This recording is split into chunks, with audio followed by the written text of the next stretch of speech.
Chapter 978. As Sei Ito gradually went deeper, ordinary books that were commonly seen in the outside world came into his sight.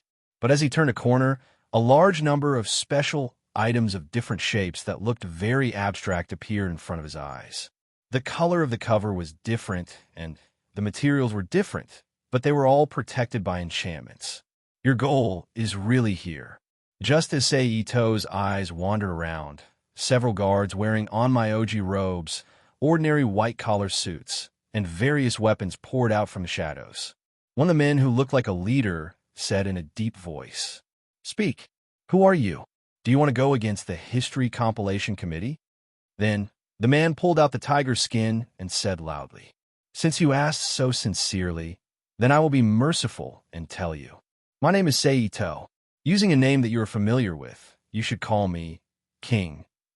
Ignoring the sharp eyes of the guards, Ito Sei walked to the front of a collection and used the thunder of authority to break the enchantment, to take the collection in his hand, and said softly, "What?" As soon as his voice fell, there was a burst of noisy discussion in the crowd. "King? Demon King? God Slayer? How is that possible? I've never heard of a Demon King in Japan. Is he lying to us? No. I did hear such a rumor recently in Qingshan, saying that a man from the East created a miracle and became the new God Slayer. And the most exaggerated thing is that not long after he became the God Slayer, he killed the King of Swords in Europe. He is an out-and-out Demon King. There's indeed such a rumor. Now, are you still going to stop me?" Sei Ito said casually as he put the collection into the Rubik's Cube world and began to grab the next item. "Sorry, even if you are the king, it is our duty to protect this place," the leader said with a trembling voice with an ugly expression. Obviously, he was affected by the discussion among his subordinates and felt a little afraid of talking to Sei Ito. "You are very loyal." Sei Ito, who was putting away another collection, glanced at him and said, "For your sake, as long as you don't make unnecessary resistance, I promise I won't do anything to you. But if you don't know what's good for you, I don't mind turning this place into a land of death." Although Sei Ito's words were light, combined with his identity as the Demon King of the God Slayer, but it was more effective than the most terrifying threat. Immediately, the guards' expressions froze. They were at a loss of what to do, and they all looked at their leader, hoping that he could come up with an idea. Perhaps in addition to this, they also intended to shirk responsibility. "Please allow me to report the situation here to my superiors." The leader, whose expression had become more and more unsightly, braced himself and said, "Whatever," Ito Sei said casually as he took away one collection after another.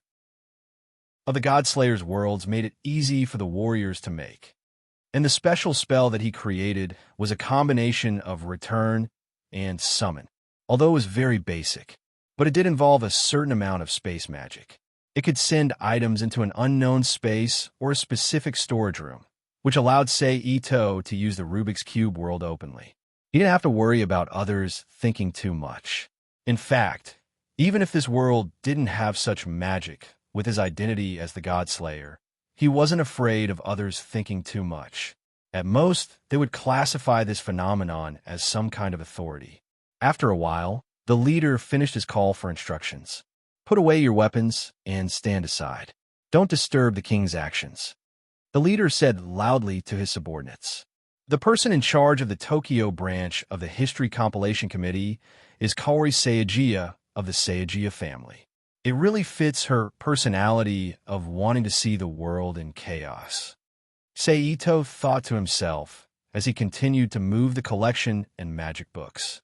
But since the other party had already made things easy for him, Sei Ito naturally didn't hold back. He began to sweep through the special collections in the Green Leaf Platform Library. In this way, the Rubik's Cube world devoured tens of thousands of magic and spell books, a large number of special tools that contained curse power, and a large number of tools of unknown use were sent into the Rubik's Cube world. They were arranged in categories in the Rubik's Cube world's 2 rooms, the Grand Library and the Confidential Book Library. Tap, tap, tap, tap. Just as Ito finished moving the collection, a rush of footsteps came from a room where the library's entrance was located. Then Yi, Mayo, and Yuan appeared in front of Ito and the guards in the library. They were basically unharmed except for their slightly tattered clothes and some dust. Pass on a message for me. Say that I'm very grateful for the cooperation of the History Compilation Committee. Also, please let the Tachi's Magus Haruda, Kaina Haruda, and Haruda's Magus Haruda come and see me. Ito-sei turned to the leader and said, "Yes." The leader replied respectfully. Ito nodded slightly, then greeted Mayo, Yi, and Yuan. He took them away from the King Heidai Public Library and returned to the car parked not far from the library. He started the car and rushed back to the new house he bought in downtown Tokyo. That Kaina Kayakuen and Yuri Banria are both women, right? On the way back, Mayo asked in a bad mood. Yes, Ito answered honestly. What? Isn't it enough that you have the three of us accompanying you? Do you still want to increase the number of women you have? Mayo said loudly with an angry face. Sister, don't be angry. Ah Cheng must have a reason for wanting to see those two women. Let's listen to Ah Cheng's explanation first. Okay? Yi saw the situation and quickly comforted her. Yi, if you always spoil him like this, he won't know how to restrain himself. How long has he been in this world? He already has an ambiguous relationship with that woman named Lucretia, and he also deceived a girl named Erica to his side. If this continues, who knows how many more women will be added to his harem. Mayo stared at Yi and said loudly. Hearing this, Yi didn't know what to say. He couldn't help but turn a look at Ito, who was driving. Ito's mouth twitched slightly, and he looked embarrassed. Then, he braced himself and explained, Yi, do you remember what I said to you when you first came to this world? What did you say? Yi asked with a puzzled look. It's about Susanoo. Ito replied. Oh, you mean the saying about the origin of our red and white 12 families? Yi suddenly said. What do you mean? Mayo asked in confusion. Yuan, the head of the white feather Yuan family, couldn't help but look at Yi curiously. Well, when I first came to this world, Chung and I talked about the origin of our red and white 12 families and the Takanaji family. He said that our bloodline originated from the man of Jinwu. The true body of King Chi of Jinsu is the mythical Susanoo. Sister, your Dragon Gate power comes from the mythical Amaterasu. He also said that in this world, we can see our ancestor Susanoo. Yi recalled what Ito had said to him when he first came to this world. Indeed, the bloodline of the Red Feather 12 families and the High Willow family originated from the man of Jinwu and the Chi King of Jinsu. This is also vaguely recorded in the family's books. Mayo frowned and said, and the true history told by the original holder of the style sword, Zero Destruction, is the same. But what does this have to do with the two women you brought here? Mayo still looked at Ito unhappily and asked, because the witch named Huina from the Seiya courtyard has the ability of God's descent. She can contact Susanoo, who lives in seclusion in the hidden world. In addition, I want to see the sword in her hand, Celestial Clouds. Ito, who was slightly relieved, explained, as for the one named Wanraku, I am interested in her astral vision ability and her understanding of this world's mythology. After all, I am now the god slayer of this world, and I may fight the god of disobedience who has jumped out of the mythology at any time. If she is here, it will be much more convenient for me. It shouldn't be just that. Mayo continued to question with a look of suspicion. I admit, it is said that the two of them are very beautiful girls, and I am a little lustful. But I promise that it is absolutely not because I have feelings for them. It is just a simple pursuit of beauty. After all, I haven't even seen the two of them in person, have I? Ito said with an awkward expression. You bastard. Hearing Ito admit it, Mayo immediately punched Ito in the driver's seat and transmitted the force to Ito's body. Mayo, you really did it, Ito said, feeling the pain in his back. You asked for it. Mayo, who withdrew his fist, crossed his arms, and turned his head to look out of the car angrily. When Yi and Yuan saw this, they looked at each other and shook their heads helplessly. They stuck out their tongues and didn't want to provoke Mayo. In this way, in the quiet atmosphere caused by Mayo's anger, the group finally returned to their new residence in downtown Tokyo after an hour or so. However, even at this time, Mayo's anger still hadn't subsided. He went straight into a guest room and locked himself inside. Seeing this, Sei Ito, Yi, and Yuan looked at each other and then went into the bathroom together to wash off the smoke and dust left behind by the fight. They returned to their respective rooms to rest.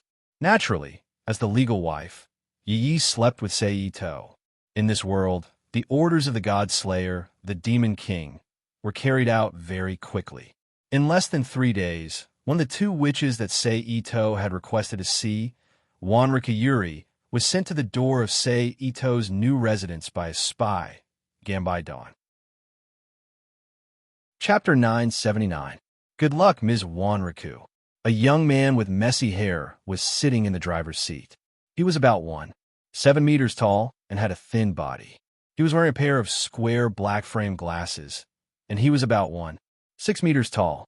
He was wearing a white kimono and a green loose skirt. He was wearing white footwear and sandals with soft wood soles fixed with fine knots. His long brown hair was tied up with a white belt, and he looked a little nervous and perturbed. His expression was nervous and perturbed. He was the young witch with the highest rank among the witches, and he was wearing a white kimono and a green loose skirt. He was wearing a pair of white footwear and sandals with soft wood soles fixed with fine knots. His long brown hair was tied up with a white belt, and he looked a little nervous and perturbed. Thank you.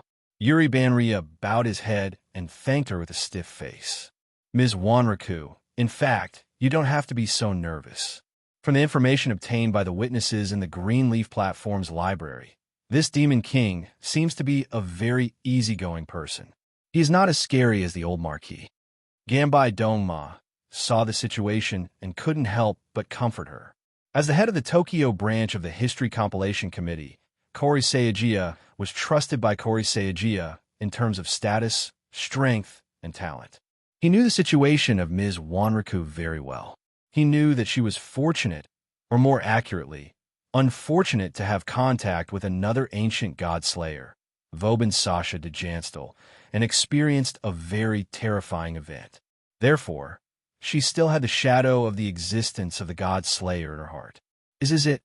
Yuri Banria asked nervously. This is just my speculation. As for the specifics, I can only rely on Ms. Wanrika's eyes to see. Gambai Doma replied, very irresponsibly. Well, I have other things to deal with. I will leave first. Then Gambai Doma said, I wish you a safe trip. Wanli Guyoli placed his hands gently in front of him and bowed, as if he was a young lady from an ancient family. Thank you for your kind words, Gambai Doma said with a smile, then restarted the car and quickly drove away from Sei Ito's new residence. Yuri Banria took a deep breath as he watched Gambai Dongma, the direct agent of the official History Compilation Committee, drive away.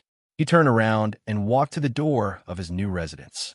With a solemn expression, he pressed the doorbell as if he was a brave warrior about to die. Ding dong, ding dong.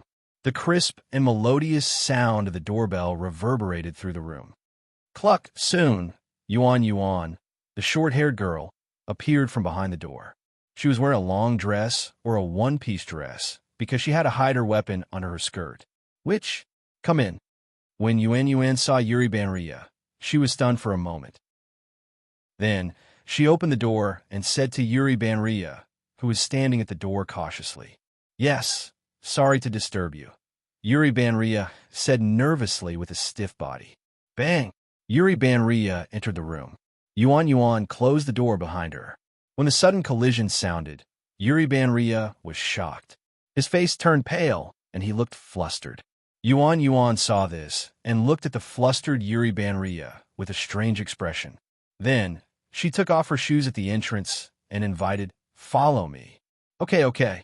Yuri Banria quickly agreed. Then, she took off the corksoles on her feet at the entrance and followed Yuan into the house. She is one of the Demon King's women mentioned in the intelligence. Is she a martial arts master who uses 2 short knives? Juan Ligioli, who was carefully observing Yuan's back, couldn't help but recall the information that Gone by Dongma had shown her. She thought, "Sister Yi, there is a guest." After walking through the corridor, Yuan, who entered the living room, shouted loudly. "Okay." Yi, who was busy with something, replied. Yi, the woman who first appeared beside the Demon King, say Ito, and has a clear name. She is suspected to be the Demon King's girlfriend and legal wife. His strength is estimated to be at the level of a normal samurai, and his weapon is a Japanese katana. Following the voice, the information provided by the official History Compilation Committee once again appeared in Yuri's mind. He was wearing a white tank top and a pair of beige cloth shorts, exposing his shoulders, arms, and long legs to the air. Following the voice, he looked at Yuri, who was wearing a white tank top and a pair of beige cloth shorts. "Please have a seat." Yi, who was holding a cup of matcha in her hand, greeted Yuri Banria, who was standing cautiously in the living room. Okay. Looking at Yi's pure and gentle smile, Yuri Banria, who unconsciously felt a little relaxed, returned the greeting. Then, he stretched out both hands to take the cup of tea from Yi and sat down on the sofa. "Wait a moment. Ah-chan will be here soon," Yi said with a smile, then turned around and continued to do his own things. However, from Wan Ligu's point of view, no matter how he looked at it, she looked like an ordinary wife cleaning up the house.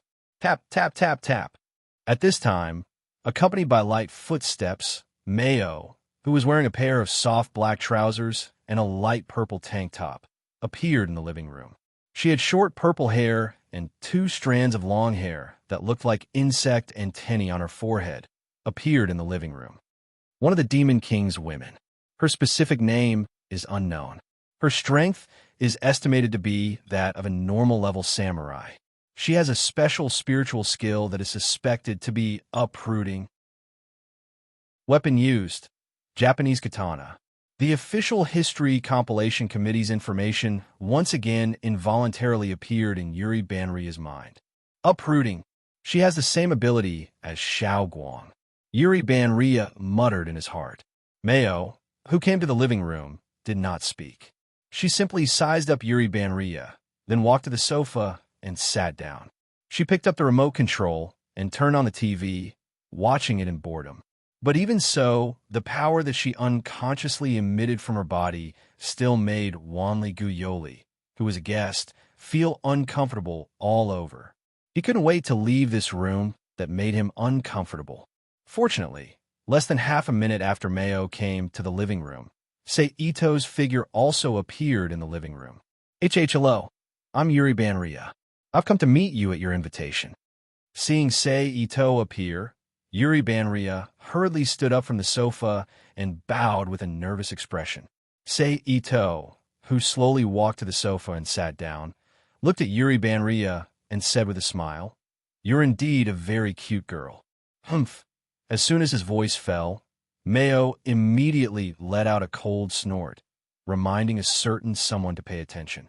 Wanli Furu, whose body subconsciously trembled slightly, turned his head to look at Mayo, who had one arm on the sofa's armrest and her legs crossed. A strange expression flashed through his eyes. He probably did not expect that Mayo, who was the Demon King's woman, would have the courage to throw a tantrum at the Demon King. "Sit." Sei Ito pointed at the sofa with an awkward smile and changed the topic. "I'm sure you're feeling uncomfortable right now, so I'll just get straight to the point." After Yuri Banria sat on the sofa with his legs together and his upper body straight, Sei Ito revealed a faint smile and said, "I've taken a fancy to your spirit vision ability, so I want to keep you by my side to serve me. Well, this is not a negotiation, but an order. In other words, from the moment you meet me, you must accept my orders. Do you understand?" Sei Ito imitated the Demon King of this world and announced domineeringly, "I understand." Yuri Banria lowered his head and said with a somewhat gloomy expression. Then, Sei Ito flipped his hand and took out a phone. He tossed it to Yuri Banria's folded thighs. When Yuri Banria raised his head to look at him, he explained, "I've already saved my phone number in this phone. It will be used when we contact each other.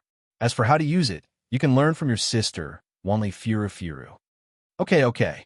Yuri Banria, who reached out to pick up the phone, agreed in a low voice. In addition, I'm not a cruel king, at least not like the old Marquis Vauban, so you don't need to be so nervous when you get along with me. Just be like ordinary friends. Seito continued. I'll try my best.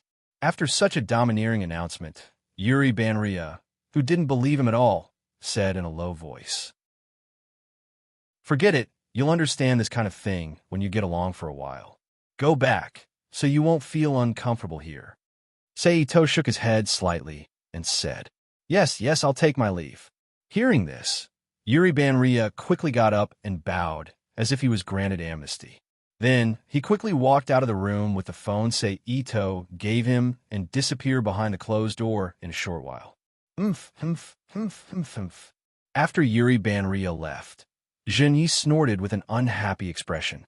However, from the observation just now, she could more or less see that Yuri Banria was afraid of Seito. Zhenyi, who suddenly felt a sense of comfort and amusement in her heart, couldn't help but snort with a hint of mockery. I'll let you snort. Seito, who was instigated by Zhenyi, snorted softly and launched instant transmission to appear in front of Zhenyi. He stretched out his hands and hugged her into his arms, then lowered his head and kissed her on the lips. In the forceful kiss, Zhenyi didn't take long to completely sink into it. She stretched out her arms and hugged Seito's neck, responding to his kiss. Wow, so intense. Yuan, who raised her hand to cover her eyes, but left enough space for her eyes to peek through, whispered. But soon, Seito, who had finished kissing Zhenyi, hugged her in his arms and lowered his head to kiss her lips. Then, after kissing Yuan, Seito and Yi kissed each other passionately. A harmonious day began like this. Then, another 2 days passed in the blink of an eye. Another witch, who was summoned by Seito, appeared near his new residence. She held a cylindrical object wrapped in purple cloth and walked step by step toward the new residence. Chapter 980. P.S. Thanks to Always Late and Boring Saint for their precious monthly votes. Thanks to NXCX and Nickfany for their tips. It seems that the committee is quite efficient. You actually appeared so quickly. I originally thought that I would have to wait for 10 days to half a month before I could see you. In the new residence, Seito looked at Kaina Kayakuen, who was hugging a cylindrical object wrapped in a purple cloth, and chuckled. At this time, in the room, except for Kaina of Qingqiu Courtyard, who was a guest, only Shinya and Itsunari were there. As for the two mistresses, Yi and Yuan, because of time constraints, they went out to the supermarket to buy ingredients and weren't at home. Huina feels very honored to be summoned by the king. That's why I immediately rushed over after receiving the news.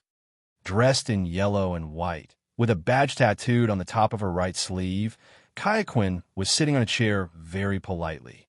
It was unknown which school she was wearing her uniform from. She spoke in her unique self-styled tone with a refreshing smile on her face. You really are as rumored, simple yet full of wildness. Seito nodded slightly with a smile. Is there such a rumor about Huina in the outside world? Kaina Kayakuen tilted her head slightly and asked with a puzzled expression. One of Japan's hidden forces, the head of the Witch Yuan. Witch Yuan, who has a tachi, is far more famous than you think. Seito explained with a chuckle. So it's like that. So Huina is such a famous person. Kaina Kayakuen said, with a surprised expression.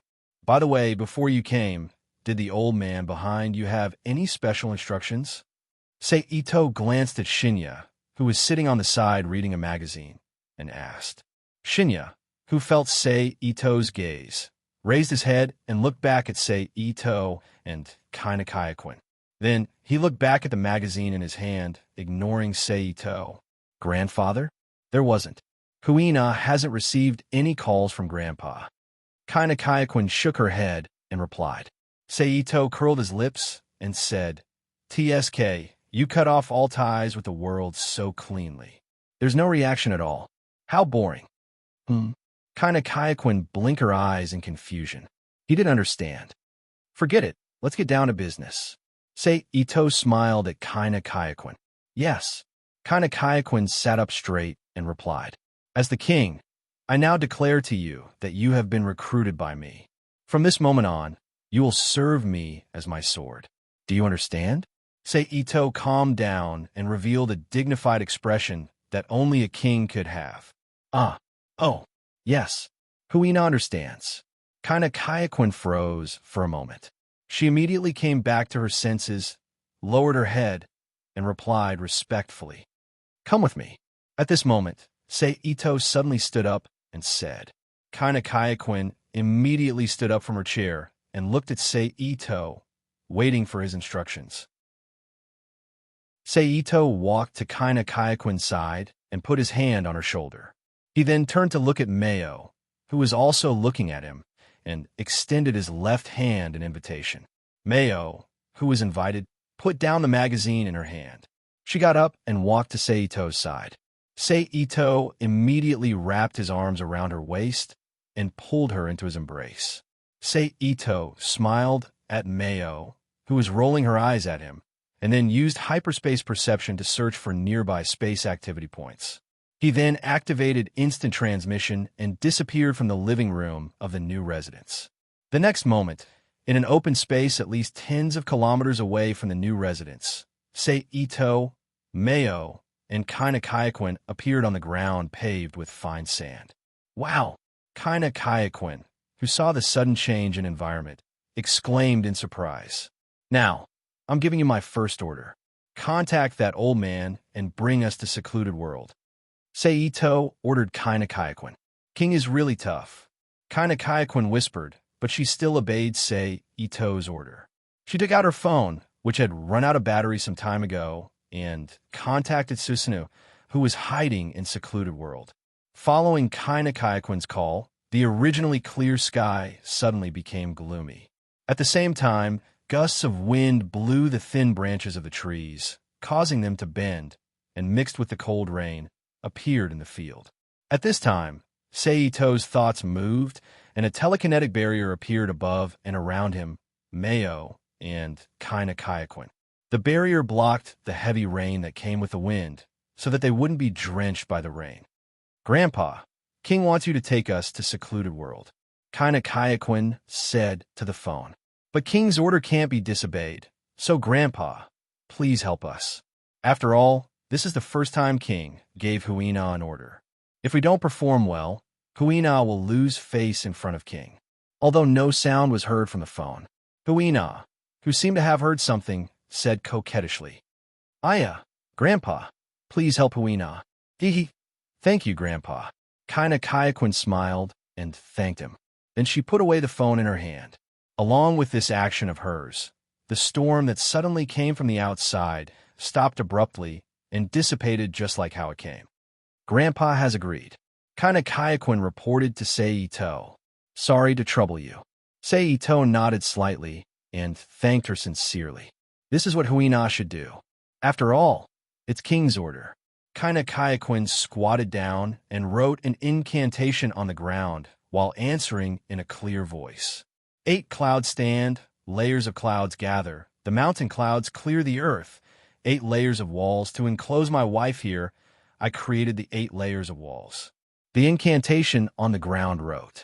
As a response to the incantation was placed in 8 different directions by Kyo Kyoturna with Ito Sei as the center. It was as if the 8 trigrams were arranged in 8 different directions. Okay. Jibo Yi Fu Lu, Yu Chi Nung and Duo Lier, Zuyuan Do Lier, Bo Yi Chi Mu Bai Dung Si. He Mao Guer Su Mu. I sacrifice. God does not have. Dr. Mu. Recognize God Mu. Good sacrifice. After writing all the incantations, Kaina Kayakuen returned to Sei Ito's side and said. Then she stirred up Susanoo's spirit accumulated in her body and opened her mouth to chant the incantation.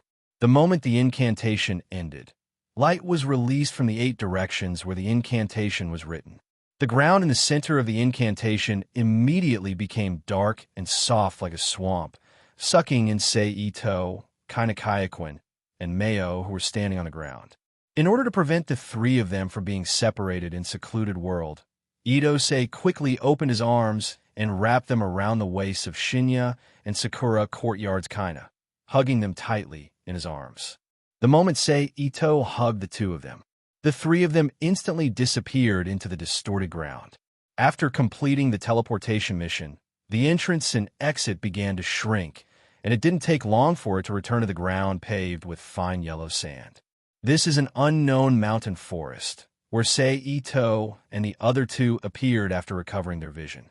It was like a quiet green mountain shrouded in midsummer. The smell of soil and trees was very strong, and a glowing stream gurgled beside the three of them. If it was a sunny day, this would definitely be a good place to escape the summer heat or have a picnic. However, it was a pity that the forest was shrouded in a gloomy and rainy sky.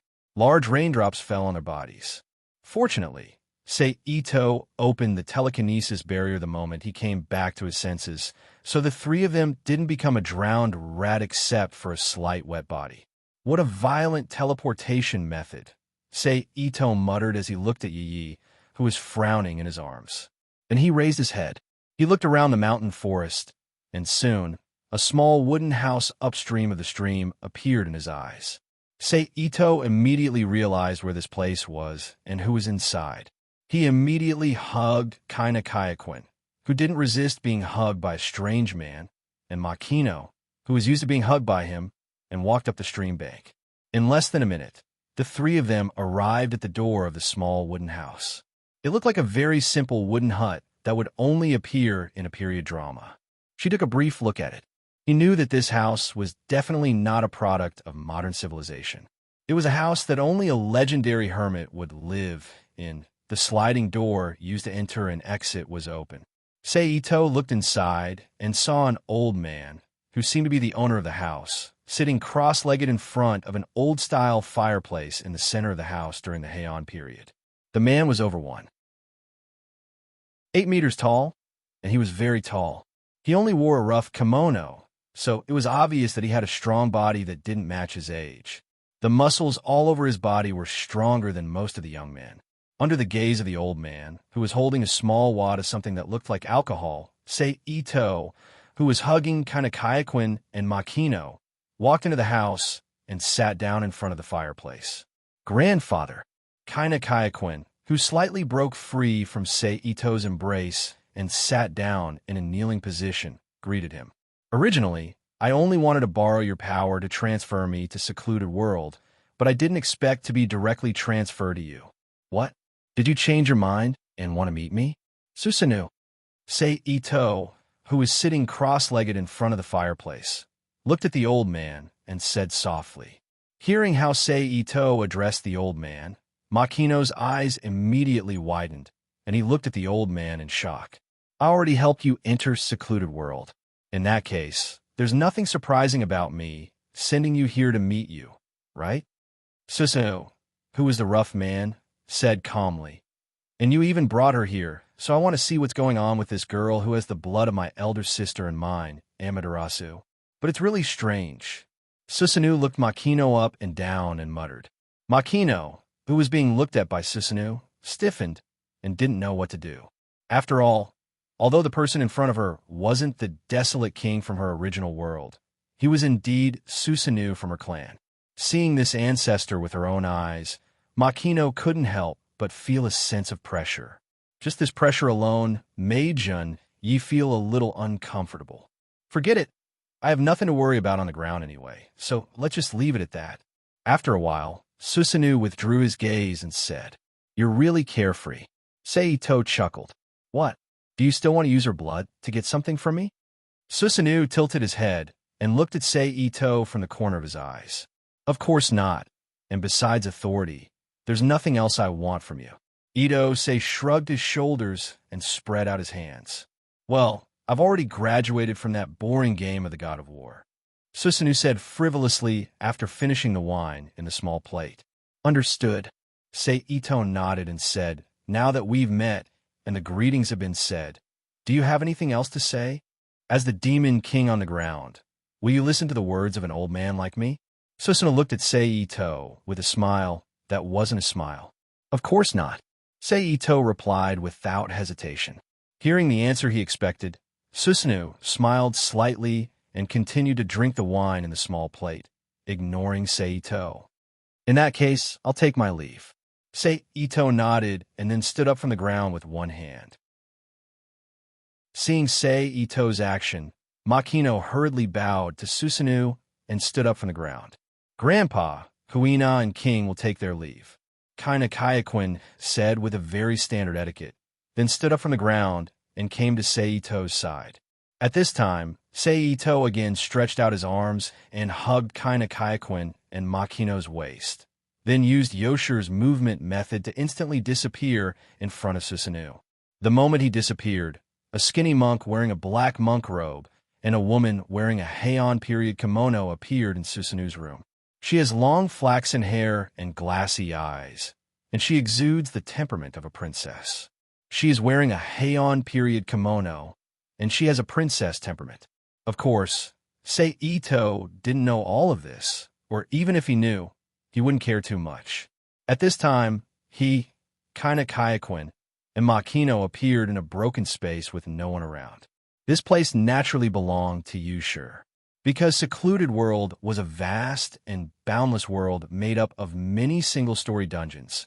Apart from Secluded World acting as a server, there was no connection between the two worlds. That was why Secluded World was able to house countless gods of disobedience, as well as demigods, fairies, saints, transcendents, and so on, which were beyond the realm of humans. How is it? Can you endure it? Seito asked Makino. Naturally, as a place where so many extraordinary existences were hidden, Yoshi was also a dangerous place for ordinary humans. If one didn't prepare well, it was very easy to be affected by the rules of Yoshi, which made spiritual existences superior to physical existences and lose their lives. Chapter 981. I'm fine, Zhenyi replied with a slight frown.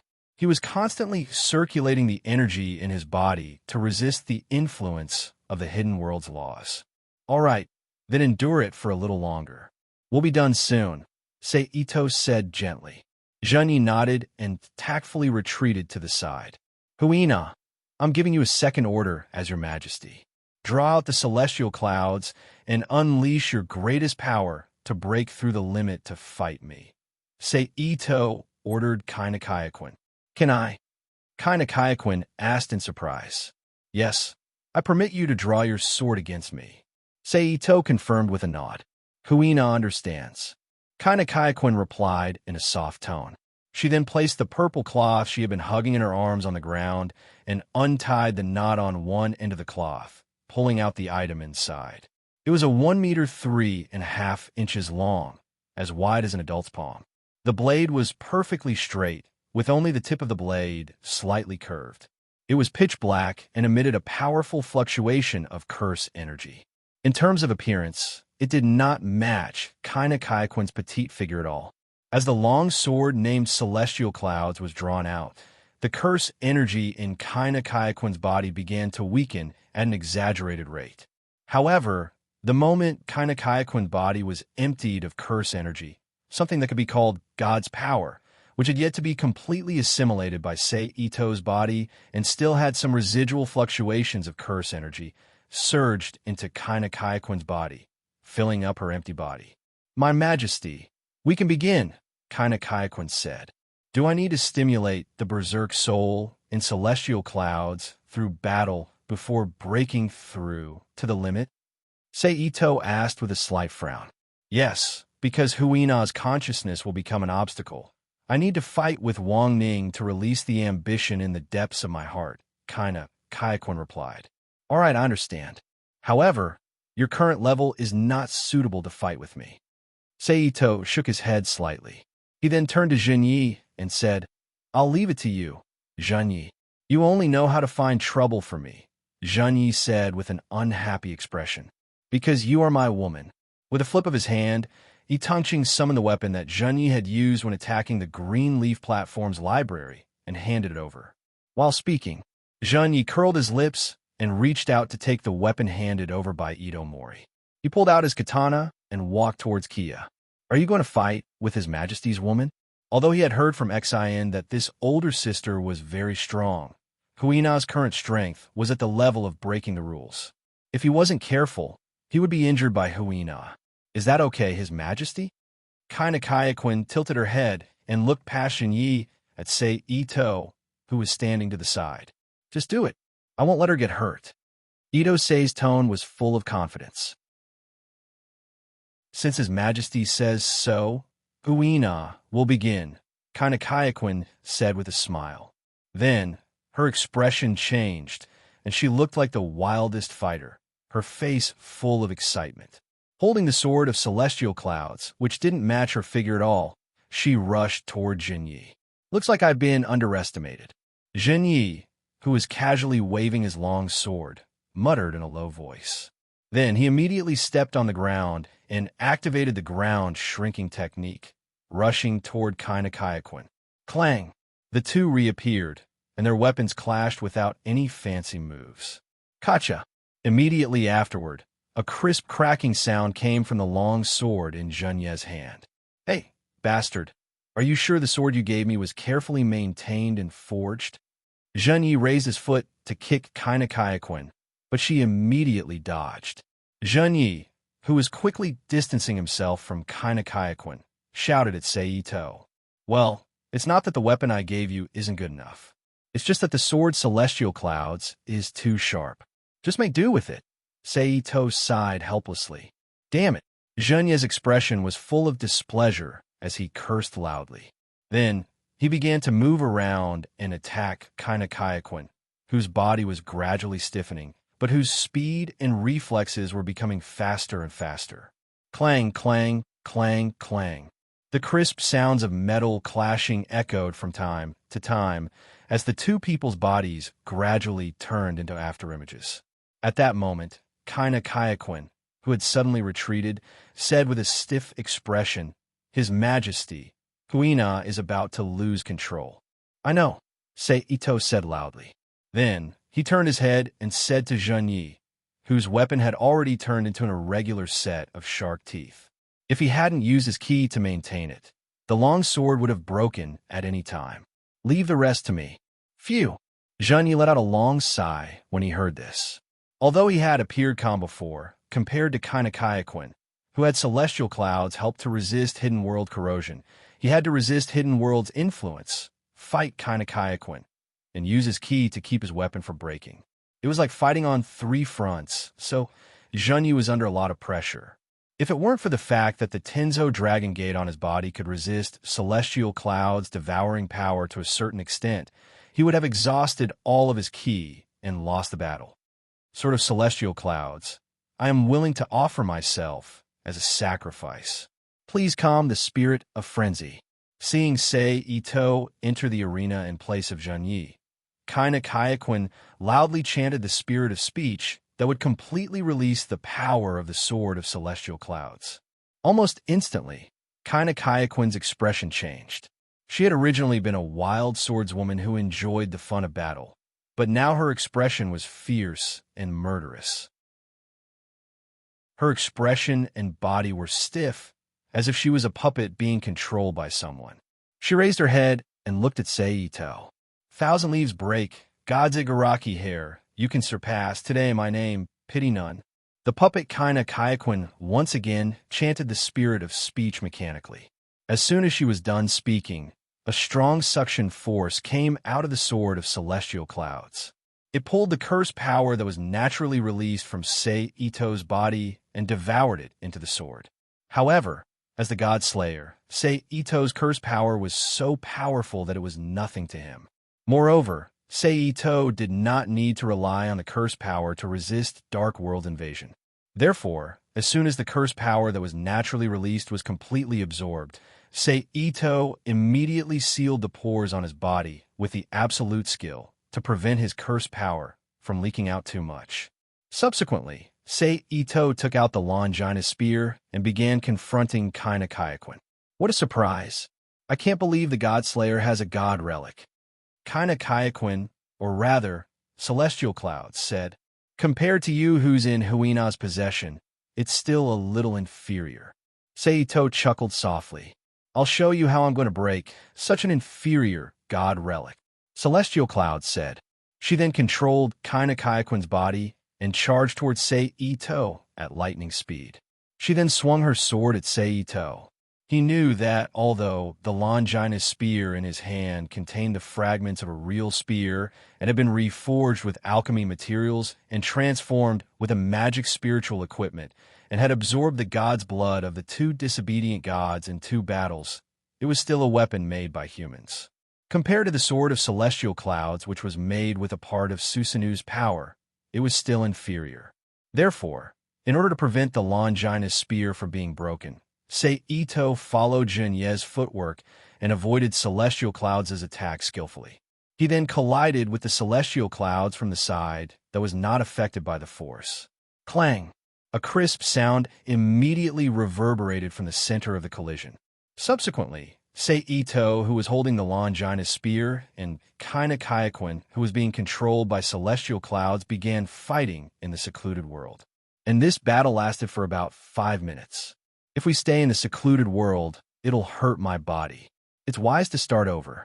O God of Slaughter, I'll return to the real world and wait for you there.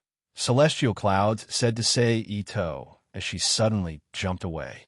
He then controlled Kaina Kaiquin to stick her original body into the ground and opened a portal that connected the secluded world to the outside world. He then brought Kaina Kaiquin with him and disappeared from the dark ground. With this, Celestial Clouds should be able to fully awaken, Seito thought to himself as he put away Longina's spear. What should we do? Junyi asked as he walked to his side. Of course we're going back, Seito said with a smile. Then, with a flip of his hand, he took out a metal plate engraved with the Flying Thunder God techniques, positioning spell, and threw it on the ground of this space.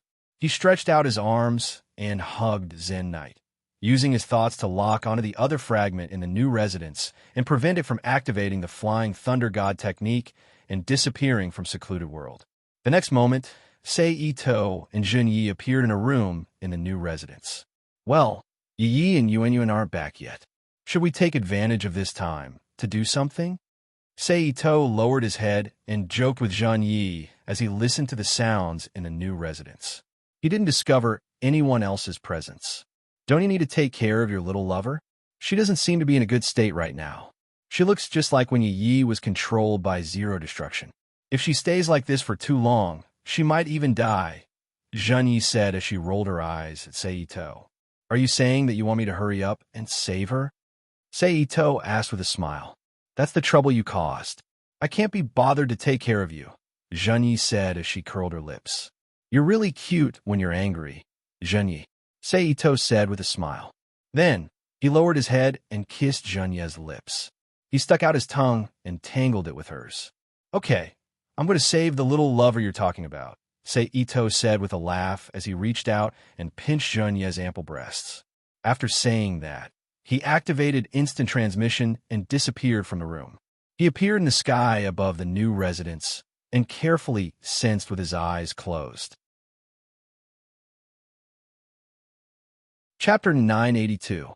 Found it, Seito whispered as he closed his eyes and searched through the connection between the power of the storm, as well as the keen perception of divine power as a god-slayer, and the residual information of his own spiritual power on Kaina Kaiquin. Then, he activated the power of the storm, thunder, and sky that he had stolen from Mercado, and turned into a thunderbolt in the form of thunder and lightning. Amidst the rumbling sound of thunder and lightning, the thunderbolt shot toward Kaina Kaiquin. This move was learned from the Black Prince, Alexander Gascoigne, who was also a godslayer. As a godslayer who also had the power of thunder and lightning, Seito could not do what the other party could do. Moreover, in terms of body dissipation, Seito, who had the foundation of Taoism's 5 elements escape technique, was more experienced than the Black Prince. So with just a little trial, Seito had successfully mastered the use of this technique, and tried to combine this technique with Taoism's thunder and ninjutsu to create a lightning escape technique that was outside of Taoism's 5 elements escape technique. Moving at lightning speed, In less than 5 seconds, Sei Ito appeared above Kaina Kayakuen, who was shrouded in the power of the storm that could be summoned and had already summoned and reappeared. "You're fast," Kaina Kayakuen said softly as she looked up at the sky. "Can't help it. You invited me so sincerely." Sei Ito, who had wrapped his body with psychokinesis and slowly descended from the sky, chuckled. "But in your current state, you can't beat me. Are you not going to fully manifest? Asuka is the origin of the true gods. She'll be strong for a long time. Heaven's gate who, afraid of mother, will be bestowed." The answer to Sei Ito was Kaina Kayakuen, who was controlled by celestial clouds, mechanically reciting the words with a dull expression. A powerful spell instantly burst out of Kaina Kayakuen's body, flowing along her arm into the body of celestial clouds in her hand. "God's 8 Fuji Pan secluded seat, 8 corners know. My king is the one who hears and sees." Kaina Kayakuen continued to recite. "My back friend is the king of the country, true withstands, unbreakable mountain pass, single sword, and shoot my original palace. My mother anchored seat." As soon as her voice fell, the body of celestial clouds in Kaina Kayakuen's hand suddenly burst out with a dazzling light. Kaina Kayakuen casually swung her sword, forming a powerful slash that could even cut through the air. It flew straight toward Sei Ito, who was slowly descending from the sky. Sei Ito saw this and smiled slightly. He suddenly teleported in front of Kaina Kayakuen. He swung his fist and punched Kaina Kayakuen between her chest and abdomen. Bang! The powerful impact of the fist immediately sent Huina of the Qingqiu courtyard flying. Only after flying a distance of 4 to 5 meters did she heavily fall to the ground, splashing up a pile of muddy water due to the storm, dirtying the side of her delicate and pretty face. Reveal your true form. Using a woman's body to display your power really goes against your nature as a hero of steel. Don't forget, didn't you originally exist to save the young girl who was captured by the draconic serpent? Sei Ito stood in place, looking at his body that was like a puppet with strings pulled. Kaina Kayakuen said as she sat up unnaturally from the ground. "My celestial clouds is the most primordial steel. It will only fight for the sake of fighting and will not be affected by anything other than fighting." Kaina Kayakuen replied coldly. "Then let her go. Reveal your true form, and fight me with your own strength." Sei Ito immediately seized the opportunity and said, "Although I know you are trying to provoke me, this one accepts." Kaina Kayakuen said. As soon as her voice fell, the sword of celestial clouds in Kaina Kayakuen's hand immediately became huge. The originally 1-meter-long blade kept expanding. It also began to change shape, and soon it grew to about 20 meters long. Then, the pitch-black blade turned into a body, forming hands and feet, until it completely turned into a steel giant. Its original owner, Kaina Kayakuen, was like a component that was casually embedded in the blade giant's right shoulder, exposing half of her body. "King," because the power of the celestial clouds had exploded. Kaina Kayakuen, who had broken free from the control, slightly raised her head and looked at Sei Ito. "Bear with it for a while. I will soon rescue you." Sei Ito looked at Kaina Kayakuen with a gentle smile. "Thank you, King. Huina understands." Kaina Kayakuen replied cheerfully.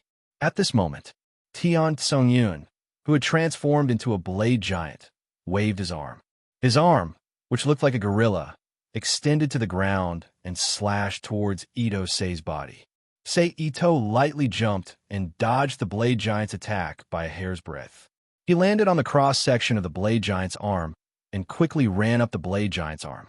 Celestial Clouds, who was unhappy, quickly raised its other arm and stabbed towards Sei Ito's running body. However, Sei Ito lightly jumped again and jumped from the original blade giant to another blade giant. He continued to run towards the shoulder that was connected to the blade giant's arm. It couldn't be helped.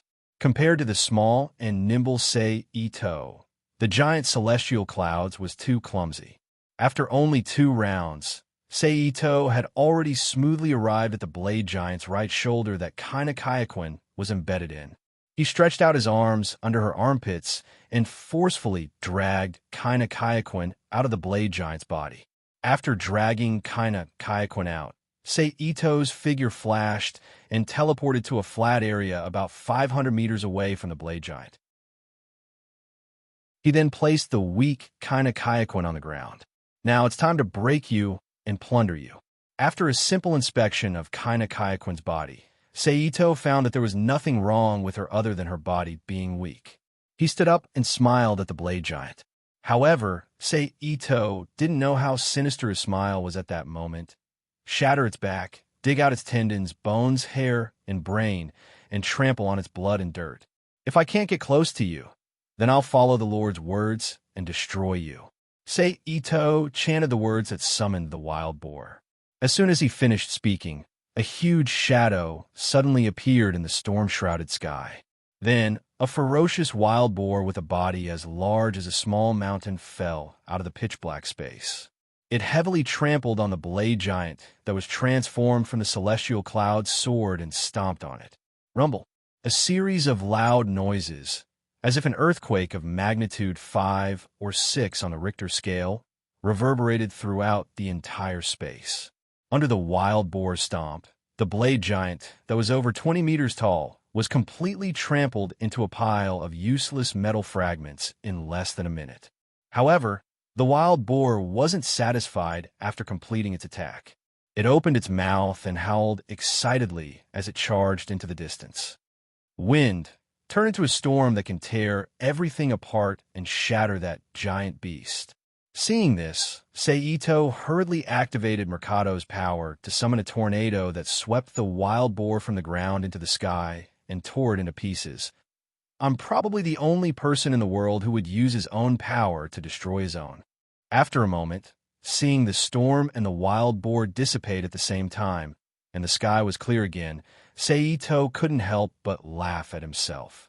Then Ito squatted down again and took out Kaina Kayakuen's phone from her pocket. He activated the battery that had already run out of power and opened the phone to call Kori Seijia. Huina. Soon, a very neutral voice came from the phone. I'm Ito. Ito said. Oh, it's my king. What can I do for you? Kori Seijia immediately replied in a respectful voice. I just had a fight with celestial clouds. There are some injuries that I need you to deal with. Ito went straight to the point. Okay, I wonder where you are now. Kori Seijia, who agreed without thinking, asked for Ito's current location. I'm not too sure. Just use the GPS to locate Huina's phone. Ito turned his head and looked around. Okay, Kori Seijia agreed. Ito immediately hung up the phone and activated the power of life that he hadn't used since he obtained it. At the same time, he waved his hand to summon a stream of clean water. He mixed it into the water of life and sent it into Kaina Kayakuen's body to help her heal. Under the treatment of the authority, Kaina of the Qingqing courtyard quickly woke up from her unconscious state. My king. Kaina Kayakuen saw Ito's face and quickly sat up from the ground. Sorry, I destroyed your partner, Celestial Clouds. Ito apologized. Is that so? Huina of the Qingqiu courtyard answered simply. Aren't you sad? Ito asked curiously. Although I'm a little disappointed, since it's my king's action, Huina will accept it seriously. She will recover soon. Kaina Kayakuen said energetically. Ito shook his head slightly, then closed his eyes to sense the situation in his body. Soon, just as he had expected, he felt an aura that belonged to the heavenly sword of gathering clouds on his right wrist. However, compared to when Kaina Kayakuen had it, it was obviously weaker and was in a state of hibernation. That old man should have also noticed my actions. I'm really grateful that he didn't stop me. Ito, who felt the existence of celestial clouds, thought to himself. He then opened his eyes and looked at Kaina Kayakuen again. As a reward for your loyalty, I will give you celestial clouds again. Huh? Clear autumn courtyards, Huina exclaimed with a face full of confusion. Chapter 983. P.S. Thank you to Seckle Potato and Brew for their precious monthly votes. Thank you to NXCX and Nickfany for their tips. I'll make a weapon for you before the people from the committee arrive. Seito looked at Kaina Kyaquin, who had a puzzled expression on her face. He then used alchemy to make 2 stone chairs under him and Kaina Kyaquin. He then took out the alchemy materials he bought from the main world from the Rubik's Cube world and started forging with Thunderfire. Under the continuous forging of the powerful Thunderfire, the alchemy materials in Seito's hands quickly became as soft as mercury. He then forged them into the shape of a tachi with a small invisible hammer formed by psychokinesis. Then, Seito put away the Thunderfire in his hands and continued to forge the body of the tachi with the invisible hammer formed by psychokinesis. At the same time, he formed a sword with his fingers and used his inner chi to inscribe lines of yin-yang incantations on the body of the tachi. 20 minutes later, a shiny tachi that looked like it could cut through iron like mud appeared in Seito's hands. Then, Seito flipped his hand and took out a scabbard made from an alchemy tree. He put it on the body of the tachi and handed it to Kaina Kyaquin, who had a look of amazement on her face since the beginning. Although it's not as good as Celestial Clouds, I believe it's still a masterpiece that's hard to find in this world. Just use it for now, Seito said with a smile as he looked at Kaina Kyaquin, who reached out to take the tachi with both hands. Oh, how amazing. Thank you, my king. Kaina Kyaquin hugged the tachi in her arms and thanked him. Seito smiled and accepted Kaina Kyaquin's thanks. At this moment, the faint sound of a car engine suddenly came from the distance and attracted the attention of the two. Looks like the people from the committee are here, Seito said softly. Let's go back, Seito said as he stood up from the stone chair. Aren't you going to meet the people from the committee? Kaina Kyaquin, who also stood up from the stone chair, asked in confusion. When it's time to meet, we will naturally meet. Ito Mori stretched out his arm and wrapped it around Kaina's waist. He chuckled as the latter's cheeks blushed. The king has acknowledged Huina. Do you want Huina to serve you? Kaina Kyaquin tilted her head and asked. Well, Seito, who didn't know how to answer, smacked his lips.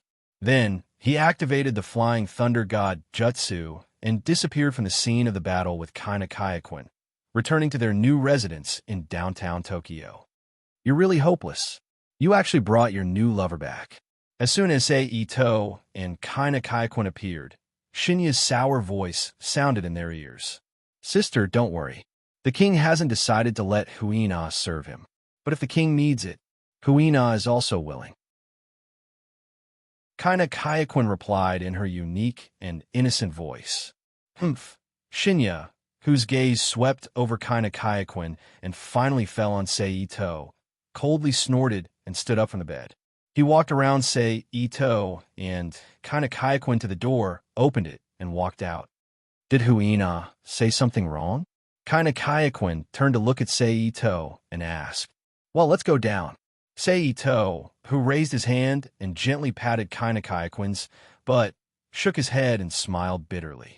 Then, he walked out of the room with Kaina Kyaquin and returned to the living room. Ah-chan, you're back. It just so happens that the food is ready. Let's eat, Yi said when he saw Seito appear. Then, Seito, Kaina Kyaquin, Shinya, Yi, and Yuanyuan enjoyed the Chinese lunch that Yi had prepared. Overall, the atmosphere of the meal was quite harmonious. Except for Shinya, who occasionally glanced coldly at Seito, Yi and the simple-minded Kaina Kyaquin got along well. They could chat and laugh. As for Yuanyuan, except for glancing at Seito, Shinya, Yi, and Kaina Kyaquin with a gossipy gaze, she was very quiet throughout the meal. She looked like she was watching a good show. About half an hour later, Seito's group of 5 finished their meal. Then, Kaina Kyaquin stayed in her new residence for a while. Then, she took the new sword that Seito gave her and got up to leave, returning to her mountain to recuperate. As a witch who has the rare talent of spirit summoning, in order to accept Susanu's divine aura, Tona Kyoko needs to keep her mind and body clean at all times so that she won't be polluted by the secular world. Therefore, most of the time, she lives alone in the mountains with abundant air or spiritual veins, especially after using God's descent and Tian Tsongyun's possession. With the departure of Kaina Kayakuen, the life of Sei Ito's group of 4 once again returned to normal. Every day, they would get up early to practice, rest when they had nothing to do, and occasionally go out to walk the streets in the evening. During this period, Sei Ito finally assimilated the huge curse power that belonged to the God Slayer in his body with his own perfect sphere force, making it easy for him to control it. In this leisurely and regular life, in the blink of an eye, it was May. That afternoon, just as Sei Ito was bored reading the books plundered from the Green Leaf Platform's library, a phone suddenly rang, attracting his attention. King? Sei Ito took the phone. He casually glanced at the caller information displayed on the LCD screen, pressed the answer button, and put the phone to his ear. Then Erica, Brandry's voice came from the phone. "It's me, what's the matter?" Sei Ito asked back. "King, I'm sorry to disturb your rest, but there are some things that you need to decide. I wonder if you have time to come to Italy?" "Erica," Brandry said respectfully. "Is Lucretia with you now?" Sei Ito asked. "No." Although she didn't know why Sei Ito suddenly asked about Lucretia, Sola, Erica still answered truthfully, and she didn't say a lot of irrelevant things. "Is that so? It seems that I should leave one with you next time." Sei Ito whispered softly. Then he continued to say to Erica, Brandry, who was a little confused by his words on the other end of the phone, "Send someone to pick me up from Lucretia's place now." "Yes." Erica, who was full of doubts, agreed. Then Sei Ito hung up the phone and put away the phone and the book in his hand. Then he stood up and said to Mayo, Yi, and Yuan, "I'm going to Italy now, so I'll leave first. Be careful." "Well, you be careful too." Yi said. "Okay." Sei Ito softly agreed, then nodded to Mayo and Yuan, launched the Flying Thunder God technique, disappeared from the living room of the new residence, and appeared in the witch's house in Sardinia, Italy. "Oh, King, why are you here?" Seeing Sei Ito suddenly appear, Lucretia Sora asked in surprise. "Erica said that there are some things I need to deal with here." "Why? You don't know?" Sei Ito walked to the sofa and sat down, looking at Lucretia and asked in confusion. "Well, I left the matter of the association to Erica to deal with. After all, compared to a lonely witch like me, Erica, who has the support of Red Bronze Black Cross, is more suitable, so I don't know." Lucretia replied in a relaxed manner. "You're really lazy." Sei Ito shook his head and said, "I'm not lazy, but reasonable allocation of work, and let the most suitable person do the most suitable thing." Lucretia retorted with a chuckle. "Well, then tell me, what are you responsible for now?" Sei Ito asked with his hands spread out and shrugged. "Of course, it's to nourish the fetus." Lucretia stroked her abdomen with one hand and said with a motherly face, "I can feel it. There's a breath of life brewing here. I think I must have encountered that 1 in 1,000 chance of being pregnant with Wang Ning's child." Sei Ito looked at Lucretia with a speechless face. "Speechless? I understand." Sei Ito nodded seriously. Then he suddenly rushed to Lucretia, pressed her on the sofa, looked down at Lucretia's eyes, and said, "It just so happens that Yi is not here today. Let's speed up the brewing process and inject the essence in my body into your body." "That won't do. You'll hurt the child if you're too rough," Lucretia retorted, pretending to be worried. "It's okay. I will be gentle, and according to science. You can bear it now." Sei Ito licked his lips and said with a smile that was not a smile. Then he lowered his head and kissed Lucretia's sexy lips without any explanation. At the same time, his palm moved down and pressed on her plump chest, kneading it hard. "Am I playing with fire?" After a moment, when Ito Sei slightly let go of himself, he said, Lucretia said with a wry smile, "What do you think?" Itsunari, who had destroyed the clothes on Lucretia's body and exposed her voluptuous upper body to the air, said with a mischievous smile as he forcefully kneaded her plump breasts. "Sure enough, you are a violent demon king," Lucretia said with a charming smile while looking at Sei Ito. "A demon king and a witch, it is only natural." Sei Ito laughed. Then he lowered his head and kissed Lucretia's lips again. He stuck out his tongue and tangled it with hers. But at this time, a cursed power suddenly came out of Lucretia's mouth and transmitted into Seito's body. Then it turned into a strange force that could paralyze people, making Seito's movements freeze on the spot. Really, although it is natural for a demon king and a witch, if the witch is not prepared, the demon king will resist if he is too reckless. Lucretia stretched out her hand and pushed the paralyzed Seito away from her body. I was careless. Looking at Lucretia, who was only wearing a pair of sexy black underwear, Seito couldn't help but sigh with regret. So for safety reasons, you must not use force on a witch like me in the future. You will lose your life. Lucretia smiled and warned him. Understood. Seito agreed. Then his body flashed with electric signals instead of nerve conduction and forcibly connected to his body. He turned over and sat up on the sofa. Then he spread his psychokinesis and wrapped Lucretia's body, pulling her back into his arms. While suppressing the electric current in his body to prevent it from leaking out and injuring Lucretia, he stretched out his arms and tightly hugged her body. As expected of the Demon King, you have so many tricks up your sleeve. Lucretia sighed helplessly. That's why you're a good match for a cunning witch, isn't it? Seito stretched out his hand and grabbed Lucretia's breasts, kneading them while kissing her naked back. Sigh, it seems that I can't escape from your hands. Lucretia whispered. Isn't this good? At least you won't be lonely in the future. And you were the one who said you want to be the mother of my child. You were just saying it. Seito laughed. That's true, but I'm not ready to be a mother yet. Lucretia replied. That doesn't matter at all. We have a lot of time. It won't be too late to wait until you are ready. For now, you just have to play the role of a lover. Seito said. At this time, Seito, who had used the magic of the main world and the energy in his body, had basically removed some of the effects of the paralysis spell. He slightly weakened the electric signal, and with his own strength, he carried Lucretia and walked towards her bedroom. But I don't even have the desire to give myself to you right now. What should I do?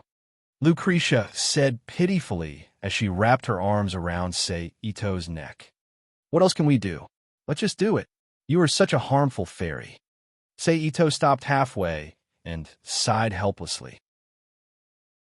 Although your behavior seems a little rough, you are surprisingly willing to listen to other people's opinions. I'm a little moved by you.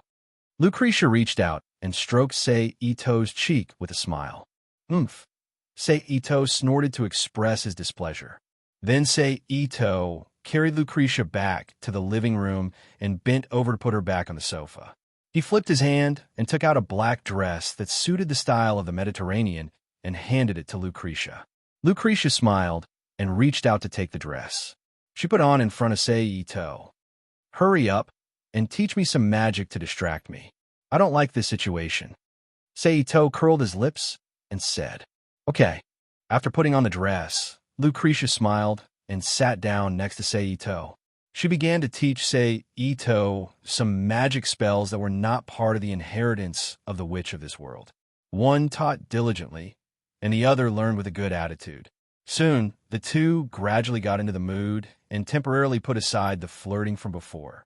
In this way, a few hours passed in the blink of an eye as one taught and the other learned. At this time, the doorbell suddenly rang. Erica Brandrei, who had hurried to Sardinia after receiving the order, appeared outside the witch's home. Chapter 984. After a simple greeting, Seito and Erica Brandrei left the witch's house and sat in the car that Erica came in. Maybe it was because Seito wasn't the straw-shaving center in the original novel, so he didn't have a close relationship with her. The driver of the car wasn't Erica's subordinate named Ariana Hayama Arialdi, but an unfamiliar Italian man. But this was also good.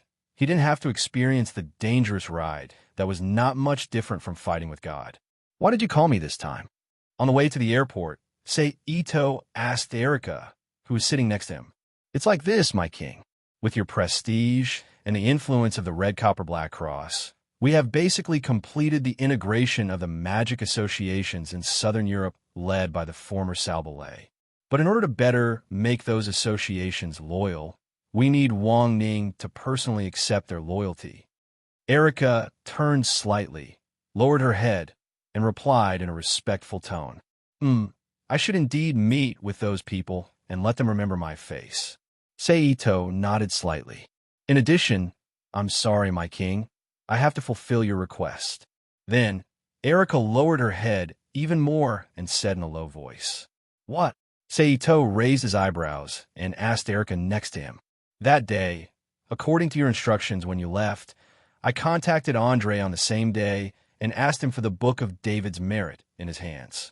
But unfortunately, before I contacted him, the other party had returned the book to the original protector of the book, Salbalay's master, the former strongest swordsman in Europe, and the original paladin who received the honor of the Holy Templar, Saint Raphael, so I couldn't get the book in my hands. Please punish me, my king, Erica explained in a low voice. That housekeeper sure is fast. Seito curled his lips. Then he reached out his right hand and hooked Erica Brandry's chin. He gently lifted her head to look at him and chuckled. You don't have to do that. It's not your fault. It's because my orders came too late, so I won't punish you, the beautiful knight who has worked so hard for me. At the same time, Seito gently lifted his right hand and rubbed Erica's face with the back of his finger. Seito chuckled. Such soft skin. I can't bear to part with it. Thank you, Wang Ning, for your forgiveness and praise. Erica lowered her eyes slightly. Hey, Erica, can you give yourself to me? Seito slowly lowered his body. He put his face in front of Erica's eyes and said, I am the king's knight. Everything I have belongs to Wang Ning. If the king wants, you can take it as you wish. Erica's eyes flashed with a touch of sadness, but she didn't show it on her face as she said in a low voice. If that's the case, it would be too boring. Seito curled his lips. He withdrew his arm and sat up straight. I don't want that kind of convenient woman. I want a lover who deeply admires me and is willing to give everything to me for free. Although your life as a knight will be used by me, if your heart isn't with me, it will make me feel very regretful. I will try my best to fulfill Wang Ning's request. Erica lowered her head and replied, Don't take it as an order.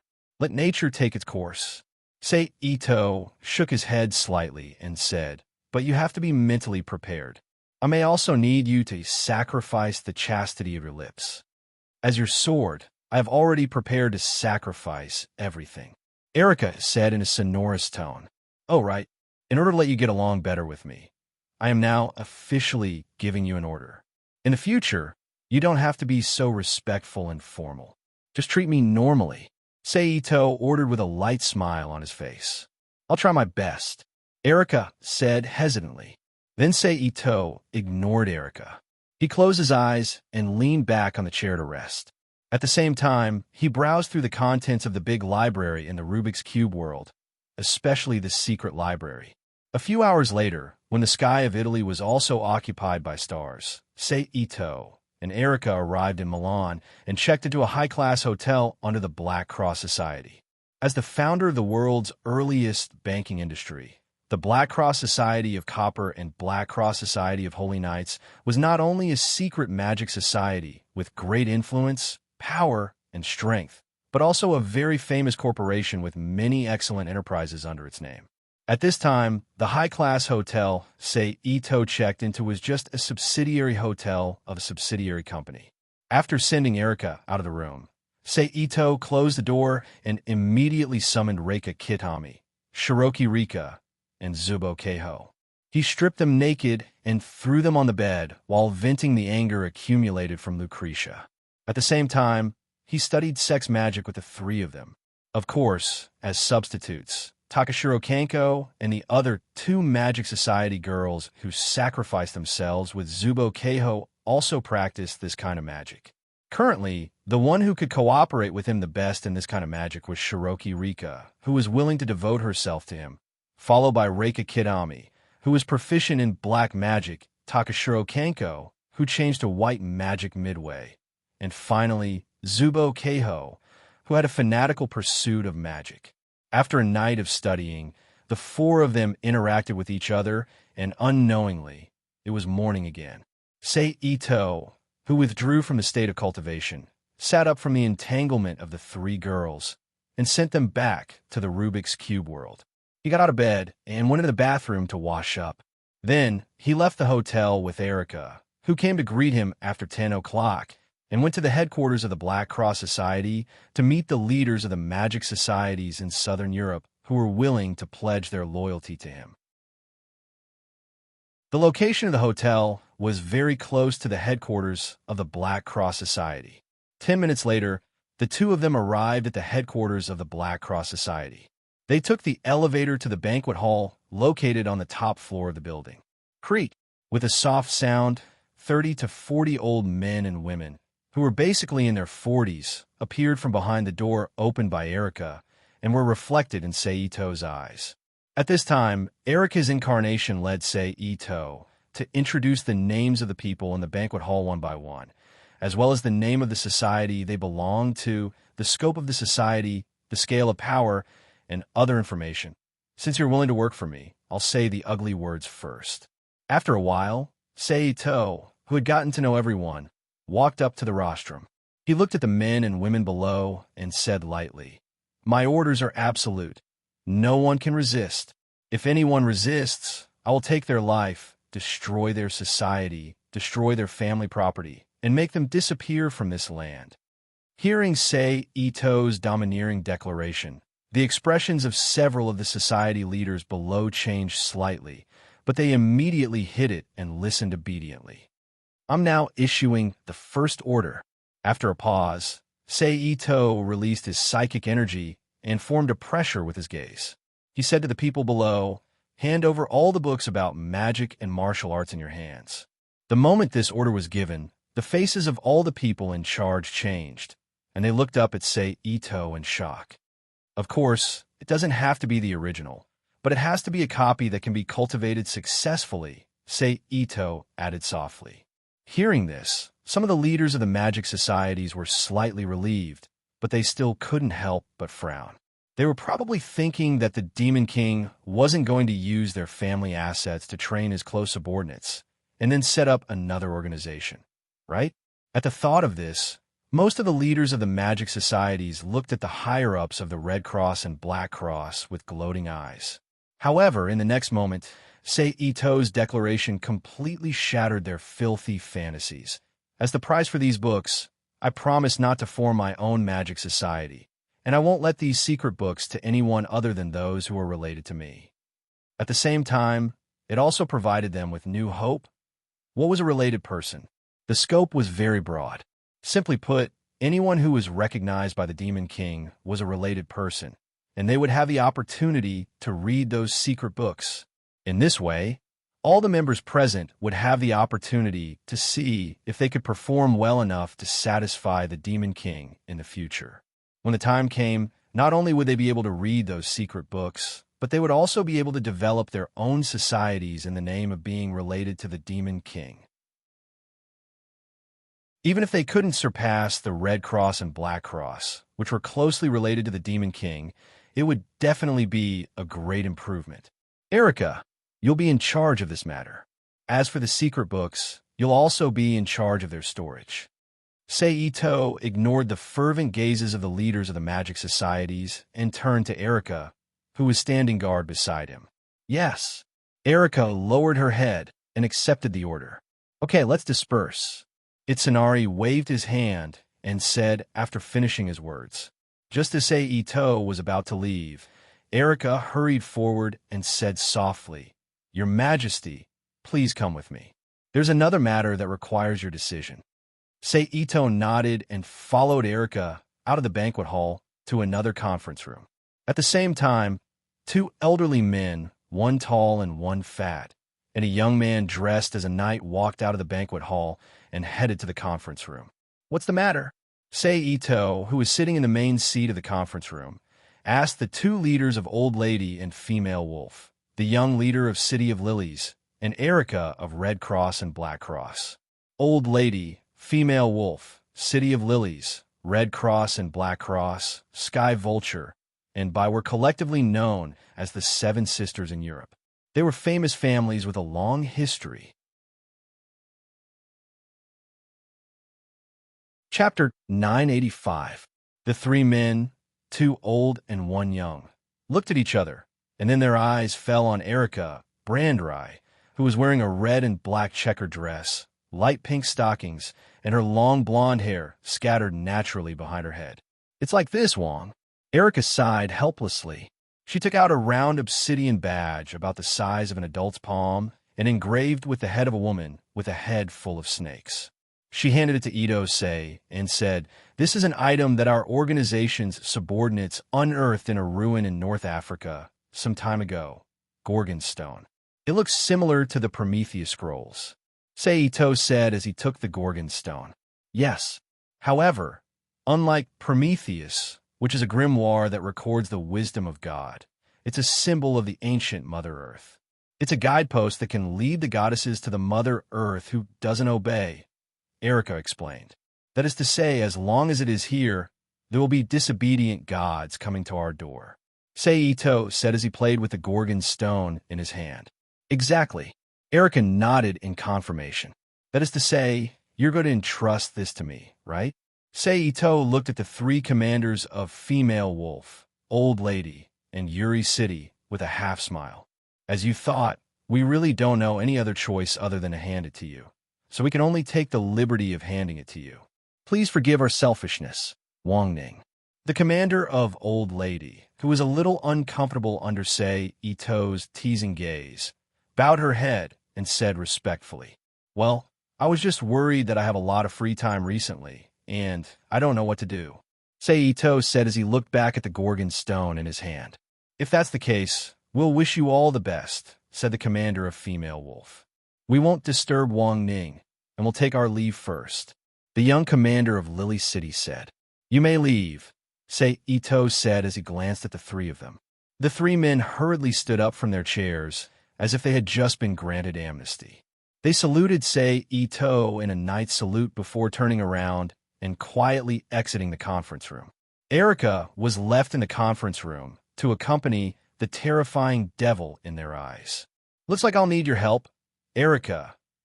Ito turned to look at Erica after the three of them left. I understand." Erica immediately understood the meaning behind Ito's words. Her cheeks flushed as she lowered her head and spoke. It seemed that even though she had spoken very sonorously and generously before, as if she was willing to sacrifice anything in order to fulfill the duties of a knight, but when it really came down to it, she was still nervous and hesitant like an ordinary girl. "Haha, Erica, you look really cute right now."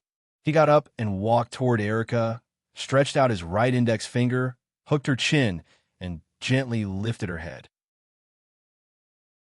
He looked straight into Erica's eyes and said with a chuckle, "Don't worry, I don't need your professor for the time being.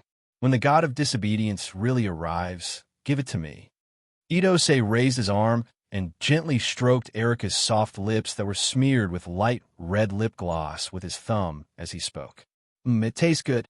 Then Ito licked Erica's lips with his thumb and said with a smile. Seeing Ito's action, Erica's face became rosy again. "Finish the things here as soon as possible. Then come to Japan to accompany me, my first night, Erica Brandrye." Ito turned around and walked out of the conference room while speaking to Erica in a low voice. "Yes, King." Erica bowed her head and replied to Ito's back. "Put this away, it's best to keep it close and don't lose it." Then Ito threw a square iron plate with the Flying Thunder God's positioning technique on the conference table and said, "I'm going back to Japan. See you later." After saying that, Ito's figure flashed and disappeared from Erica Brandry's sight in an instant. The next moment, Ito's figure appeared in his new residence in downtown Tokyo. Because of the time difference, it was already 7 o'clock in the evening in Japan. At this time, Ito took out his mobile phone from his pocket and called Wanli Furiyuri's name from the contact department. Hello. I'm Wanli Furiyuri." Soon, a slightly nervous voice came from the phone. "Wanli Furiyuri, I'm Ito. Is it convenient for you now?" Ito said softly, "No, I don't know what Wang Ning wants."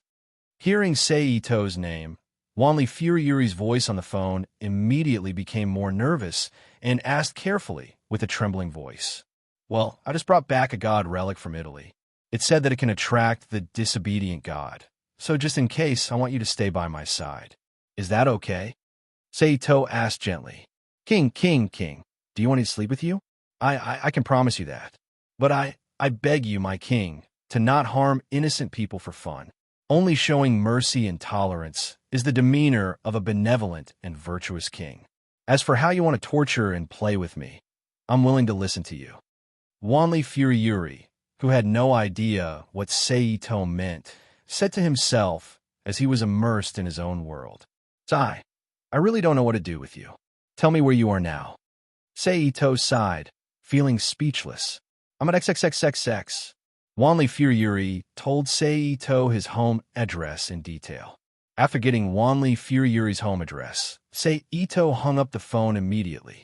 He used the delivery magic that he learned from Lucretia to send a piece of metal containing the flying thunder god to Wanli Furiyuri's home in the form of a letter.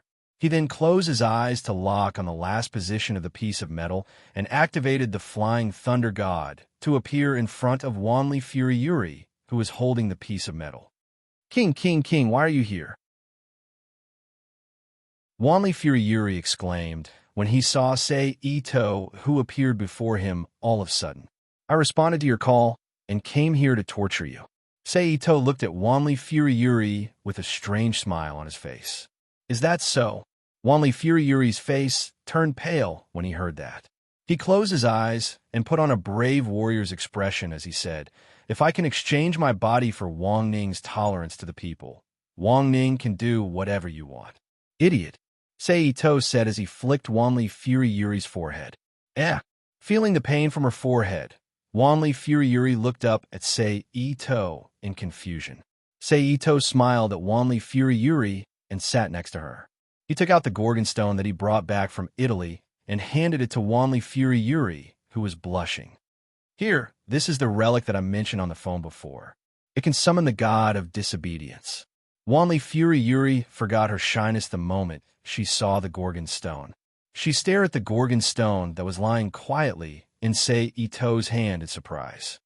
This is a holy seal that has a very, very ancient godhead sealed in it. The serpent god, the seal of Orochi. No, it should be a spiral seal that belongs to the origin and surrounds Mother Earth. Wanli Furiyuri began to mumble. This badge should be unearthed from North Africa. Egypt, Algeria. Master, why did you bring such a dangerous thing back? Are you planning to summon the god of disaster in Tokyo? What do you think the safety of the local residents is? Wanli Yoli, who had left the state of astral vision, suddenly turned to look at Ito Sei and questioned him with a stern expression like a princess. To me, other than Furiyuri, Yi, and Mayo, it doesn't matter what happens to the residents here, Seito said softly as he squinted at Wanli Furiyuri, who had a stern expression on her face. Hearing this, Wanli Furiyuri's face turned pale again. At this moment, she finally remembered that the guy in front of her was one of the few demon kings in the world. He was a very unreasonable existence. She was really lucky that she had not been killed by him after speaking to him like that. Sorry, King, I was rude. Recalling this, Wanli Furiyuri quickly got up and walked to Seito. She knelt on the ground and said, But I beg you, you can do whatever you want with me, but please let those innocent residents go. Seito stood up, walked to Wanli Furiyuri, and squatted down. He reached out his right hand to lift her chin and gently lifted her head. He looked straight into Wanli Furiyuri's eyes and said softly, Their lives can't replace your value in my heart. But for your sake, I will try my best to not cause too much damage to them. But that's all. I won't let my battle become restrained because of the possibility of injuring ordinary people. You have to be clear about this. Thank you very much for King's tolerance. That's enough. Yuri Banria replied with a look of gratitude in his eyes. It's just that you need to be prepared as well. In order to help me defeat the god of disobedience faster and reduce the possible destruction during the battle, you need to teach me your astral vision and knowledge of the gods. Through this method that is only useful to the god slayers. As he spoke, he lowered his head and kissed her cherry-colored lips before she could react and gently sucked on them. Keep that piece of metal with you. Or, when you feel danger, think of my image in your heart, and think of my name. When the time comes, I will naturally appear by your side and shelter you from the wind and rain. After a while, Sei Ito, who separated from Wanli Furiyuri, gently stroked Wanli Furiyuri's cheeks and said softly with a chuckle. Chapter 986. P.S. Thank you to Where the Souls Belong for your precious monthly votes, and thank you to NXCX and Nickfany for their tips. I'll leave the Gorgonstone with you for now. Use your talent to track down its origin. Maybe in less than 2 days, we'll have to fight the god of disobedience who came to Tokyo because of it. Sei Ito, who had a chuckle on his face, said to the blushing Yuri Banriya. His figure flickered, and like a laser image, he suddenly disappeared from her bedroom and returned to his new residence. Then, after saying goodbye to Mayo, Yi, and Yuan, he returned to his bedroom and closed his eyes to rest. Early the next morning, a sudden ringing of the phone woke Sei Ito up from his sleep. Sei Ito, who woke up, raised his body slightly, leaned back against the headboard, and used psychokinesis to summon the phone on the table not far away. After glancing at the caller information displayed on the LCD screen, he pressed the answer button and put the phone to his ear. "I'm sorry to disturb your rest, King." Immediately, Erica, Brandry's respectful voice came from the phone. "Save the pleasantries. I don't think you would call me at this time if it wasn't something important." Sei Ito turned his head and smiled at Yi, who woke up because of his movements, and said into the phone while gently kneading her full breast with his palm, "I'm honored that Wang Ning understands."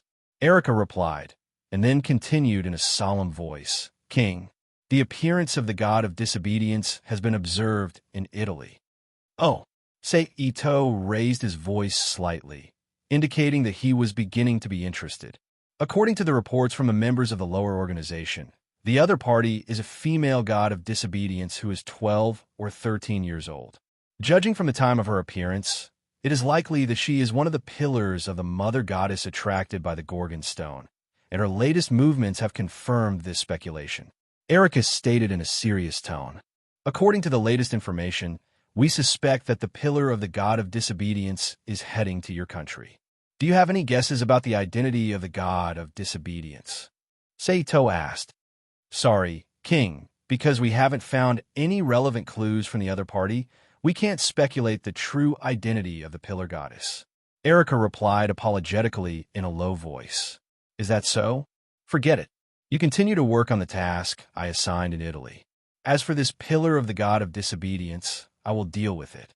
Ito said. "King," Erica replied. Then Sei Ito hung up the phone and sent it back to the previous table with psychokinesis. "Let's go back to sleep." Sei Ito smiled at Yi in his arms. "No, sister is probably up by this time. If we don't hurry over to train with her, she will laugh at us. At that time, she'll laugh at me again." Yi slightly stuck out her tongue and wittily said, "Forget it. I won't sleep anymore. Let's go together." Sei Ito smiled. After that, Sei Ito and Yi sat up from the bed one after another, picked up the folded clothes on the side, and put them on. But because they were going to train later, the two of them were dressed simply and loosely, and they quickly finished dressing. They walked out of the bedroom together and went to another room in the new residence that had been expanded by the magic array theory of the origin world. Zhang Yi and Roly-Poly, who were already cultivating in the room, began to cultivate together. After cultivating for an hour and a half, as usual, the four of them went to the bathroom to wash up and eat the breakfast prepared by Yi. They returned to their usual leisurely state, watching TV, reading magazines, cleaning the room. However, today's Sei Ito was a bit special. After eating, he directly returned to the bedroom and sat down cross-legged. He closed his eyes and used his mind to connect with the many shadow clones in the Rubik's Cube world to enter the general information section of the Rubik's Cube world's library to search for information about Athena.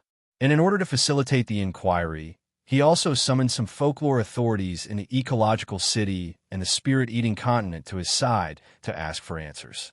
While Sei Ito was accumulating knowledge about Athena and polishing the sword of spirit in his hand, Athena, who looked only 12 or 13 years old, was petite, wearing a black checkered sweater, a white long-sleeve shirt, a dark pleated skirt, soft silver hair that reflected the moonlight, and a short hat with two ends standing up like a cat's ears. As the goddess of disobedience, she finally entered the waters of Japan after several hours of drifting at sea. She landed on land from the Gulf of Tokyo and sensed the ancient snake aura emitted by the Gorgon stone as she slowly walked towards Yuri Banria. At the same time, with the movement of Athena, all the lights, car engines, household appliances, gas, and other modern things that could emit light on her path were all extinguished for no reason. A deep darkness shrouded the place she passed and gradually spread forward. Night, the young goddess with the dark eyes and silver hair. No, not young, but a goddess who has been deprived of her age and status. That's why she is young. That's why she is disobedient. At this time, because of Seito's words, Yuri Banria, who would take out the Gorgon stone to observe and meditate whenever he had time to think about how to obtain the apocalypse, suddenly muttered to himself. The other party's honorific name is... The honorific name of the goddess of disobedience is However, very quickly, perhaps because he was shocked by the other party's name, Wanli Furu withdrew from that rare heavenly awakening state. There must be a mistake somewhere, right? This goddess should be the enemy of Gorgon. The snake god.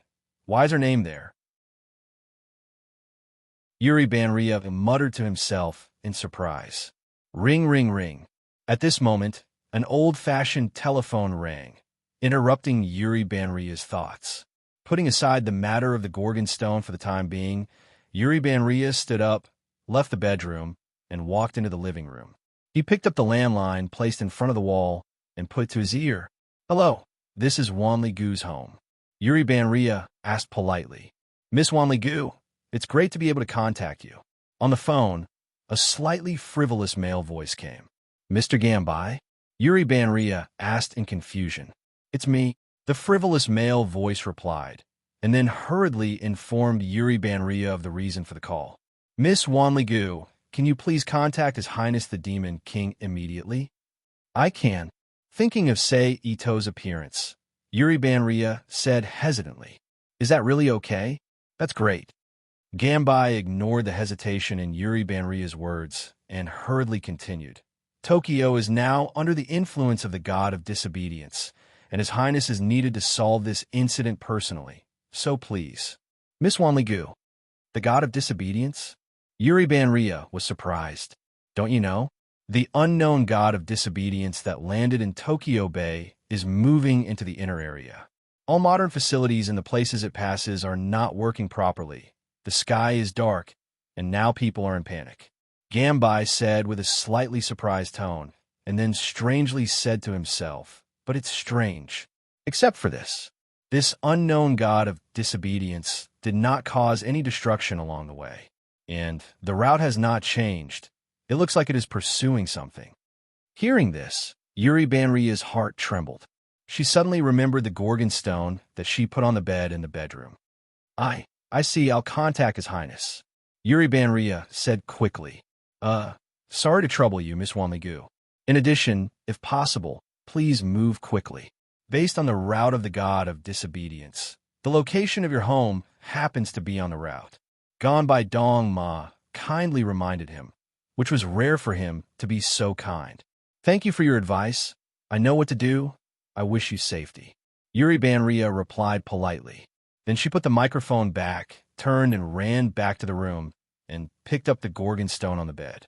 Then Wanli Gu ran to the side of the desk and picked up the mobile phone that he usually didn't use except for communication.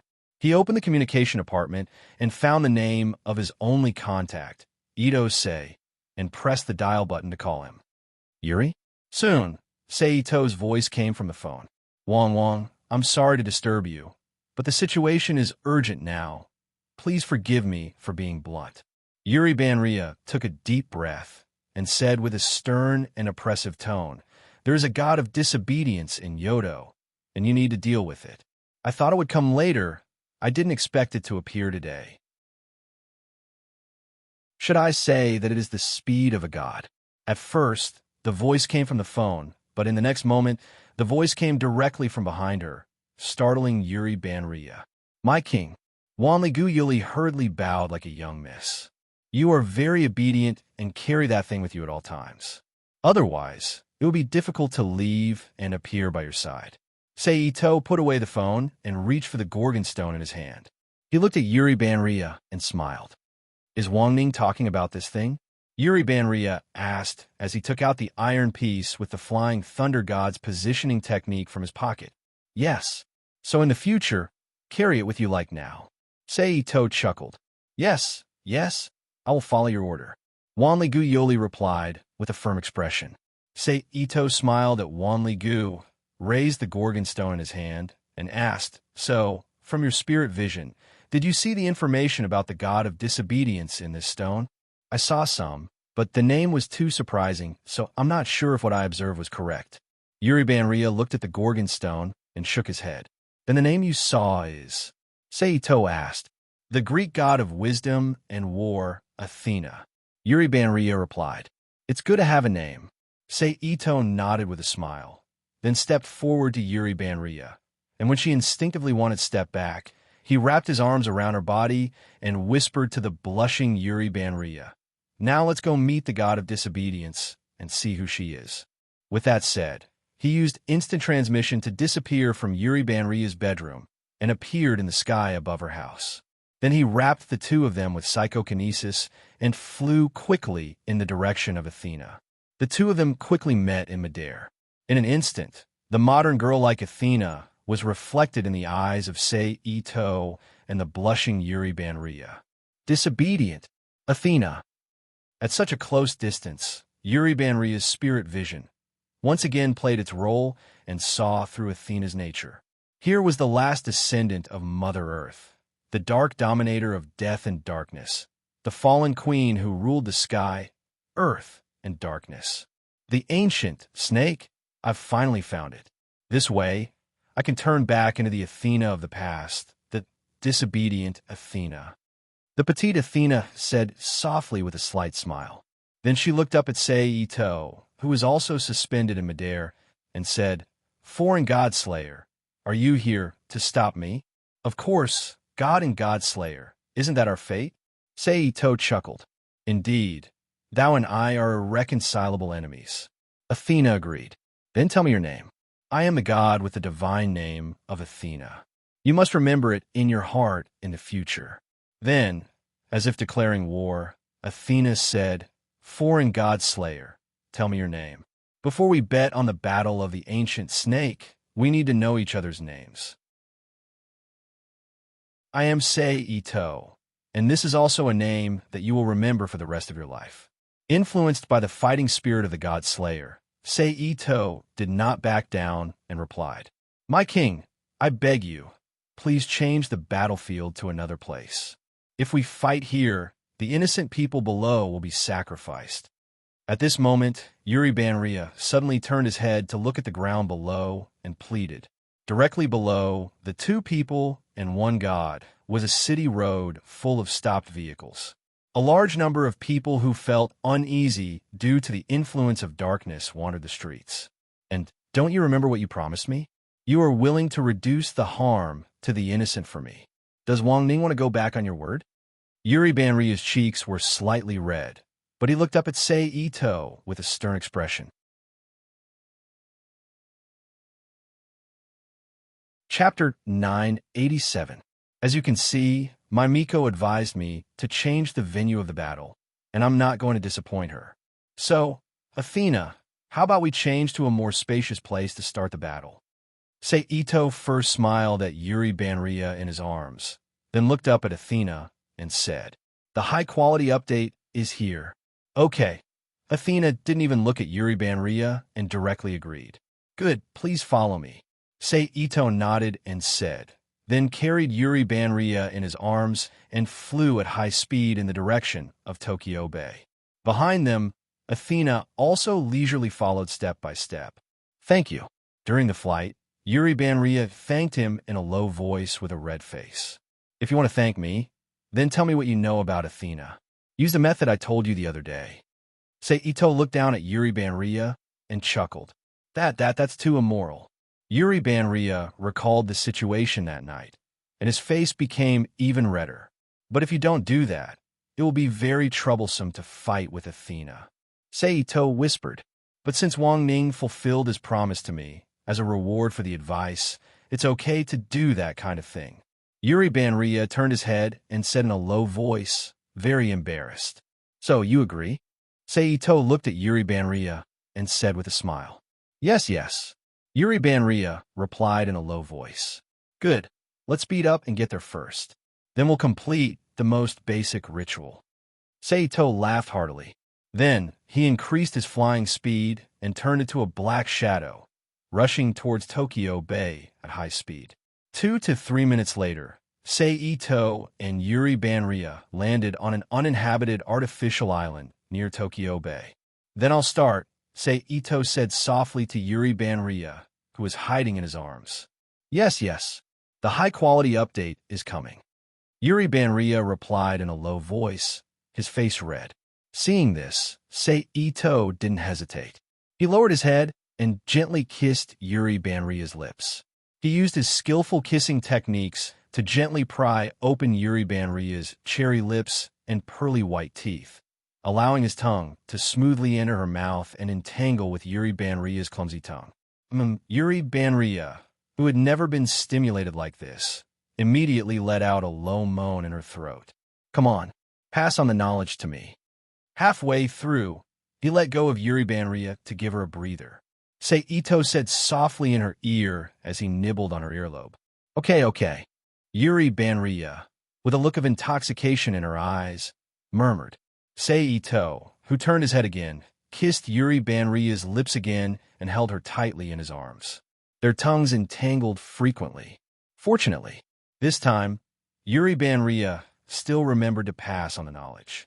He resisted the urge to lose his mind and used the curse to form a teaching technique.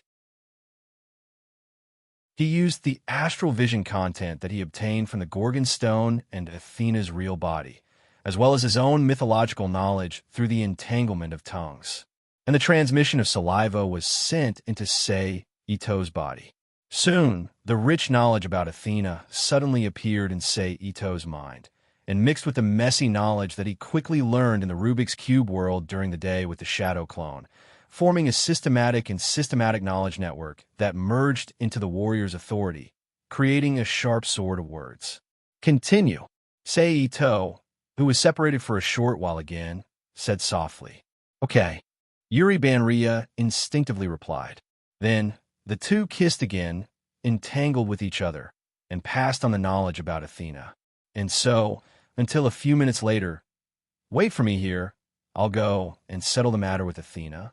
Ito said softly to Yuri Banria, whose face was flushed and whose eyes were watery.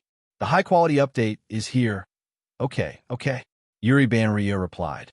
And just call me by my name from now on, King or whatever is too distant. Ito said as he gently kissed Yuri Banria's lips again. Okay, Yuri Banria said softly. That's it. Ito smiled as he gently caressed Yuri Banria's cheek. Then, he gently let go of Yuri Banria and leaped into the air, standing opposite of Athena, who had been waiting for a long time. What did I do just now? It's really too indecent. Yuri Banria, who had only just recovered, showed an expression that looked like he was about to cry as he blamed himself softly. Sorry for making you wait. Ito said to Athena. Letting a dying warrior enjoy the last bit of happiness is also the magnanimity of a god of war, so there's no need to be polite. Athena said softly. Then, Ito, let me ask you, where's the Gorgon Stone now? You want it? Ito took out the Gorgon Stone with a flip of his hand and played with it in his palm as he tilted his head and smiled at Athena. That belongs to me. If thou is willing to offer it to me, I will consider leaving here. Athena, who suddenly stepped forward, said expressionlessly, But why do I feel like you are lying to me? Ito asked in return, Are you insulting me? Athena frowned as she asked angrily. In battle, appropriate deception is also a form of wisdom. I don't think that as the god of wisdom and war, you would not use such tricks. Seito said as he shook his head slightly. It seems that thou is a qualified warrior, but from the perspective of a king, thou is not magnanimous. Athena said, perhaps, but from a perspective of an opponent, this kind of cautious style is qualified, isn't it? Seito chuckled. At this time, the distance between Athena and Seito was so close that they could reach each other with their arms. At this moment, Athena's figure suddenly crossed the distance between the two and appeared in front of Seito.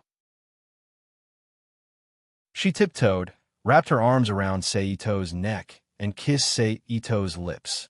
Feeling the soft touch on his lips, Seito immediately chanted in his heart, "I'm the lord of the underworld, the ruler of death and souls.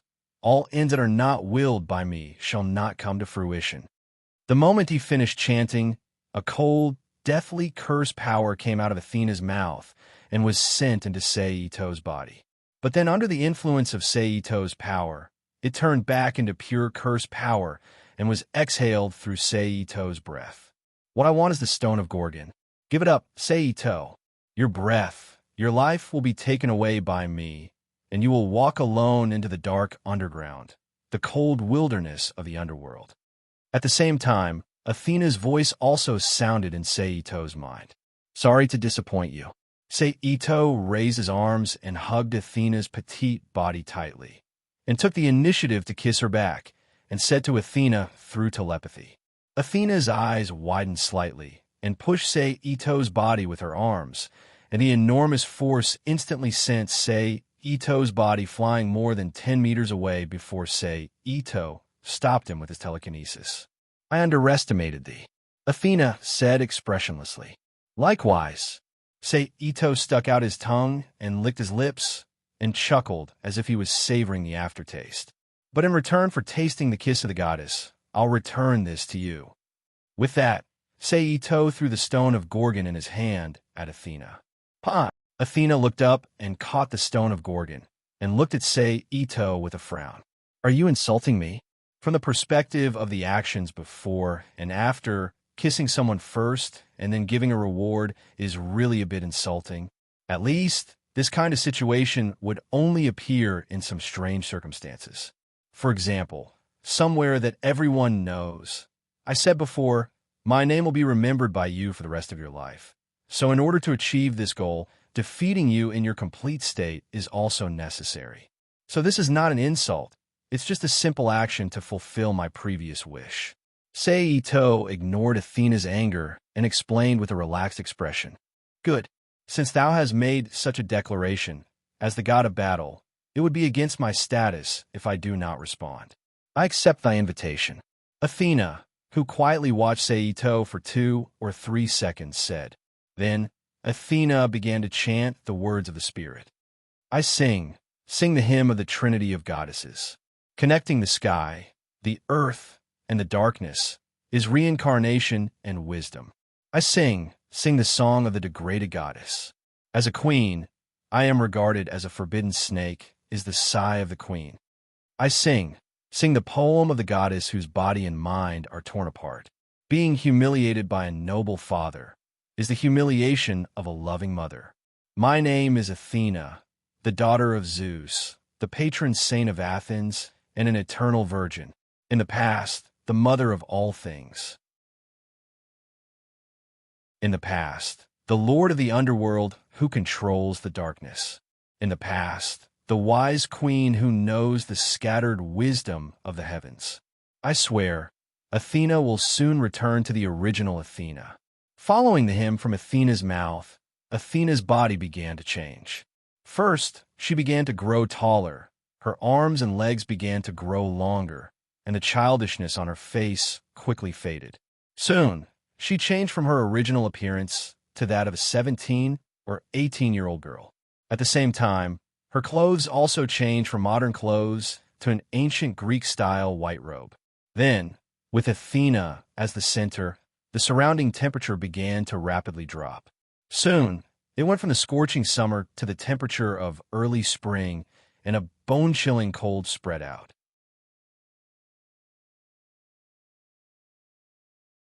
Chapter 988. Phew, I've finally retrieved the ancient Trinity body. Now, foolish Godslayer, let's have some fun. After a moment, Athena, who had stabilized her power, looked at Ito, who had used his authority as the Lord of Hell to counteract the death aura that erupted from her when she recovered. It would be my pleasure. Ito bowed in a gentlemanly manner. Then, he opened his mouth and chanted the words of radiance.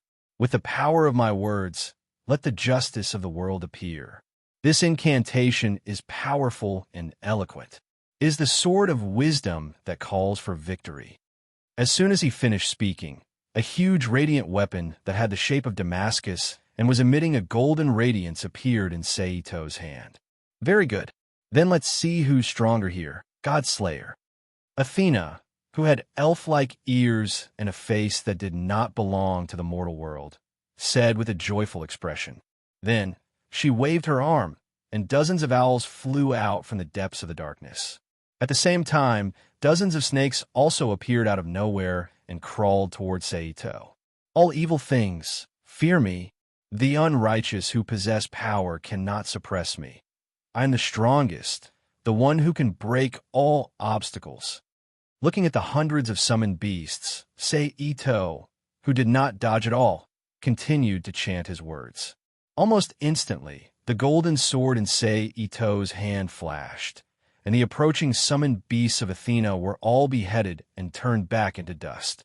Because they were not normal beasts, the dead summoned beasts did not leave behind any corpses.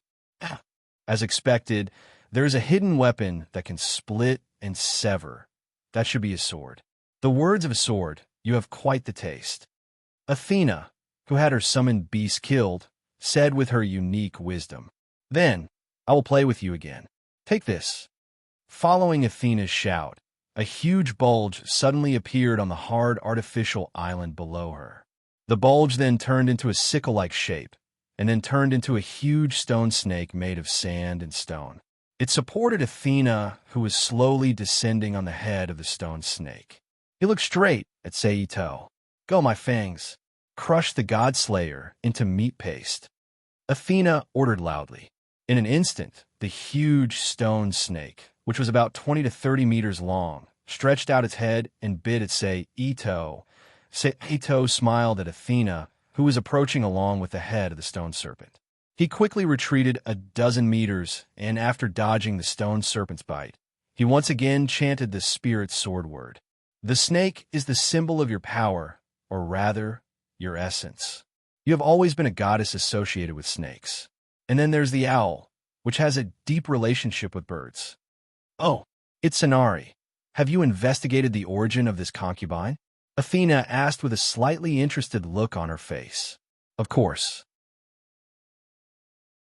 In order to leave you with an undying memory of your failure, I have prepared a lot. At least, I know about 80 to 90% of what kind of goddess you are. And the key to explain your existence is the snake, Ito said with a smile. Speaking of snakes, it is Medusa. Athena and Medusa were originally the same goddess. These two goddesses were spread from North Africa to Greece. A large number of baseball-sized energy balls emitting a golden luster appeared around Ito, completely surrounding him in the center of the sea of energy balls. If we trace back to the source, you are the goddess of snakes. Not only that, in Greek mythology, Athena's mother, Metis, the goddess of wisdom, was originally you, right? At this time, the giant stone snake finally crawled more than 10 meters away from Ito. It once again approached Ito, but just as it was about to attack Ito again, it was blocked by the barrier formed by the golden energy balls gathered around Ito. This is the sword's spirit. Is it the weapon just now? Athena said with a frown. You are not the goddess of Greece. You are the goddess of the earth who was born in North Africa and worshipped by the entire Mediterranean. You also have many other names and images. Metis, Medusa, Nat, Yana, Ashila. They were originally the clones of your original body, Athena. You can say that they are your sisters. At this point, the sword's spirit finally completed the first stage of the creation. The moment it was completed, a golden light shot out from the sword, and cut the stone snake outside the barrier into two halves. The dead stone snake immediately returned to its original appearance and turned into countless stones. It crashed to the ground with a loud crash. "How displeasing, Seito! How dare you threaten me with your sword? Don't remind me of my taboo past," Athena said angrily. Although she had lost the support of the snake, her body was still floating in the air. You, Egypt's Isis, and Babylon's Ishtar's ancestors were the last descendants of the ancient goddess. You are not only the goddess of the earth, but also the goddess of darkness who controls the underworld. You are also the goddess of wisdom who controls the wisdom of the heavens. Seito ignored Athena's anger. He continued to weave the spirit and sharpen the sword, making it sharper. Because you have always been accompanied by three attributes, you became the goddess of the Trinity. This is Athena's characteristic. As the god of war's characteristic, it was added with the changes of the times. The god of hell, who manages death and the greatest disaster, which is related to war, became the god of war. This is very reasonable. You really know how to talk. The angry Athena's hand flashed, and a bow and arrow appeared. Then Athena drew the bow and shot the arrow in her hand at Seito. At this time, the sword in Seito's hand flashed, and the arrow was deflected. Then, the key to the birth of your trinity is the snake. Seito continued to narrate the spirit. Don't say any more. My past is not something a junior like you can easily tarnish. Athena shouted loudly, and at the same time, four arrows appeared in her hand and shot at Seito, but they were still blocked by the light from the spirit sword in his hand. Although cows, sheep, and pigs are also used to symbolize the earth of harvest, you are also the goddess of earth. In fact, you are also the incarnation of a cow, but your essence is that of a snake, which is the key to your identity as the oldest Athena. In the end, you are not the goddess who controls the grace of the earth. Life is born, grows, matures, ages, and then dies. The four seasons are the same. They grow in the spring, flourish in the summer, bear fruit in the autumn, and wither in the winter. At this time, the angry Athena put away her bow and arrow. She waved her hand and rushed at Seito, even if her body would be injured by this sword. However, Seito nimbly dodged her attack. Also, the people in the ancient world might not be able to receive the blessings from the earth. Due to natural disasters or abnormal phenomena, most of the harvest would be lost because of these.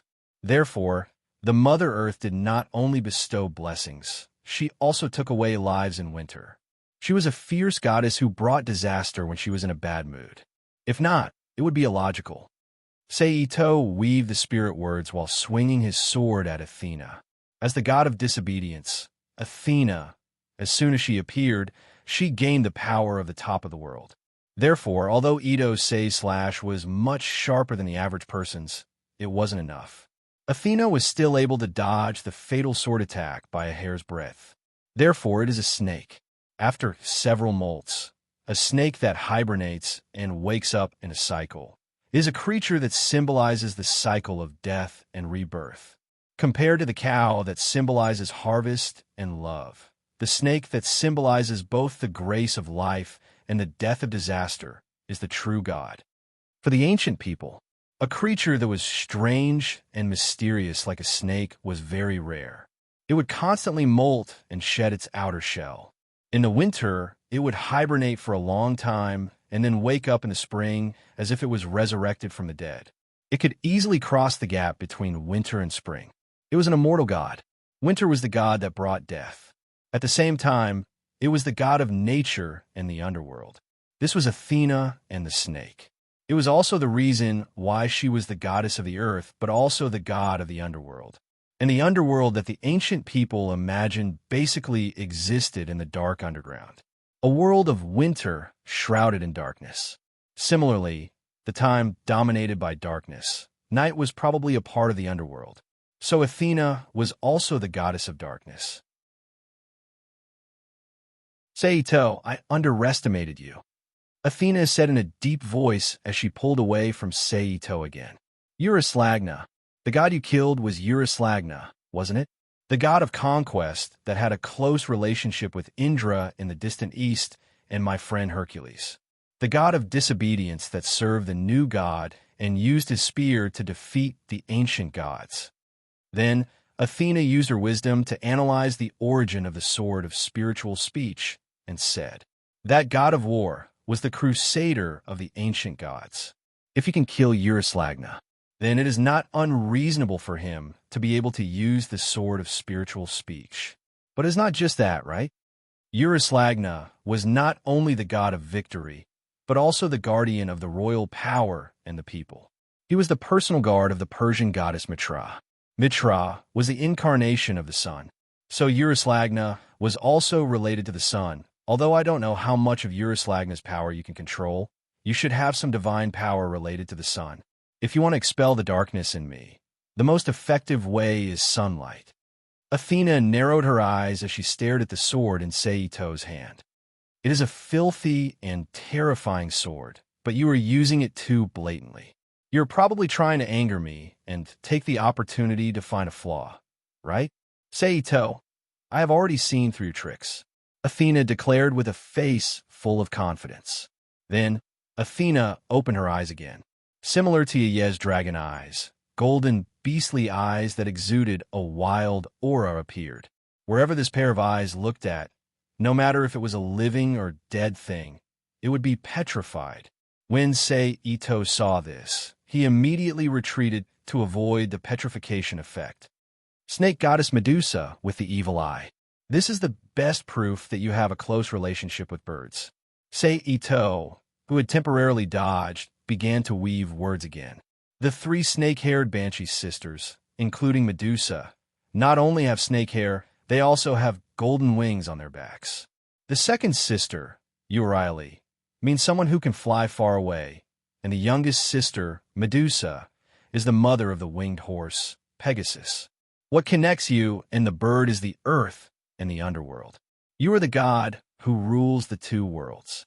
The bird has the magic to fly between the other world and this world.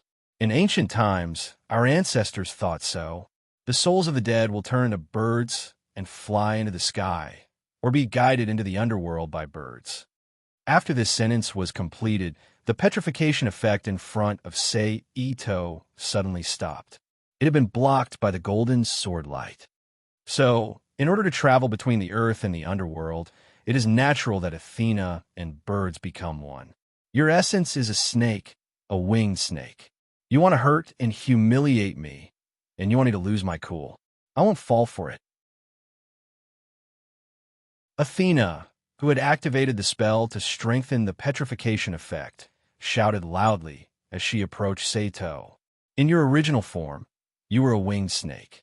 Before you were crowned with the title of god, you were the goddess of life and death worshipped by the ancient people. After the baptism of time, the winged serpent has evolved into the form of Athena, the god of disobedience. The winged serpent also stirred up the curse. Saito, who had weaved words to resist the spell, began to read aloud.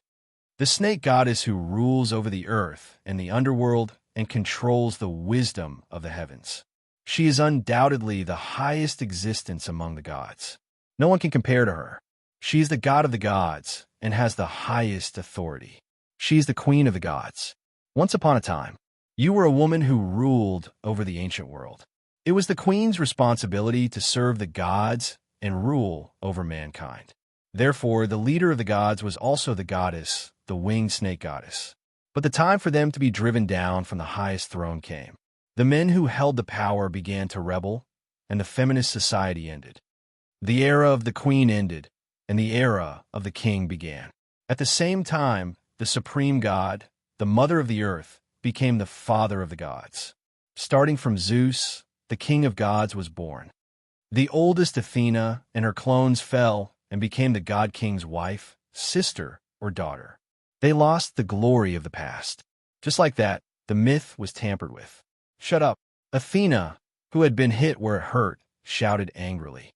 Athena became the king's daughter. Metis was humiliated by him, and his wisdom was taken away. Medusa even fell and became a monster. Not only that, in Greek mythology, Hera or Aphrodite were both defeated earthly mother goddesses. They originated from the same origin as you, and they were the goddesses in charge of life and death. Didn't I tell you to shut up? That saying is so filthy. Athena said loudly, unable to restrain her anger. The defeated mother of the earth was mentioned in the myth as a winged serpent. A winged serpent, which is a dragon. The evil dragon that appeared in countless heroic myths, a dragon that was defeated by heroes and gods. It is the defeated mother of the earth's attitude after being degraded. With that, Seito held the golden sword that had been polished to the point of being able to kill gods and closed in on Athena. As a form of resistance, Athena summoned the black scythe that symbolized the god of death. She held it in her hand and clashed with Seito's golden sword. In an instant, a cold aura was transmitted from Athena's scythe. I won't be hit by you. Even if I am immortal, I won't be able to withstand your attack that can directly cut through godhood. So I will use the forbidden power of darkness to defeat you. Athena said, glaring at Seito. I'm the one who summons winter, the one who controls life and death, the cold ruler of hell, the queen of seizing. My command, Kusanagi Protector, become a dead king and turn into a corpse. With that, Athena chanted the words of authority, stirring up the cursed power into ripples of death, attacking Seito through the weapon in her hand. Have you forgotten? I also have the authority of hell. With that, Seito mobilized the authority of hell in his body to resist the attack that Athena sent over. Then, he exerted force in his arm and used the sword of words to forcibly cut the scythe in Athena's hand. Boom! The collision of the cursed power instantly formed a powerful shockwave, sending Seito and Athena's bodies flying outwards. However, the two of them were not ordinary people, and they quickly stood up from the ground that was cleared by the shockwave. In this case, your sword can no longer be used, I know very well. Athena said with a smile. In other words, you want to use the power of the sun now. Among Euryslagna's incarnations, the one with the strongest connection to the sun should be the horse. With that, she took out the black scythe again and slashed at Seito. As expected of the goddess of wisdom, you are right. Seito, who calmly dodged Athena's scythe attack, smiled, then pointed to the east and shouted, For victory, quickly come to me. Undying sun, please give me a shining steed. Spirited steed, bring me the wheel of light that symbolizes your master. With that, in the east of the dark sky, a new sun suddenly appeared, turning into a flaming spear and rushing straight at Athena. In an instant, the area of tens of meters around Athena was engulfed by the white flames.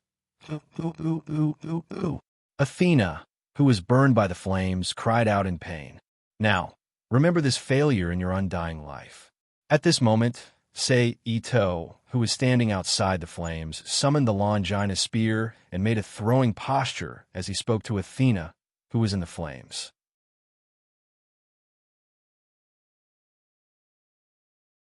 Chapter 989. P.S. Thank you to 157747860 for your precious monthly votes. Thank you to Nick Fanede and the other two for their tips. P.S. To make up for yesterday's lame chapter, I'll probably update 4 times today or more. Whoosh! Longinus's spear streaked across the night sky like a white line. It instantly broke through the distance between Seito and Athena and pierced her chest. Uffed! With a clear, muffled sound, a large amount of blood spurted out from the chest of the teenage Athena. Athena, who was attacked by Longinus's spear, immediately fell to one knee and was completely engulfed by the white flames that followed. I hope the spear that carries the will of 8 billion people is strong enough, Seito thought as he looked at Athena and Longinus's spear covered in flames. After burning quietly for a few minutes, the flames seemed to have lost their fuel and were completely extinguished. Seeing this, Seito stepped forward. Although the ground was charred and crystallized, there was no trace of heat at all. Step by step, he walked toward the deep pit where Athena was. Soon, The image of Longinus's spear, which was covered in a layer of black but still intact, and Athena, who had returned to her infant form and was completely naked, appeared in front of Saito. "Are you going to kill me and usurp my power? You despicable god-slayer." Although her injuries were so serious that she couldn't move, Athena's expression was still awe-inspiring as she looked at Saito, who was standing at the edge of the pit. "You have already called me by my other title, God-slayer. So, there is nothing despicable about fighting you. So, what you said doesn't make sense." Ito Sei, who had jumped into the pit, walked to Athena and chuckled. "But as I said before, I want my name to be engraved in your immortal life, so I won't kill you." Then, without waiting for Athena to refute, Saito, who was holding Longinus's spear, laughed again. As soon as he finished speaking, Saito ruthlessly pulled Longinus's spear out of Athena's body. As the spear was pulled out, another gush of blood uncontrollably spurted out of Athena's body. Seeing this, Saito quickly waved his free left hand. He used psychokinesis to wrap the blood that spurted out and quickly collected it. He put away Longinus's spear, squatted in front of Athena, and raised her chin with his right hand. "But as the victor, I have to take something from you, so I'll use your kiss as my reward for defeating you." Then, without any explanation, he lowered his head and kissed Athena's lips and stuck out his tongue to entangle with hers. "Okay, you can go." After a moment, Saito let go of Athena and stood up again. "You're a hateful man who knocked me down, forcibly took my chastity, and repeatedly humiliated me. Your name has indeed been deeply engraved in my heart." Athena, who was holding the wound on her chest that was gradually closing, looked deeply at Saito and said. Then, as if she didn't want to talk to him anymore, she slowly walked away. He turned around and walked away slowly. After a while, he completely disappeared from Ito-sei's sight. "Well, everything is ready. We just have to wait for the future conditions to be fulfilled." Saito, who watched Athena leave, raised his hand and looked at the silver hair in his hand that he had secretly pulled off when he kissed her. Then, Saito put away the hair and spread out his mental power to search for Yuri Banrya's position outside the battle range. He then used instant transmission to teleport over. "I'm so sorry. Only then could I create the sword of spiritual speech that can slay gods and defeat Athena." Saito, who suddenly appeared in front of Yuri Banrya and stretched out his hand to caress his cheek, said softly, "No, nothing." Recalling the scene when the two kissed, Yuri Banrya lowered his head with a blush and whispered in a mosquito-like voice, "In the future battles, I'll leave it to you, Yuri." Saito smiled. "Yes, yes," Yuri Banrya subconsciously replied. Then she realized what a ridiculous request she had agreed to. She couldn't help but become even more shy. Seeing this, Saito laughed and stepped forward to hug Yuri Banrya's waist. He used psychokinesis to wrap their bodies from the ground and soared into the sky. They slowly flew back in the direction of Yuri Banrya's home. Although the speed was slowed down in consideration of Yuri Banrya's health, the speed was still fast on the unobstructed road in the air. It only took more than 10 minutes. The two returned to Yuri Banrya's home again. "Have a good rest. I'm leaving." After that, he lowered his head again and kissed Yuri Banrya's lips, who hadn't reacted yet. Then, he used the Flying Thunder God technique and disappeared from her sight. They returned to the bedroom of their new house in the city. Then, Saito locked the door behind him and set up a defensive enchantment on the door to prevent being disturbed by a Yi, Shinya, or Yuan Yuan while he was working. Then, he walked to the center of the room and stood still. He bent his body and used his sword finger to draw a small magic circle on the ground that had obvious Taoist characteristics in both the layout and the inscriptions. When a magic circle was finished, Saito turned his hand again and took out 5 small triangular flags with the colors of red, black, yellow, green, and white. The 5 words of fire, water, earth, wood, and gold were written in seal script on the surface. He inserted them on the 5 vertices of the magic circle according to the 5 elements. At this point, a small Taoist altar was completed. Then, Seito turned his hand again and took out a 300-year-old peachwood doll that he had obtained from Mount Wudong in the Heavenly Reliance world. It was only used once against the big boss in the world of steel alchemists and could still be used twice. He put on the ground beside him. Then, Seito's wrist moved again. A piece of top-grade yellow joss paper without any writing on it, a small box of dried top-grade cinnabar, and a small white porcelain plate with a Taoist magic circle carved on the surface of the cinnabar appeared on the ground. Seito took the white porcelain plate and reached out to pick up some cinnabar from the small box and put on the plate. Then, he flipped the plate and summoned Athena's blood, mixing it with the cinnabar and mixing it with his fingers. As he mixed it with his fingers, the cinnabar began to become wet and sticky. At the same time, a powerful wave of spell energy began to spread out from the cinnabar that was gradually emitting a dim golden light. However, it was immediately blocked by the dark red light released by the magic circle carved on the small plate and was once again pressed into the cinnabar. After a dozen seconds, when the cinnabar had reached his requirements, Seito put down the small plate and took a blank yellow joss paper. Dipping his finger in the cinnabar, he quickly wrote a Taoist talisman of pardon on the yellow joss paper. But this time, it was different from the talisman he had made before. After writing the pardon on the front, Seito turned the yellow joss paper around and wrote 3 golden words on it in the same way. Although the shape was strange, one could still vaguely see that it was Athena's name. After he finished making the yellow joss paper with Athena's name, Seito reached out and took the peachwood doll from the side. He chanted a Taoist talisman of pardon and stuck the yellow joss paper on the surface of the peachwood doll. Then, he used the silver hair he had taken from Athena's body to tie it up tightly. In the end, he opened his mouth and spat out a mouthful of invisible mist that carried a powerful wave of spell energy at the peachwood doll. And the energy source of this mouthful of mist was stolen from Athena's body when Seito had kissed her twice. The instant this mouthful of spell energy mist was spat on the peachwood doll, a layer of faint golden light suddenly appeared on the surface of the peachwood doll.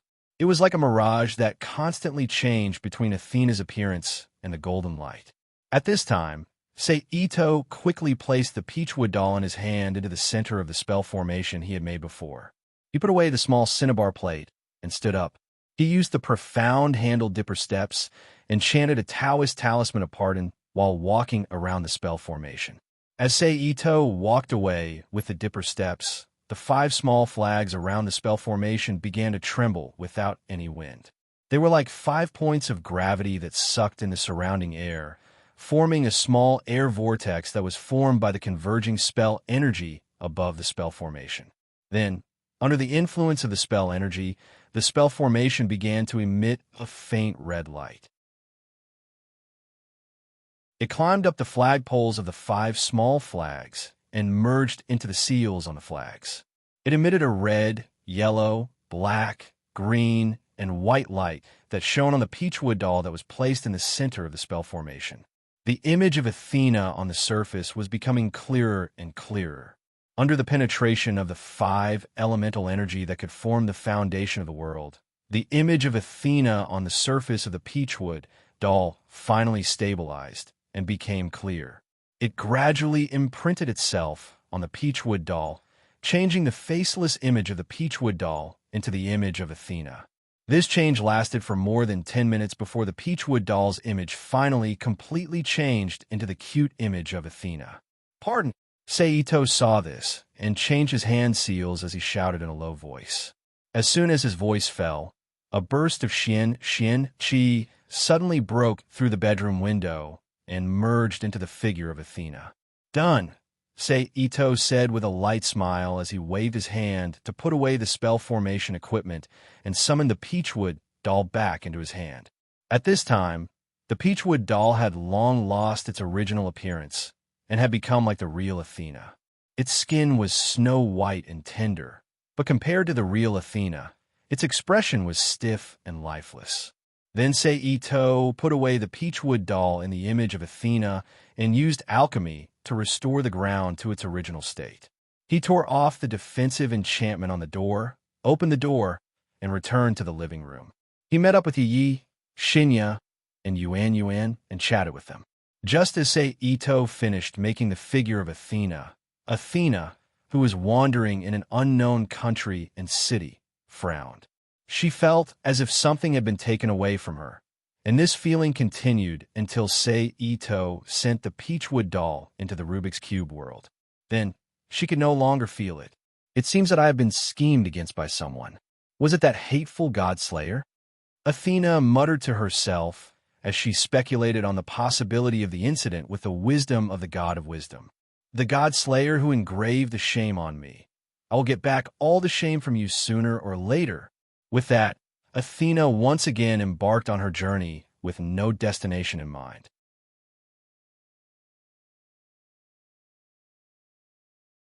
Chapter 990. That's it. Seito looked at the huge warehouse, which was more than 150 square meters in size, and said to Erica, Brandel, who led him here. Today was more than half a month after the defeat of the disobedient Athena. One day in early June, near the middle of June, Seito, who had nothing to do at home, received a call from Erica. He was invited to a large warehouse in Milan, Italy, under the name of Red Cross and Black Cross, to receive a batch of magic and martial arts manuals collected from various secret societies under his order. Yes, at your request, Kiyoshi Ito, all the secret societies under the rule of Southern Europe have sent their manuals here. Erica replied, and compared to the previous honorific, the way she addressed him this time was much more familiar. Obviously, after this period of time, Erica, who somewhat understood, Ito's temperament, gradually began to return to her usual self. No one in charge of the society resisted or pretended to be a snake. Ito walked into the warehouse, picked up a manual, and asked aloud, under the direct order of the entire Southern Europe, who dares to disobey your order? Kiyoshi Ito, you're joking again. Erica retorted in a relaxed tone. Then, did you also get the Book of Merit commending David? Seito turned around and looked at Erica. Erica was stunned at first. Then she was embarrassed and argued. The person who kept the Book of Merit commending David is Saint Raphael. She has retired from the ranks of the Knights Templar. In terms of identity, she is an individual, not an association, so I don't think there is anything wrong with the previous report. Sure enough, you are cuter like this. Seito reached out and stroked Erica's cheek. Feeling the warmth on her cheeks, Erica resisted the urge to back away. She lowered her eyes, and a faint blush appeared on her cheeks. Then, have you found any information about San Raphael's place of seclusion? Seito smiled as he withdrew his hand and turned around. He said to the pile of secret manuals in front of him. At the same time, with a thought, he opened the Magic Cube world and received the nearly 10,000 secret books in front of him. Looking at the empty warehouse in front of her, a look of surprise flashed in Erica's eyes, and then she returned to normal. She replied respectfully, since the death of Sarbalt lay, the whereabouts of San Raphael have become secretive again, so I'm sorry. We haven't been able to find out her exact whereabouts yet. Are you afraid that I'll force her to give me David's Book of Merit? Seito said as he walked out of the warehouse. Probably, Erica replied. Well, I won't do anything to her. Let's continue to track her down. After all, she has the grimoire you have been longing for, right? Rosin glanced at Erica beside him and said, Yes. Erica nodded and agreed. The two walked slowly out of the warehouse and walked along the street. Oh, by the way, if you only have a complete set of spells, can you learn the divine annihilation magic? Ito suddenly asked Erica next to him. If I only have a complete set of spells, it's difficult. No, it's almost impossible. Erica frowned and said, Not even with your uncle's teaching. Ito asked, If you have uncle's teaching, then it's naturally not a problem. Erica raised her head slightly and said with a proud look. Ito nodded and immediately took out a piece of white paper. He used transcription magic to write down some of the spells that he just found from the various memories in his mind. This is all the spells related to the divine annihilation magic. Take it and ask your uncle to learn it. After a while, Seito handed the paper full of writing to Erica and said, Erica, who was skeptical, reached out and took the paper and looked down. With all due respect, where did you learn these spells? Erica, who couldn't help but be curious, looked at Seito and asked, From where I should know. Seito looked into the distance and chuckled. Don't force yourself. If your own strength is not enough, temporarily suppress the practice of this spell and come to my side to serve me first. When your strength is enough, ask your uncle for advice. Then Seito said, Okay. Erica nodded and agreed. As for whether she could really resist the temptation of the divine annihilation privilege and not ask her uncle for advice, only she knew. After that, Seito, accompanied by Erica, toured Italy for 2 days. When he met Lucretia Sola, who had an ambiguous relationship with her, he took her with him and hid it well.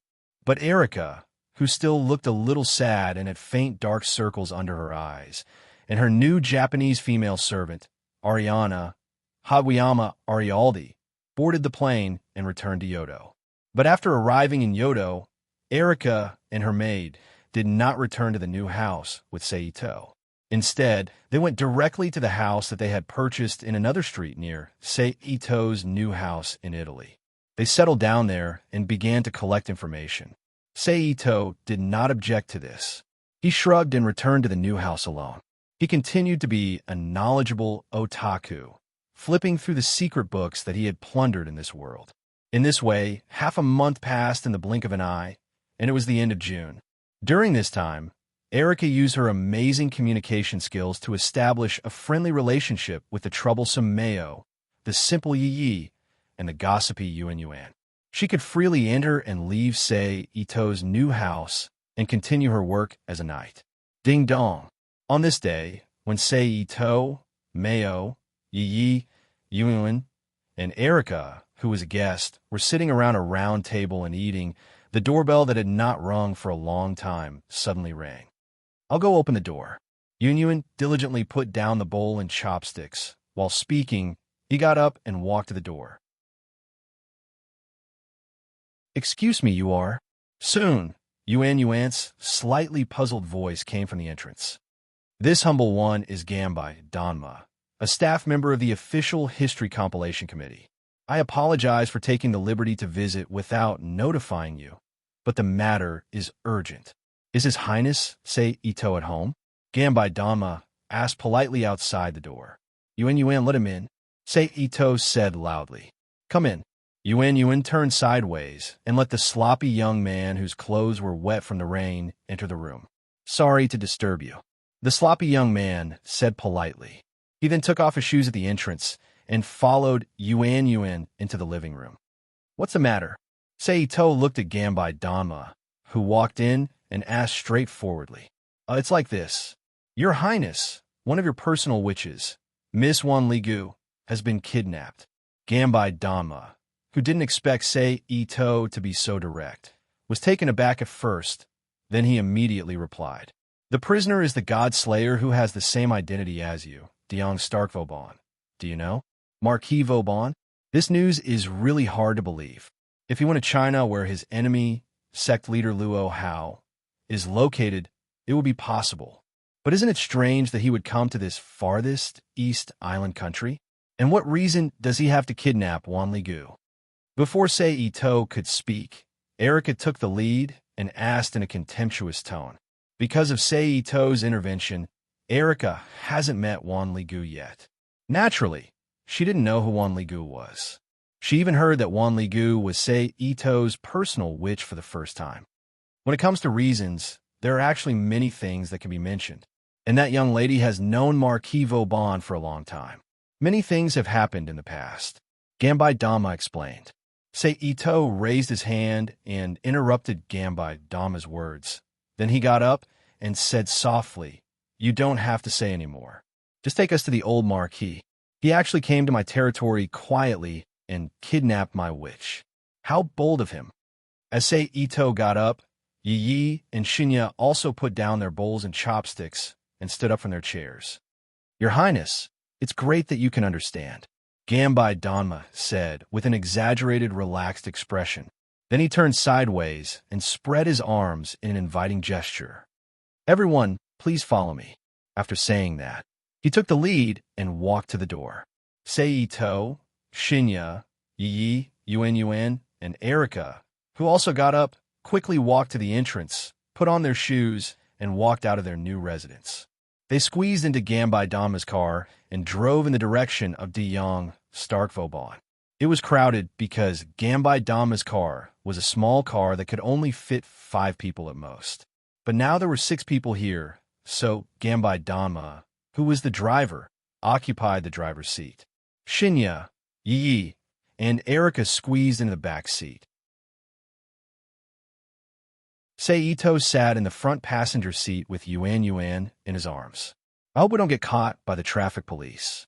This is illegal driving, Gambai Dama whispered in the driver's seat. After more than 40 minutes, the car stopped in front of a 3-story library that was relatively old. This time, the place the car was heading to was not the Qingye Terrace library that had been robbed by Seito, but another library in another district. Obviously, the library that had been robbed before had been abandoned by the History Compilation Committee. Stay here and wait for orders. Seito, who was standing outside the car, waved his hand and summoned 2 special long swords for Shinya and Yi to use, and said to Gambai Dama, who was standing next to the driver's seat. Okay. Gambai Dama, who felt that it was good to be lazy, agreed. Then, Seito, Shinya, Yi, Yuan, and Erika, who had finished their preparations, moved toward the library.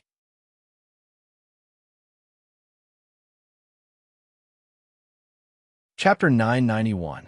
Just when everyone was a few steps away from the library, several figures in tattered clothes suddenly appeared, brandishing their swords as they slashed at Seito's group. Seito remained unmoved when he saw this. He just stood there without making any movements to resist. The next moment, 2 crisp sounds rang out. Zhenyi, Yi, Yuan, and Erika drew their weapons one after another in their own way and faced the several attacking figures. With the cooperation of the few of them, it only took about 10 seconds for the several black shadows to be completely wiped out by the 4 of them. But soon, several more figures suddenly appeared and faced Zhenyi, Yi, Yuan, and Erika. Leave them to us. Ah Chung, you go inside and find the culprit.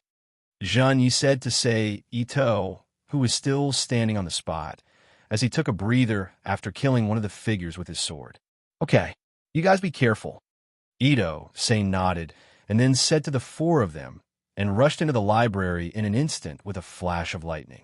The moment Seito rushed into the library, a young girl, who was about the same height as Erika, more than one, 6 meters tall, and had a slim figure walked out of the library. She wore black tights and a blue, black-striped shirt with long silver hair tied into a ponytail. She brushed past Seito like the wind. The silver-haired girl, who was completely unaware of Seito's passing, slowly walked out of the library, separating herself from Erika, Zhenyi, Yi, and Yuan. The figure in tattered clothes stood there. Ah, when did you come to Japan? It's been a long time. Erika's frivolous and cheerful voice rang out. On the other side, Seito, who had rushed into the library at top speed, quickly searched the area on the first floor. He then took the stairs to the second floor of the library, where he saw the oldest of the God's Layers, old Marquis, Sasha Daon Stalwerben, who had the instincts of a beast. He also saw Yuri Banria, who was wearing a white shirt and trousers, standing quietly to the side. Seito, who did not immediately break free from his high-speed movement state, moved and instantly rushed to Yuri Banria's side, reaching out to hug her waist. He returned to the door with her in his arms and revealed himself. You succeeded? Yuri Banria, who suddenly felt herself being hugged, raised her head and looked at Seito's familiar face in surprise. Didn't I tell you? When you're in danger, just say my name in your heart. Why didn't you listen? Seito frowned slightly and lectured. Wanli Guyuli didn't give an explanation. He lowered his head and remained silent. As a king, your behavior is quite rude. At this time, Old Marquis Sasha Daon Stalwarbin looked at Sei Ito with a twinkle in his eyes and said lightly, "Speaking of being rude, you don't hold back. You came to my territory without notice, and forcibly abducted my witch without informing me. This behavior is no different from provocation." Sei Ito slightly narrowed his eyes and looked at the skinny figure. His back was straight, his forehead was wide, his face was slightly thin and long, and his gray hair was neatly combed to the back of his head. He wore a black suit and held a ceremonial walking stick in his hand. He looked more like an English butler than a noble. The old man, Sasha Daon Stalwarbin, who exuded a scholarly aura, retorted, "That seems to be the case. Then, as a king, I formally apologize to you. But, young king, can you hand over the witch in your hands to me? I will pay the corresponding price." Sasha Daon Stalwarbin first apologized to Sei Ito in a very gentlemanly manner, then changed the topic and demanded. Hearing the old Marquis words, Yuri Banria, who was in Sei Ito's arms, immediately turned pale and slightly trembled. "Sorry, she is my important witch, but no price can replace her existence." Sei Ito refused without hesitation. "That's really a pity." Sasha Daon Stalwarbin sighed in a low voice. "I originally thought that I could reach a settlement with you through negotiation, but now it seems that we can only obtain what we want through a contest of force. Then, as the opponent of the upcoming battle, young king, report your name. Even if I don't report my name, you will know who I am." Sasha Daon Stalwarbin said. "Sei Ito." Sei Ito calmly replied, "Very well then, King Ito. Now, we will use the girl in your arms as the wager. She will belong to whoever wins. But since you need to hide with her, I can give you a buffer of 30 minutes. In these 30 minutes, you could take the girl anywhere. After 30 minutes, I will go out from here and take the girl as well as your life. It doesn't matter where you hide. In order to hunt you, I will chase you to the ends of the earth and force you into a dead end. This is the rule of the hunt. Do you understand?"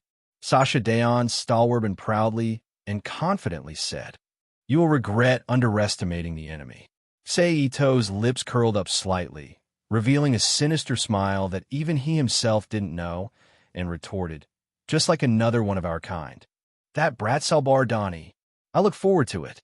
But King Ito, don't forget that I am not that annoying idiot brat Salbar Dani. I am Sasha Daon Stalwarbin." Sasha Daon Stalwarbin murmured with a distant gaze, and then said in a loud voice with a sinister expression, "Humph." Sei Ito coldly snorted, turned around and walked out of the library with Yuri Banria in his arms, and met with Erica, Mayo, and Yuan, who had been brought into the library by the silver-haired girl Liliana Kranikar. "Kiyoshi Ito, Chung, Lord." Erica, Mayo, Yi, and Yuan called out in unison. "Has the matter been resolved?" Mayo asked. Sei Ito nodded to the four people and the silver-haired girl Liliana and said softly, "Not yet, but I have made an agreement with the other party. Everything depends on the result of this battle." "Fine, you shouldn't have agreed to that lord's request." At this moment, Yuri Banria suddenly said softly, "Actually, to be honest, I couldn't have asked for more in this battle." Sei Ito slightly shook his head and said with a chuckle, "So Yuri, you don't have to let your imagination run wild and add unnecessary burdens. You just have to accompany us with peace of mind." "Kiyoshi Ito, could it be that you want to?" Erica, who had faintly sensed something from Sei Ito's words, looked at Sei Ito in shock and exclaimed in a low voice, "As expected of Erica, you are so smart." Sei Ito praised with a smile. At the same time, he also vaguely confirmed the possibility that Erica had suddenly guessed in her heart. "Okay, let's leave this place first, and then change to another place to prepare for the final battle with the old Marquis." Sei Ito decided, and then walked out of the library with Erica, Mayo, Yi, Yuan, and Yuri Banria, who had just been rescued and squeezed into Gonbaidama's small car. After hearing the plan, they quickly drove to the battle location that Gonbaidama had chosen. During the journey to the location, Yuri Banria told everyone about her experience 4 years ago, which was the nightmarish scene of participating in Sasha Daon Starvabin's ritual to summon the god of disobedience. After more than 20 minutes, Ganbadama finally sent Sei Ito and the others to the battle location that he had chosen.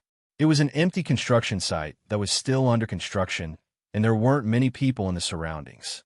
"It seems that we don't have enough people," Sei Ito said to the girls beside him after looking around the site. Indeed, that lord can not only summon the deceased with the strength of a grand knight and a superior magician, but he can also summon up to 100 giant wolves. "If it's just the few of us, it will be difficult to resist," Erica said with a frown. At this moment, Yi, who had understood Sei Ito's meaning, looked at him and said, "Ah, Chung, call the others over as well." Erica, Yuri Banria, and Ganbadama, who was standing on the side, all looked at Sei Ito and Yi with a puzzled expression. They didn't know what the conversation between them meant. Sei Ito and Yi looked at each other and nodded. Then, they suddenly used instant transmission to appear behind Ganbadama and waved their hand to knock him out. "Mr. Ganbadama?" Yuri Banria looked at Sei Ito and Ganbadama, who had fallen to the ground in astonishment. "There are some things that I don't want other people to see except for my women," Sei Ito said lightly after a few more strikes on Ganbadama's body, making him completely unable to wake up in a short time. Then, Sei Ito thought and threw Ganbadama into the Rubik's Cube world and summoned Kitsuma Yomi, Tsuchiya Kagura, Uchiha Miko, Hanrin, Karen, Oriana, Kanban Miki, Tsuchiya Miki, and big sister Suzu Ito to his side. Looking at the 8 women who suddenly appeared in front of them, whether it was Erica or Yuri Banria, they all had a look of disbelief on their faces. "TSK, TSK. Katsuya Miyomi looked at the women around her and said with a smile on her face. Beside her, Tsuchiya Kagura looked at Kitsuma Yomi in confusion, then looked at Sei Ito and the other strange women around her, and hid behind Kitsuma Yomi without saying a word.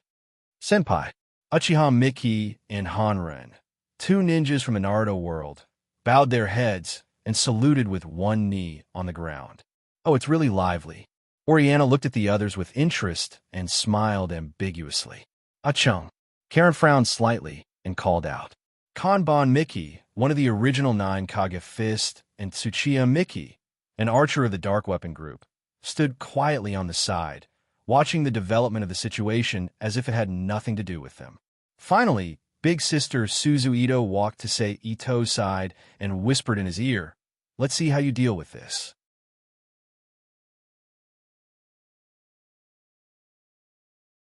Chapter 992. P.S. Thank you to Always Late and Shirley for your precious monthly votes.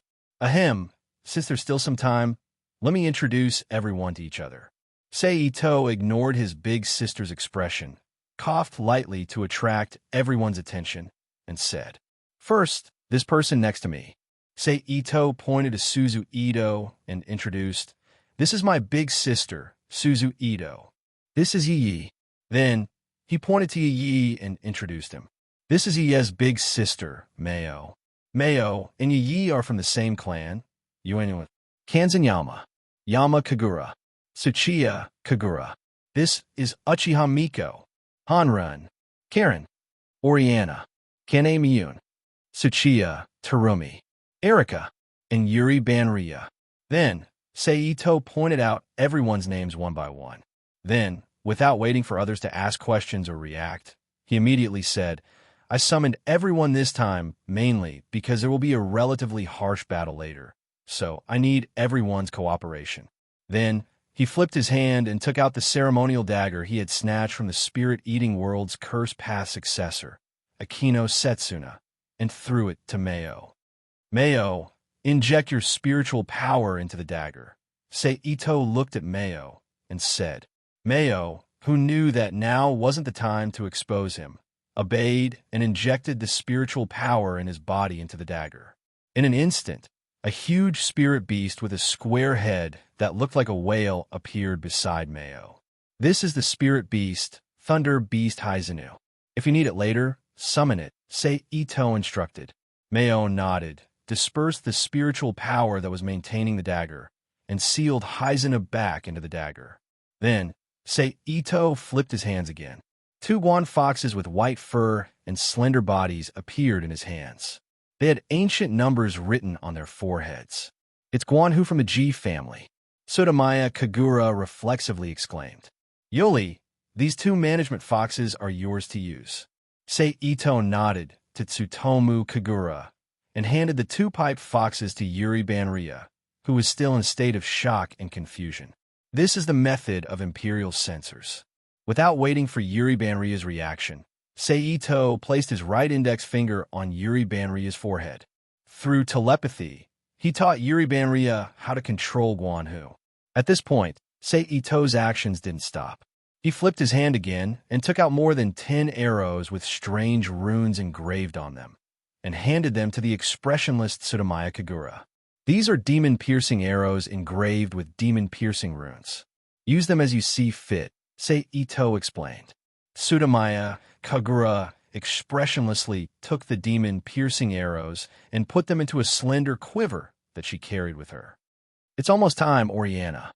Use your shorthand original codex to set up a magic barrier around us and prepare to meet the enemy," Ito, who had finished arranging everything, finally instructed Oriana. "Okay," Oriana agreed, and immediately took out a note that she carried with her. She used a black charcoal pen to write a string of English words on one of the notes that didn't have any incantations written on it. She tore it off and stuck it on the wall of the building next to her. In an instant, everyone who sensed the special power immediately felt the change in their surroundings. Is this the real power in Kiyoshi Ito's hands? Or is this just the tip of the iceberg, and there are more unknowns that haven't been revealed yet? For example, the method he used to summon and release people just now was obviously not the effect of a summoning spell. Erika thought to herself as she watched Ito leap onto the building. "Well, since Ah-chung has given the order, let's get started." As Ito's elder sister, Suzu Ito clapped her hands and attracted everyone's attention. She said as she attracted everyone's attention, the identity of the protagonist's elder sister was really useful. Everyone nodded in unison and began to disperse, preparing to meet the upcoming unknown enemy. Little brother's taste is not bad. Each of them is so unique. Looking at the dispersing crowd, Suzu Ito whispered with a smile on her face. She then formed a seal with both hands and summoned a long sword from the scroll that Ito made. She held it in her hand and became alert, not long after everyone finished their preparations. Dozens of ferocious-looking giant black wolves with pitch-black fur the size of adult horses suddenly appeared from the streets, not far away from the construction site, accompanied by a sudden storm. They quickly ran towards the construction site. "Oh, such large wolves," Oriana muttered. "It's been so long since we've encountered such large prey. Kagura, let's go." Yomi licked her lips. It was unknown whether it was due to the stone of slaughter sealing her body, but she excitedly spoke to Tsutomu Kagura beside her. "Okay," Tsutomu Kagura answered seriously. "Come out, Lion King. Spirit Eater Liberation." Yomi and Tsutomu Kagura shouted together. The next moment, a lion-shaped beast that was 2 or 3 times larger than the wolves on the ground appeared, as well as a creature with a head that resembled a dragon's. A spirit beast that resembled a dog, but wasn't a dog, with a thick, snake-like body, suddenly rushed out from the void and from the spell formation behind Tsutomu Kagura, heading towards the giant wolves. Lion King, Roaring Bullet. Remonstrant Mountain Yellow Springs ordered loudly. "Roar!" As soon as he finished speaking, the lion-shaped spirit beast that used its snake tail and lion claws to pull apart several giant wolves opened its mouth and howled. An energy ball the size of 4 basketballs appeared in front of the spirit beast's mouth and bombarded the giant wolves. Boom! The next moment, accompanied by a loud bang, several giant wolves were immediately annihilated by the attack of the roaring bullets. At the same time, the other giant wolves around were also hit and staggered in all directions by the shockwave of the roaring bullets. At this moment, the spirit beast by Rue suddenly charged down from the sky. It opened its bloody mouth with saliva flying everywhere and bit down on a few of the giant wolves. Without stopping, it charged towards the wolf pack. At the same time, Red Lotus, who had been doing scientific research as a ninja, didn't want to be lonely. She jumped on the wall and made a hand seal, activating the Kekiai Jinkai Ninjutsu, Crystal Dragon Jutsu. In an instant, a thick and long crystal dragon composed of pink crystals jumped out from the ground and rushed towards the remaining dozen or so giant wolves. TSK, it seems that there is no room for us to make a move. Karen curled her lips and said to Uchiha Yoshiko beside her, "Don't worry, there will be enemies that we can't kill later." Erika, who had come to Karen's side at some point, said with a smile, "I remember your name is Erika, right?" Karen looked at Erika and said, "Yes, Miss Karen, my name is Erika, and I am Kiyoshi Ito's knight." "I wonder what is the relationship between Miss Karen and Kiyoshi Ito?" Erika asked casually while watching the battle. "Tisk, is that guy playing the game of kingship again?" "Really?" Karen curled her lips and muttered. "Again." Erika caught the keyword and asked. Just as Karen was about to speak, Uchiha Yoshiko suddenly reached out and pulled her sleeve, shaking her head expressionlessly. Understanding Yoshiko's meaning, Karen immediately closed her mouth and watched the battle in front of her. Seeing this, Erika couldn't help but look at Uchiha Yoshiko and put away the curiosity in the bottom of her heart. At this time, under the triple attack of two spirit beasts and a great ninjutsu, the giant black wolves summoned by the old Marquis were finally wiped out. At this time, the old Marquis figure appeared at the front of the street. What a surprise! Instead of hiding, you chose to face the attack head-on. The old Marquis gradually approached and said, "There are also those two strange giant beasts. As a king who has been a king for less than a year, you really have a lot of rare talents under your command. I can't help but want to kill them and turn them into prisoners under my command. This can only mean that as a king, you are not worthy of being followed. You are a disgusting king." Seito, who was standing on top of the building, looked down at the old Marquis and said sarcastically, "You really are a disgusting little devil." The old Marquis frowned. With a casual wave of his arm, dozens of humans wearing ragged armor and holding weapons, exuding the aura of death, suddenly emerged from the ground and rushed toward the building where the women were. The moment they entered the building, the magic barrier that Oriana had set up in advance was immediately activated. Huge icicles, fireballs, air cannons, invisible air blades, and many other attacks shot towards the dark figures. These dark figures were originally great knights with the same title and strength as Erika. But because they were dissatisfied with the old Marquis actions, they resisted and were killed by him. They were imprisoned by the power he usurped from Osiris, the servant of Death's Cage, and became zombie-like walking corpses with their souls imprisoned, helping the old Marquis do evil. So in terms of strength, they were not weak at all. They nimbly and sharply avoided the attacks launched by the magic barrier and continued to rush toward the building.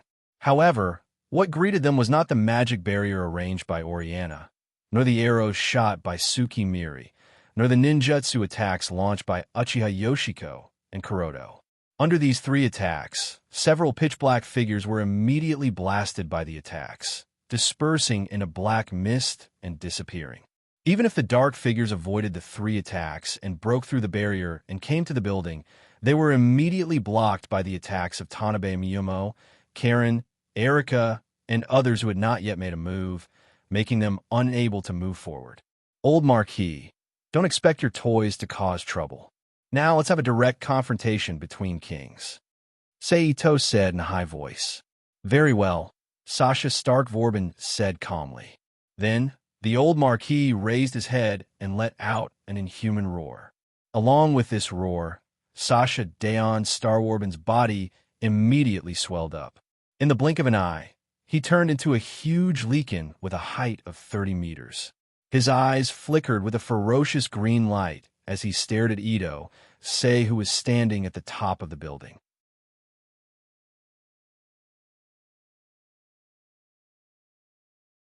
Chapter 993. P.S. Thanks to shares 880924 and Bloodthirsty Blackfeather for their precious monthly votes. Wow, what an exaggerated situation. Uriana exclaimed as she looked up at the old Marquis in his giant Leakin form. And this was exactly what Ito-Sei was thinking at this time. It's against the rules, Ito-Sei whispered. Then, he loudly chanted the activation words of the bull incarnation. O bull with shining golden horns, give me your aid. With that, Sei Ito suddenly felt his body brimming with an exaggerated amount of power. He stomped on the ground and leaped out of the building, rushing to the chest of the old Marquis in his giant Leakin form. He lowered his body into a horse stance, swung his arm, and punched the old Marquis in the chest with an exaggerated amount of power. Boom! With a thunderous explosion, the old Marquis's exaggerated body couldn't help but fall back. Roar! The old Marquis roared and used his huge right leg to support his body, not letting himself fall further. At the same time, he shook the silver hair all over his body, causing them to leave his body and transform into countless normal-sized silver wolves, running towards Sei Ito. Pursue. Banish. Pursuers, become a pair of weapons for my claws and fangs. Pursue the giant beast. Let him experience the power of my wrath. In his bull incarnation, Sei Ito opened his mouth and chanted another word of authority, summoning the pursuers and exiles that came with his authority. The pursuers and exiles turned into wind and lightning to strike the old Marquis in his giant silver wolf form.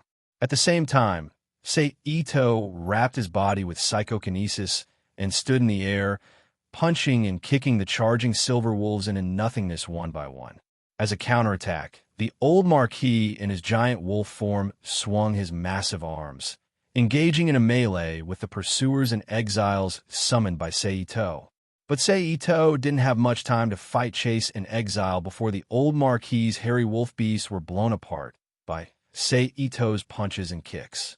Sei Ito then leaped to the old Marquis's side. Together with Banish, they launched an attack on the old Marquis. The old Marquis couldn't help but slowly retreat in the face of the bull's ridiculously powerful attacks. Roar! At this time, the old Marquis couldn't endure any more one-sided attacks. He let out a loud roar and shrunk his body, returning to the size of a normal person. He turned into a shadow with a ferocious expression and pounced at Sei Ito. Sei Ito landed back on the ground and waved his hands. The windswept pursuers and lightning-bolted exiles immediately returned to their original club forms and landed in Sei Ito's hands, facing the old Marquis in his werewolf form. Old Marquis, you asked for it. Sei Ito grinned maliciously as he fought the old Marquis in melee. Sasha d'Anstalvauban was old and experienced in battle. He was also very powerful in melee combat and was a level higher than a Grand Knight. The old Marquis was almost as fast as a paladin, but in terms of absolute speed, he was not as fast as Ito-Sei. Therefore, after a few rounds, the old Marquis immediately fell into a disadvantageous position. He had to deal with Ito-Sei's stormy attacks in a sorry state. Roar! At this time, the old Marquis raised his head and roared as he used his arm to block Sei Ito's pursuit of the short club. A bolt of lightning seemed to have heard his summons. It suddenly shot down from the clouds in the sky, striking Sei Ito and the old Marquis himself. Knowing that this was the thunder and lightning summoned by the old Marquis, Ito-Sei didn't dare to hesitate. He immediately threw the banishing stick in his hand into the sky, blocking the bombardment of the old Marquis' power of thunder and lightning. Pursuers, turn into a gust of wind again and attack the enemy in front of me. Then, after kicking away Sei Ito, he tossed the pursuers in his hand and chanted the spirit words. As the spirit words fell, the pursuit of the short club turned into a whirling gust of wind again, revolving around the old Marquis and attacking him. Celestial clouds, it's time for you to come out, Sei Ito whispered. With that, unknown whether celestial clouds sincerely obeyed Sei Ito's command or responded to Sei Ito's battle instincts as the source steel, she instantly appeared in Seito's hand. Here, Susanoo ordered 1,000 gods of chaos to rebel and take over this country. 1,000 swords stand on the ground. Use them as a shield to resist the enemy. Kusanagi sword draw. Immediately afterward, Ito Sei recited the Kusanagi spirit mantra that suddenly appeared in his mind. In an instant, a tremendous amount of curse force was released from celestial clouds. This attracted the attention of the old Marquis, who was attacked by the pursuers who had turned into a gust of wind.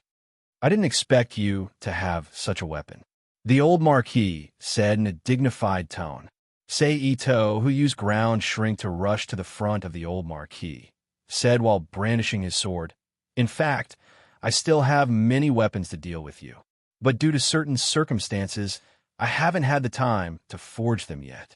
But even so, I'll send you to your doom." Puff!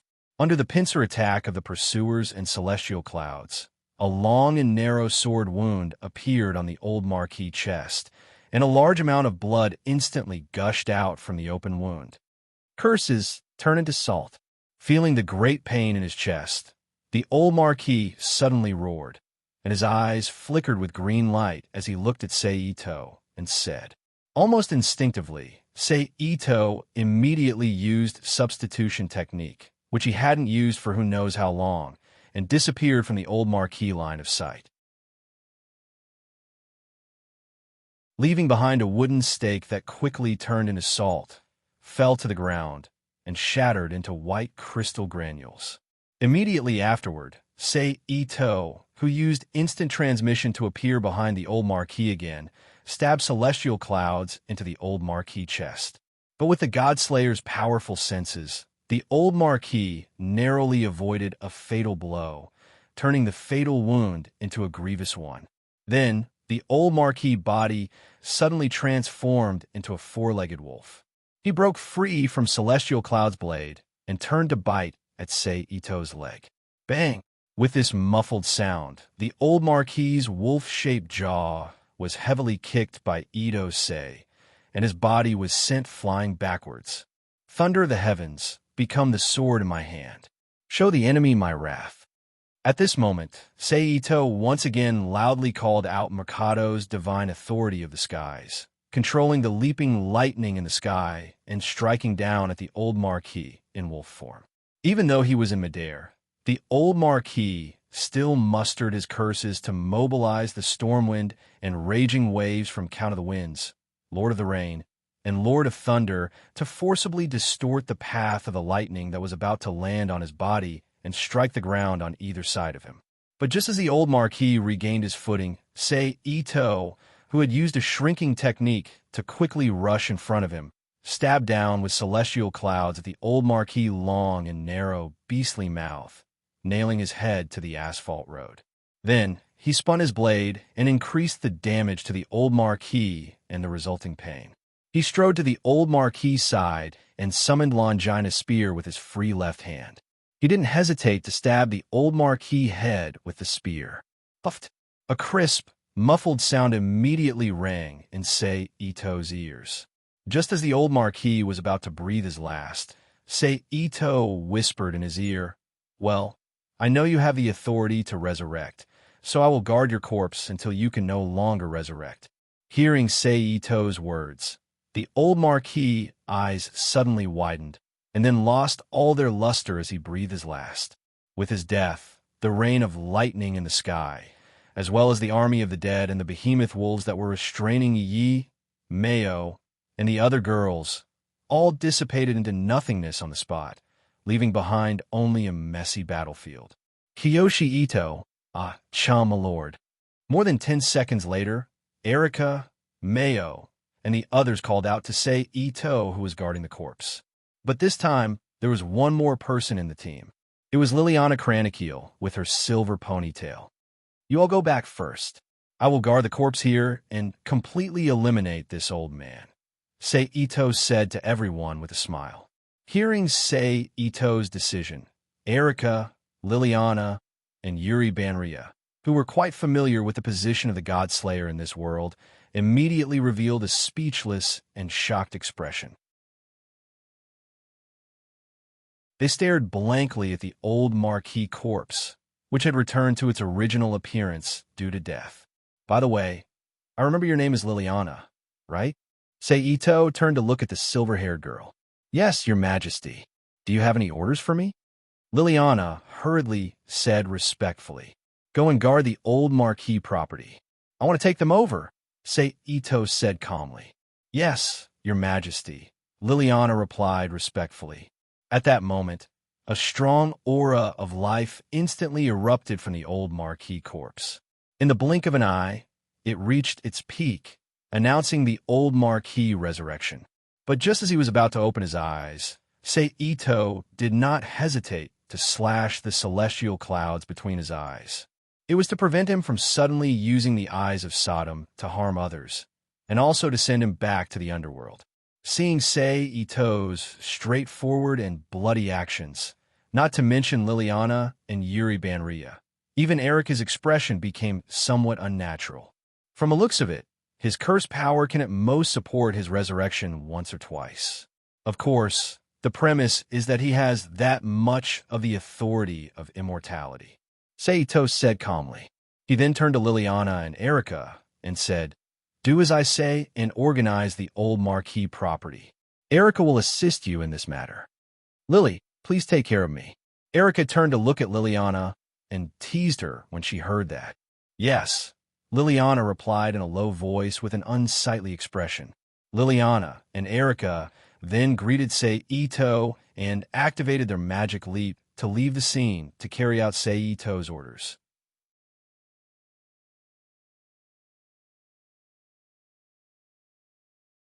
Chapter 994. P.S. Thanks to Nick Finney for the tip. Hey, Lily, although I don't want to say it, maybe we will have to work together in the future. On the way to the old Marquis residence in Japan, Erica Brandrai suddenly said to Liliana, Kranikar beside her. What do you mean? Although she felt uncomfortable with Erica's intimate way of calling her Lily directly, Liliana, who admitted in her heart that she was indeed inferior to her in the overall situation, frowned and asked, You should have heard the rumors about His Highness. Erica turned her head and looked at her old friend, Liliana.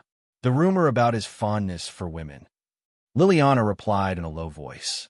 Even if Seito was not the Kusanagi Asylum in the original work, regardless of whether he brought his girlfriend with him as soon as he appeared, the first woman recruited by Queen Shang was the witch Lucretia Sola, and the young girl Erica Brandrai, who was known as the Treasure of Milan. The lecherous rumors added to the Kusanagi Asylum in the original work unexpectedly fell on Seito. Moreover, after he arrived in Japan, he directly recruited two beautiful witches, Yuri Banria and Kaina Kayakuen, and the rumors became more and more widespread. It's that rumor. Erica chuckled with a strange expression. The death of Marquis Sasha de Janstel-Vauban, who now rules Eastern Europe, I believe that he will soon set his eyes on you. After all, you are also a female knight as famous as me, Erica Brandrai. Liliana couldn't help but be silent. But then again, maybe it's not bad to be under his command. Erica, who didn't care about Liliana's mood, continued. Don't confuse me with a female fox like you. Liliana retorted unhappily. Lily, haven't you noticed the great changes that are taking place in Europe following the death of the old Marquis? Erica turned to look at Liliana and asked. Originally, the forces of Europe were divided into three parts. Southern Europe, which was ruled by Salbart, Eastern Europe, which was ruled by old Marquis Sasha de Jansthal, and Northern Europe, which was under the influence of Black Prince Alexander Gascoigne. However, with the death of Salbart and Marquis Sasha de Jansthal, 2/3 of Europe is under the rule of the Black Prince. Erica continued without waiting for Liliana to speak. Are you trying to say that the king has the ambition to unify Europe? Liliana asked in a deep voice. What do you think, Lily? Erica chuckled. So you have to be mentally prepared, Lily. Having said that, he ignored Liliana, who was deep in thought, and rushed towards one of the palaces that the old Marquis had used without permission, which could be considered a cultural relic. Let's go back. At the same time, on the other side, Seito waved his hand and put away the body of old Marquis Sasha de Jansthal. He looked at Suzu Ito, Yi Yi, and Yuri Banria. Then he sent everyone except Yuri Banria back to the Rubik's Cube world.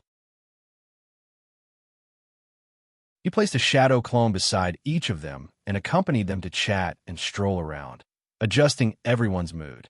Then Sei Ito waved his arm and Game Dawn, who was knocked out and thrown into the Rubik's Cube world before the battle, appeared on the ground. Sei Ito kicked him lightly. He transferred a wisp of energy into Gamedon's body. He undid the dark hand on him. Let's go. Yuri, I'll send you back. After doing all this, Sei Ito turned to Yuri Banria and smiled. No, it's okay. I can do it by myself. Yuri Banria said shyly. Then she hugged the two Guan foxes that were squatting on her shoulders and handed them to Sei Ito. I'll give them back to you. You don't like them? Sei Ito tilted his head and asked. No, they're cute. I like them very much, but they don't suit me. Yuri Banria shook her head. Is that so? Sei Ito pondered for a moment and realized that Guan foxes were useless in this world. Other than being kept as pets, they were basically useless in the battlefield where God was the opponent. He nodded and reached out to take the two Guan foxes. Okay, I'll give you something suitable in the future. But since you don't want to accept my gift, let me send you home. Then, Sei Ito took Yuri Banria's soft hand and walked slowly in the direction of her home. Feeling the strength and warmth from his hand, Yuri Banria blushed and lowered her head. Like a shy little wife, she silently let Sei Ito pull her forward and walk step by step to her home. Not long after the two of them left, with a slightly painful groan, the staff member of the official history compilation committee, Gambai Dama, woke up. More than a month had passed since the battle with the old Marquis, Sasha de Janstelvobon. It was the end of July in midsummer, which was also the beginning of the summer vacation for Japanese primary and secondary schools. In the past month, Sei Ito and Knight Erika Brandrai stayed in the castle where the old Marquis lived. While receiving the old Marquis property from the former Marquis Knight Liliana Kranikar, he spread the news of the old Marquis' death and the new king's arrival. Then, he waited for Erika Brandrai to negotiate with the secret societies in Eastern Europe as the new king's knight and carry out Sei Ito's order to collect secret books when he arrived in Southern Europe. Of course, in order to speed up the expansion of his authority, Sei Ito also took Erika and followed Liliana to visit the most influential secret society in Eastern Europe, the Bronze Cross, which was also one of the Seven Sisters of Europe. They met Liliana's grandfather, Kranikar, who was currently the commander-in-chief of the society. After an advantageous conversation, the Bronze Cross had no choice but to lower its head and announce to the public that it obeyed Sei Ito's order of amnesty. They also sent the best knight in the society, Liliana Kranikar, who was also the next commander-in-chief, to the new king's side as his knight. In this way, with the cooperation of the two knights and the Bronze Cross, Sei Ito finally finished the work of governing Eastern and Southern Europe before the summer vacation. He collected all the magic books and cultivation books collected in the secret societies under his rule into the Rubik's Cube world. We've been tired for more than a month. Let's go to Sardinia to relax. In the old Marquis castle, Sei Ito said to the red-clothed knight Erika Brandrai and the blue-clothed knight Liliana Kranikar, who were guarding at the bottom of the stone steps. Phew, we can finally end this boring social work. Erika, who had become more and more familiar with Sei Ito, heard this. She immediately showed a lazy expression and said, Knight Erika, please pay attention to your appearance. It's rude to behave like this in front of the king. Liliana, who always followed the rules rigidly, looked at Erika with a stern face and lectured her. What does it matter, Lily? You see, the king doesn't mind. Isn't that so? Erika pulled out Sei Ito as a shield and said, Indeed, I don't like to see you guys being too serious. Just relax, Lily. Sei Ito, who didn't mind being used as a shield, said with a chuckle. Yes. Liliana bowed her head and said with an expression of obeying the king's order. All right, you guys go down and pack your things. We're getting ready to go. Sei Ito announced. Erika and Liliana nodded and turned to walk out of the room. However, Just as the two of them were about to reach the entrance, a crisp and melodious ringtone suddenly rang out from Liliana's pocket. "Sorry, King. Please allow me to answer the phone." Liliana, who took out her phone and saw the caller ID, requested Seito. "Don't be so restrained. Just do as you please." Seito smiled. Liliana, who got permission, pressed the answer button and put the phone to her ear. "Hello, I'm Kranikar." "Yes, long time no see, Diana." King?" "That's right. I'm now serving the king." "But is there a need to use the king's power for this matter? Could it be that something rare had happened? Hera's stone pillar? Is it the seal of the snake and the cow?" Liliana stuttered as she spoke into the phone with a complicated expression. "What's the matter?" Seito asked Liliana, who hung up the phone. "Sorry, King. Our itinerary may have to be changed." Liliana took a deep breath and stated with a serious expression. With Liliana's declaration, Seito's original vacation schedule to Sardinia was changed to Napoli, Italy. On the way there by plane, Liliana also described in detail the contents of the phone call. That is to say, the witch on the other side of Napoli is afraid that the Hera stone pillar will riot again and attract the god of disobedience. So she wants me to guard it, right? After listening to Liliana's statement, said softly, "Yes." Liliana replied with a serious expression. "Then Lily, as a reward for destroying my vacation plan, Lily, can you teach me the knowledge about Hera and the content of the stone pillar of Hera?" Seito turned to look at Liliana sitting next to him and chuckled.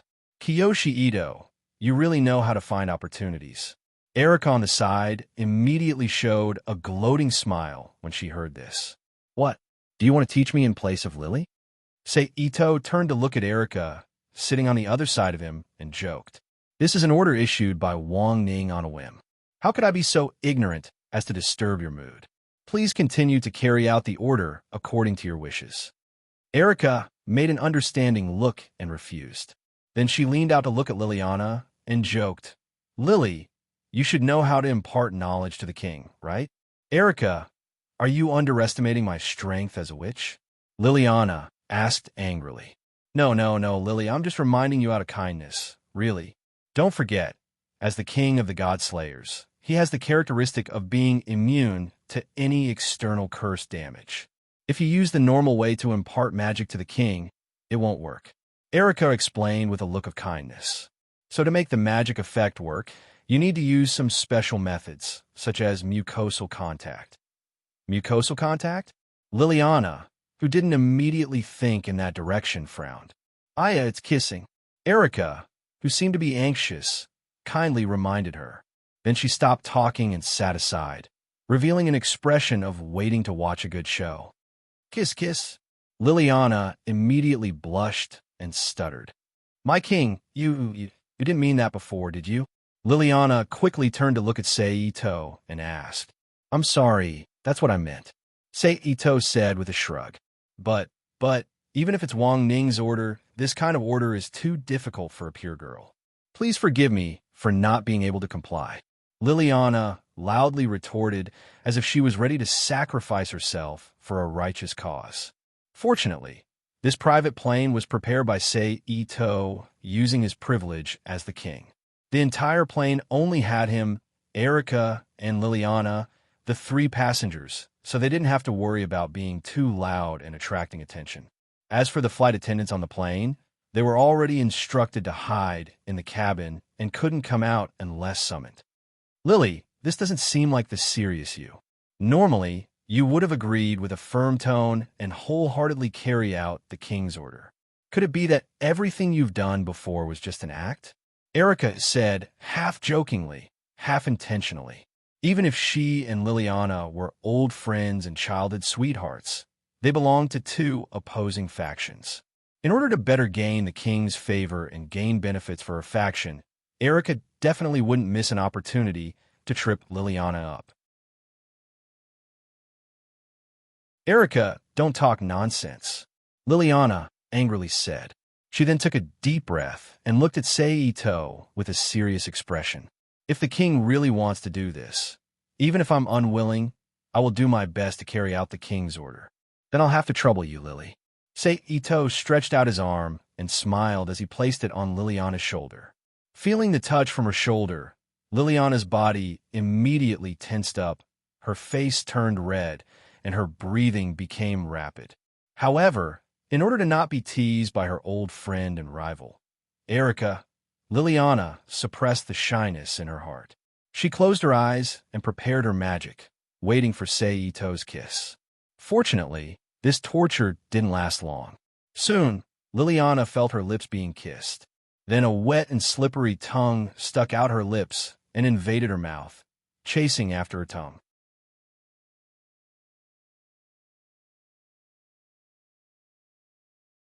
Chapter 995. Seeing Sei, Ito, and Liliana hugging and kissing each other, Erica, as the initiator of all this, suddenly had a complicated expression on her face. Apart from the fact that she had forced her old friend, Lily, to such an extent, she also had a complicated feeling that Lily was one step ahead of her, as well as an inexplicable feeling that she would follow in Lily's footsteps in the future. In short, all sorts of feelings welled up in her heart. Lily, don't be nervous. Let go of your heart, or else the magic effect won't be transmitted. After a moment, Sei Ito, who had slightly separated from the blushing Liliana, lightly kissed her eyelids and said softly, I know, Liliana said with a trembling voice. She didn't know if it was because of the excitement of her first kiss, or because she unexpectedly recalled the kissing scene in the novel she had written, but she became inexplicably excited. Seito then once again lowered his head and kissed Liliana's lips. His arms tightly hugged her slender body that was like a fairy's, and his tongue took the initiative to entangle with hers. As the kiss continued, pieces of knowledge regarding the origin of Goddess Hera flowed into Seito's mouth through the two's mixed saliva, emerging in his mind. In this way, the two continued to kiss for 3 to 4 minutes before Liliana finished teaching him all the knowledge regarding the origin of Goddess Hera. Lily is really bold. Just as Seito and Liliana slightly separated and looked at each other affectionately, Erica's slightly teasing voice suddenly sounded in their ears. After hearing Erica's voice, Liliana, who only remembered what she had done, blushed and hurriedly got up from the chair with a flustered expression. She quickly ran to another empty seat a few rows away from Seito and Erica and sat down. Her chest heaved up and down rapidly as she secretly blamed herself. That was too despicable. If you don't want to lose to Lily, you'll have to teach me next time, Erica. Seito chuckled as he reached out to stroke Erica's cheek. Who would be so bored as to compare things like this? Kiyoshi Ito, you're making fun of me again. Erica turned her head away, her cheeks blushing. Is that so? His arm moved down. Seito, who was holding Erica's hand, said noncommittally. At this time, Erica didn't answer, and the matter was temporarily passed. Celestial clouds, I'll use my current knowledge to forge a sword of spiritual speech. Can you forge a new sword after absorbing it? Seito, who was leaning against the back of the chair with his eyes slightly closed and his hand unconsciously rubbing Erica's hand, contacted Celestial Clouds in his mind and asked, You're really daring? Celestial Clouds' voice sounded in Seito's mind. Just tell me if it's possible or not. Seito impatiently interrupted Celestial Clouds' thoughts and asked. Of course, Celestial Clouds replied. Then devour the sword of spiritual speech that's restless in my body. Forge a new sword. Ito-sei said in a determined tone. Subsequently, Seito began replaying the knowledge about the origin of the goddess Hera and Hera's stone pillar that he had obtained from Liliana earlier. He activated the sword of spiritual speech that was restless because of the knowledge in his heart. He then allowed the sword of celestial clouds to devour the sword of spiritual speech that he had forged in his heart with its unique ability to convert the power of a gang into its own. It would then transform into a brand new special sword that could kill gods and gods alike. Just when the sword of celestial clouds devoured the sword of spiritual speech, the air around Seito and Erica changed suddenly. It turned into a red scene that was being burned by fire. The pitch-black sword of celestial clouds stood diagonally on the ground in the red space. Seeing the sudden change in their surroundings, Erica could not help but have her guard up. At the same time, she turned her head to look at Ito, who was next to her. Ito, who had opened his eyes, smiled at Erica to indicate that it was not dangerous. He then turned his head to look at the sword of celestial clouds that was being burned in the fire. Approximately half a minute later, everything around the duo was the same as when it first appeared. Everything disappeared abruptly and returned to its original state in the cabin. That was... Erica asked hesitantly. I used my authority to forge the sword temporarily for the Heraz stone pillar that we're going to see later. Ito explained softly. Heraz stone pillar? Sword? Don't tell me. Kiyoshi Ito, you want to destroy the stone pillar? Erica, who had only thought of the most likely answer after connecting the dots, suppressed her voice and whispered, Yes, it's too boring to just guard it. It's more interesting to destroy it and attract the disobedient god. Ito smiled. Ugh, Lily is so pitiful. Erica looked at Liliana sympathetically. Okay. I'm a little tired now. Let me lean on your shoulder, Ito said as he leaned his head on Erica's shoulder and closed his eyes to rest. About an hour later, Ito and the others arrived in Napor without a hitch. They sat in the bronze Black Cross car that was sent to pick them up. They arrived at the final storage place of the Heraz stone pillar, which was an old clothing store somewhere in the Santa Lucia area. Liliana greeted the fat auntie in the old clothing store and left Erica, who was not a bloodline witch, outside the store. She took Ito into the depths of the store, where only bloodline witches could enter. When they reached the depths of the store, Liliana skillfully chanted an incantation. A square gap instantly appeared on the empty ground. Liliana took the lead and led Ito into the square gap. They walked down the spiraling pitch-black stairs to the depths of the underground. However, the two of them were not simple people. Their eyesight was far better than ordinary people's. Even in the dark tunnel without any light, the two of them could see everything clearly. They walked down steadily for more than a minute. A huge hole of 60 to 70 square meters appeared in front of Ito and Liliana's eyes. However, in addition to the black stone pillar that seemed to be the Heraz stone pillar, there were two women standing in front of the stone pillar, one older and one younger. Nice to meet you, Ito. We are very grateful that you are willing to accept our request for help. The older woman, who looked about 30 years old, said politely to Ito, It's okay. And thanks to this request, I received a rare gift. Ito glanced at Liliana and smiled. Liliana, who understood what Ito was talking about, blushed and lowered her head in embarrassment. This is the Heraz stone pillar? Ito, who did not continue to tease the thin-skinned fantasy girl Liliana, slowly walked to the black stone pillar, which was about 2 meters tall and as thick as an adult's thigh. The surface was engraved with strange patterns and exuded a majestic spell. Yes, the person who found this stone pillar in Greece and painstakingly moved it to this place was the Witch of Nazareth from hundreds of years ago, our ancestor, the older witch explained with a serious expression. Her name was Diana, the head of the Nazareth branch of the Bronze Black Cross, the witch, and also the mentor of the witch Liliana. Her exact age was unknown, but compared to Lucretia, whose age was even more unknown, she was indeed much younger. However, because the cultivation of the spell was not as pure as Lucretia's, she appeared to be a little older. It just happened to be spring this year, the time when the Gorgon stone was found in Calabria, and it began to store the spell as if to echo the other party. Fortunately, it was not so strong at first, so we could weave a stealth barrier to hide it, but Diana said, although she did not say the rest of the content, Ito, who had heard Liliana's explanation and seen it with his own eyes, knew very well that the stealth barrier could no longer suppress the rampaging spell on the Heraz stone pillar. So we want to use the king's wisdom to see how to solve it, because as long as it's about the gods, you are the top expert. Diana, who saw Ito understood, continued. Well, Even if you say so, I can't think of any good ideas. After all, compared to defending in advance, I prefer to summon the gods and then kill them, Ito said as he looked up and down at the Heras stone pillar. Your Majesty, please think about it carefully. Liliana could not help but advise. If you want me to come up with a solution immediately, I can only say, carry it out and summon the god of disobedience.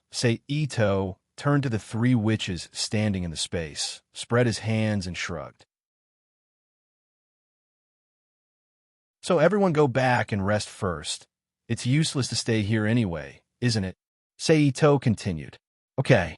The three witches looked at each other, nodded, and then returned to the surface along the passage. Just on the way back, Ito quietly conjured a metal plate with the flying thunder god's positioning technique in his hand and used his teleportation ability to throw it into a corner of the underground cave. After that, Ito, who had returned to the surface, met up with Erica and followed Liliana to the hotel prepared by Diana, the person in charge of the bronze Black Cross Nazareth, and settled down inside. While resting in the hotel, it was around midnight in the blink of an eye. Feeling that it was about time, Ito smiled, activated the flying thunder god technique, and disappeared from the room, reappearing in the underground space where the Heras stone pillar was stored. Ito, who had put away the metal plate on the ground, walked to the front of the stone pillar, took a light breath, and began to chant the words of the new sword. I am the strongest, the one who grasps all the victors. Defeat all the enemies, all those who are hostile. Susanu orders the army to take over the country, leading 1,000 gods of chaos. 1,000 swords stand on the ground, using it as a city to defend the enemy. This is the so-called Celestial Cloud Sword.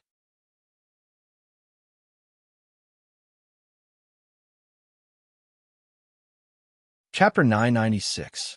O my king, I've indeed received the power of the Spirit of Sword.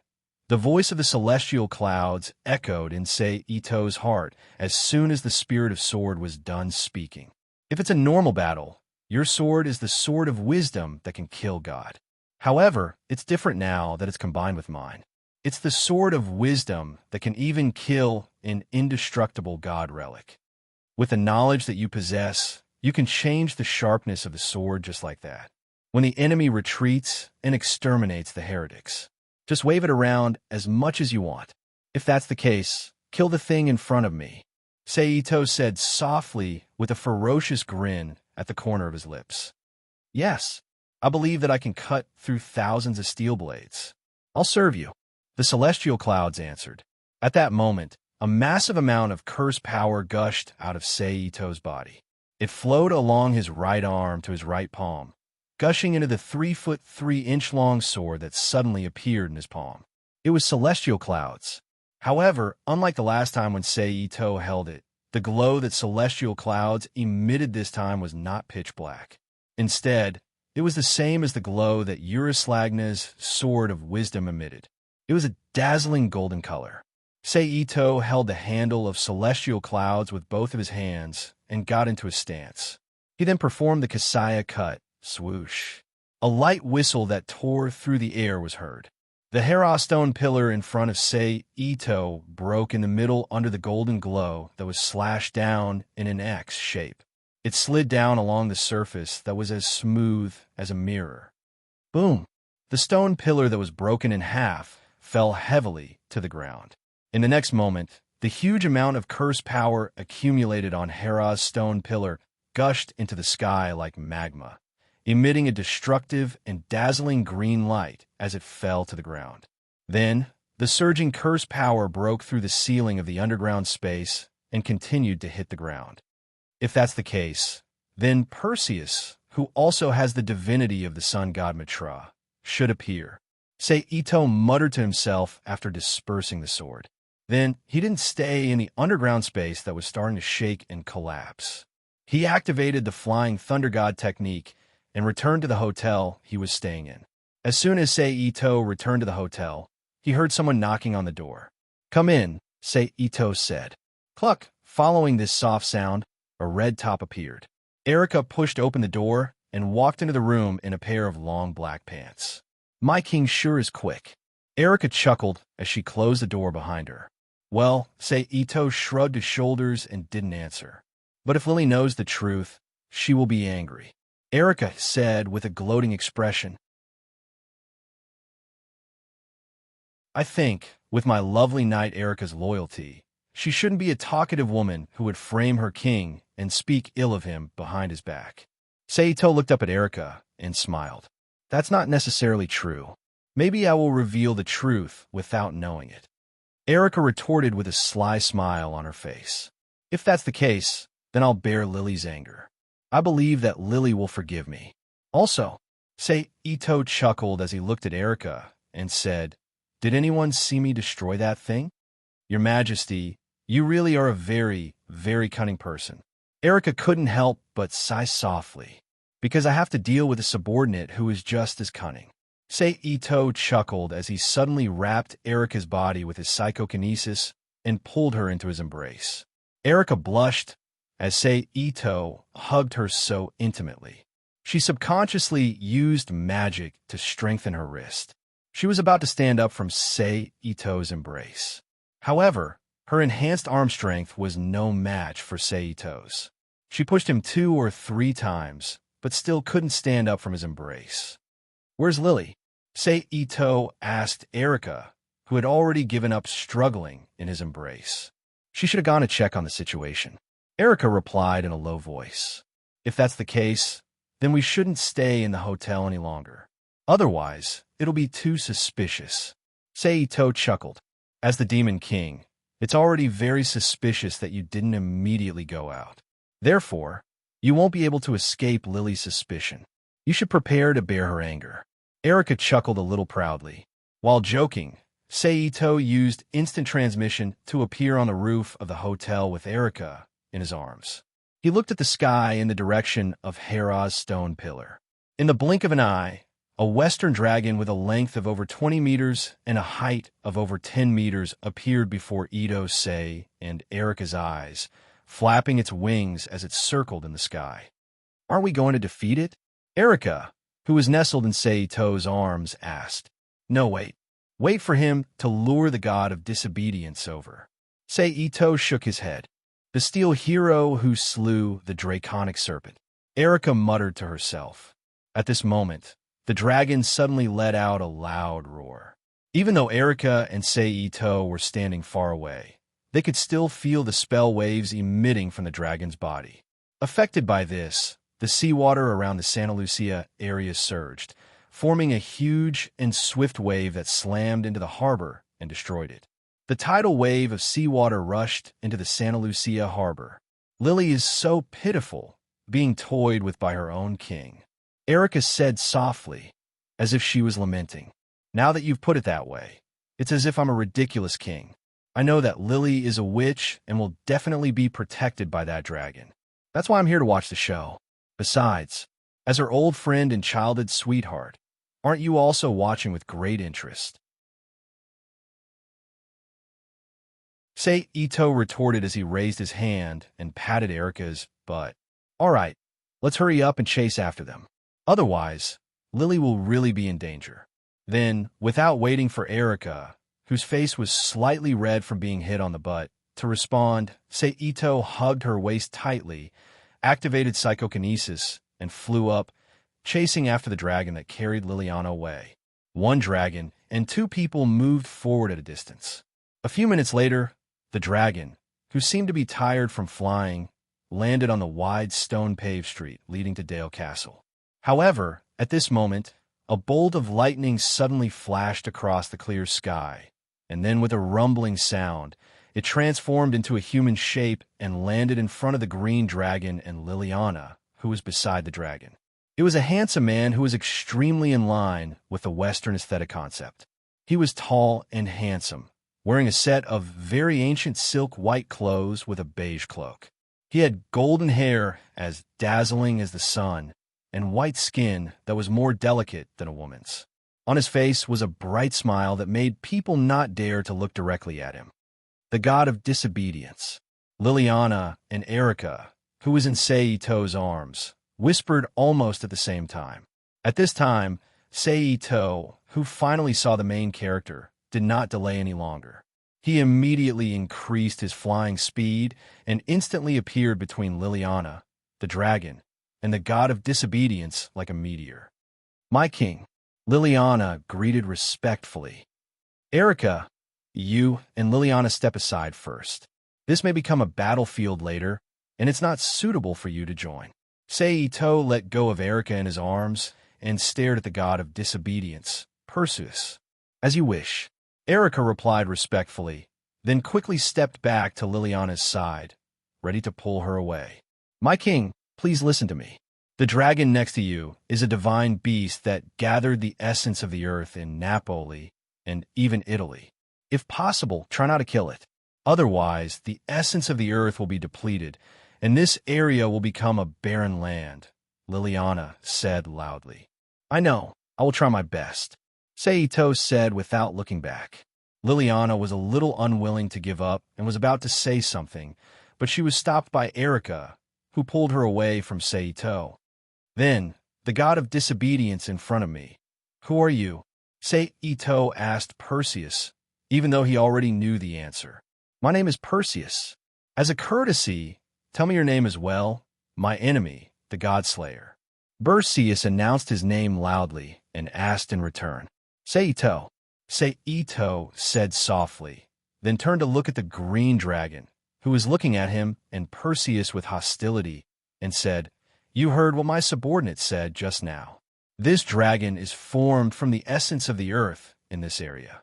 Can you let him go?" "I can't do that. Slaying dragons and killing snakes is my duty.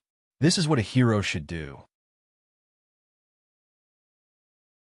If you give up on your duty halfway, you will not be forgiven by others," Perseus said matter-of-factly.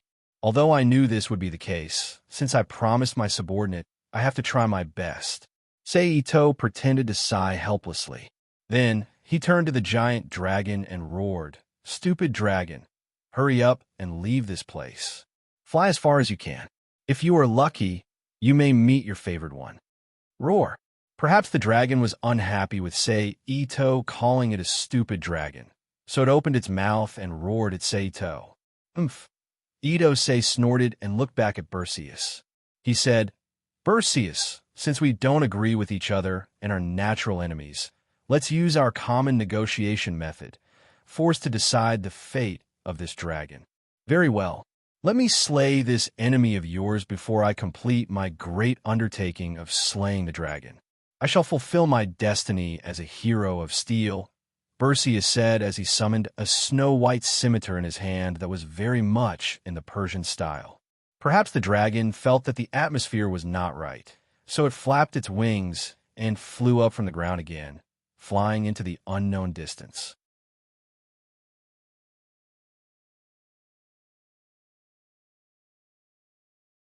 Chapter 997. P.S. Thank you to NXCX, Nickfany, and Angstone for their tips. Thank you to Fujiwara Toyoseki for his comment. "Come out, celestial clouds," Seito, who ignored the flying dragon, opened his right hand and summoned in a low voice. As soon as he finished speaking, a pitch-black saber that looked like a Japanese katana appeared in his palm. It was 3 feet 3 inches long and about 2 fingers wide. The back of the saber was slightly curved. It was a pitch-black saber that looked like a Japanese katana. His 5 fingers were tightly clenched around the wooden handle of the saber that was made of black and white thread. "Close combat, huh? That's the way I want to fight." Looking at Seito, who summoned his weapon, Perseus said happily. "Come on," Seito said softly as he flashed his blade. "Okay." Perseus agreed loudly.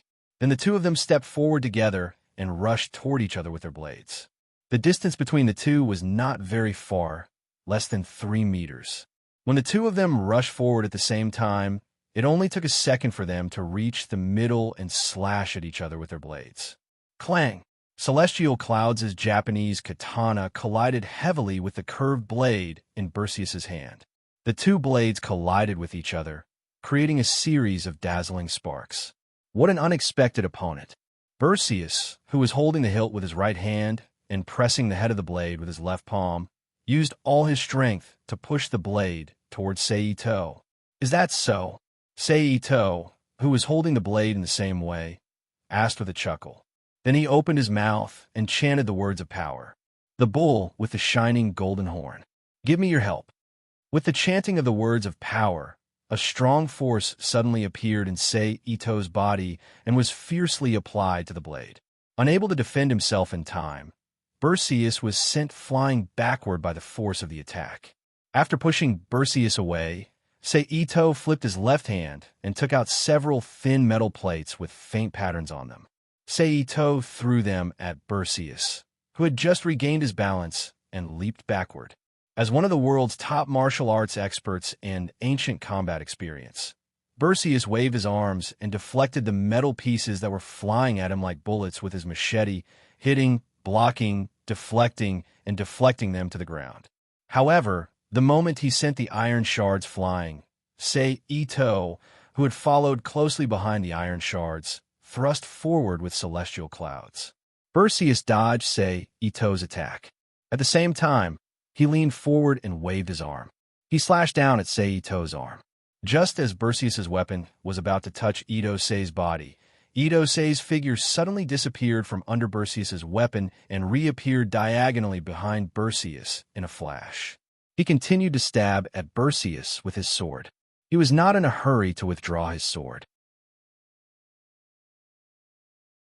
Berseus dodged Seito's attack awkwardly. Seito, who had failed to stab Berseus, repositioned himself and swept his feet across the ground. Several iron shards that were on the path of his feet bounced off his feet. They were placed in a more scattered manner on the battlefield of the battle with Berseus. "The way you moved just now, you really are a demon king," Berseus said as he looked at Seito with a serious expression. "Isn't it right to use all your strength to kill your enemy?" Seito retorted with a smile. "It fits the description of a warrior, but it doesn't fit my honor as a warrior," Berseus said as he shook his head. "You have to understand that time has changed. We're no longer in ancient Greece. Learning to keep up with the times is the new standard for a disobedient god," Seito replied in a joking tone. "It should be the duty of humans to live according to the standards set by God," Berseus said loudly. "That's why there are god-slaying warriors, isn't it?" Seito said with a smile. "That's why we, the heroes of steel, were born." Berseus laughed. Seito smiled as he heard Berseus's words. He used his shrinking technique again and appeared in front of Berseus. He then slashed at Berseus's body with a Kasaya slash. Berseus took a step back and raised his sword to block Seito's slash. But at this moment, Seito, who was holding the sword with both hands, suddenly let go of one of his arms and threw a dozen thin iron shards at Berseus. "Despicable and rude guy." Berseus cursed angrily as he raised his arm to block the iron shrapnel that was flying towards his face. The thickness of the iron shards was too thin. Although Seito had the power of the bull, they did not pose a threat to Berseus. Other than leaving 3 to 4 small wounds on his body, they did not do anything else and fell to the ground around Berseus. After that, Berseus no longer cared about the elegance of the battle. Instead, he returned to his original appearance of an ancient gladiator and kicked Seito's chest. Seito saw what happened and tapped his foot lightly on the ground. His body was as light as a feather, and he flew back to the side of Berseus's foot. He then landed on the ground calmly. Throughout the entire process, other than a shoe-shaped dust on his clothes, he did not suffer any injuries at all. "My beloved horse, come to me quickly." Berseus, who had pushed Ito-Sei away with his foot, immediately began to chant the words of the spirit language. At the next moment, accompanied by a sudden flash of light, a white horse with a height of more than 2 meters and a body length of nearly 2 meters appeared next to Berseus. It was completely white, without a single trace of impurity, except for the 2 strange wings on its back. No matter how one looked at it, it was definitely a high-quality BMW. Berseus mounted the horse and patted its neck. In an instant, the horse flapped its wings and soared into the sky as if it understood its master's command. "Tisk, I'm not one of those god slayers who can't fly, say Ito muttered softly when he saw what happened. Then, he wrapped his body with psychokinesis and soared into the sky at a speed comparable to, or even faster than a horse. The next moment, he appeared in front of Berseus, who had just turned his scimitar into a bow and arrow. He was about to kite Seito. Then, he swung his scimitar at Berseus. Poof! Berseus did not expect Seito to be able to fly. He tried to block Celestial Clouds' attack with his bow. However, Seito cleverly changed his stance, and the blade went through the gap between the bow and Berseus' chest. In an instant, a large amount of blood gushed out from Berseus' chest. After completing the attack, Seito stepped into the void. He swung his leg and delivered a roundhouse kick to Berseus' body. The kick sent Berseus flying off Pegasus's back. At this time, Pegasus also didn't want to be outdone.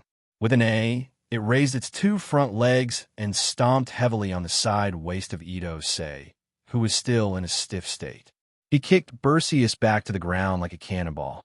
Then, he turned his horse's head. He turned into a meteor and flew towards Berseus, who was in midair and had nowhere to stand. Then, he carried Berseus back onto his horse.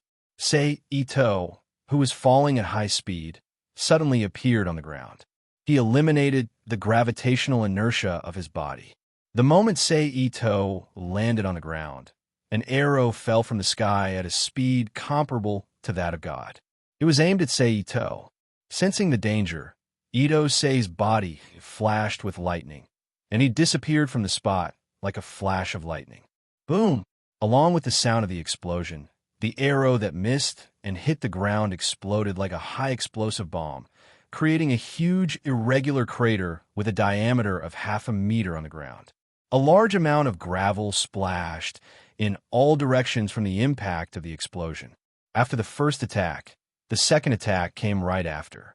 Ito-sei, who was still in the state of lightning, flashed again and suddenly appeared in another position that could not be reached in an instant, no matter the distance or the position. He dodged Berseus' attack.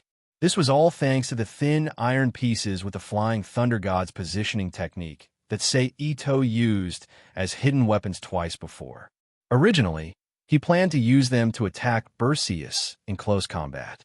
Now, they became the best tool for dodging Berseus' meteor arrow. At this time, Berseus' third attack came, followed by the fourth, fifth, and sixth. O wind, O rain, form a storm and blow this place. Ito-sei felt that it was not a good idea to keep dodging randomly. He continued to use Flying Thunder God Jutsu to dodge Berseus' arrows. At the same time, he opened his mouth and chanted Meir Kata, the god of wind, lightning, and sky, summoning a storm. With the recitation of the authority's word, a large layer of dark clouds accumulated in the originally clear night sky. Raindrops the size of beans dripped from the clouds and formed a heavy downpour. At the same time, a strong wind of unknown origin blew fiercely, blowing away the raindrops and affecting Ito and Berseus' vision. Probably affected by the storm, Perseus' arrow attack finally stopped at this moment. O thunder in the sky, become my sword and strike down the enemy in the sky. Taking advantage of this gap, Ito once again chanted the words of another power under the same authority. Boom! Along with this sudden roar, a thick lightning bolt leaped out of the dark clouds and struck straight at Berseus, who was riding on a Pegasus. Although Berseus could shoot arrows that ignored the speed of lightning and was riding on a Pegasus that could fly as fast as a meteor, it was still a little difficult for him to dodge the lightning. Therefore, he was immediately struck by the lightning bolt and fell from the sky together with his Pegasus. However, as a steel hero like the Dragon Slayer, he had an immortal body and a high resistance against lightning. Hence, he did not suffer any damage from the lightning strikes. The reason why he fell from the sky was entirely because the Pegasus he was riding had a weaker resistance against lightning. However, at this time, Berseus began to chant his authority's word. O Father, O glory of the East, please give me the strength to create miracles in your name. Come now, please answer the oath of the Snake Slayer. As Berseus' word ended, A huge ball of light that looked like the sun suddenly appeared in the storm-shrouded eastern sky. The light and heat that it emitted immediately evaporated the dark clouds in front of it, revealing its true appearance to the world. It was a huge sun that could only be seen during the day. Under the illumination of the sun's authority, the storm that Sei Ito summoned quickly weakened and gradually dissipated under the illumination of the sun. Well, since there's still some time, I'll let you have a taste of this. Seeing the changes in the sky, Sei Ito thought to himself. Then, he flipped his hand and took out an alloy ball about the size of a ping-pong ball. He flicked it gently and hit the surface of the alloy ball with his index finger that was covered with electricity. Whoosh! In an instant, an orange-yellow light beam that was as thick as 2 fingers and surrounded by electricity instantly pierced through the distance between Sei Ito and Perseus, bombarding the Pegasus that Perseus was riding. That's right, Sei Ito's target this time was not Perseus himself, but the Pegasus that he was riding. Shilulu. The super electromagnetic gun's speed was not inferior to lightning's. Therefore, the Pegasus didn't even have time to react before it was hit by the super electromagnetic gun. It started to move around in confusion. Perseus, who was riding on the Pegasus, could not help but shake uncontrollably as well. Sei Ito, who was on the ground, raised his eyebrows when he saw this. His body that was wrapped in psychokinesis instantly moved at the highest speed possible. It was almost as if he had teleported to the side of the Pegasus. Sei Ito then swung his sword at Perseus, who was unsteady on his feet, before he could react. Puff! With a muffled sound and a sudden spurt of blood, the head of Perseus's pet Pegasus was severed from its body by celestial clouds. The Pegasus' eyes were wide open as it was thrown to the ground. After that, Sei Ito, who had just killed the Pegasus, stretched out his arm and released several electric shocks at Perseus with his own strength. Crackle! Although the effect of the electric shocks was exaggerated, even the thunder of authority could not do much to Perseus, let alone the ordinary electric shocks released by Sei Ito's own strength. However, it was still effective as a distraction.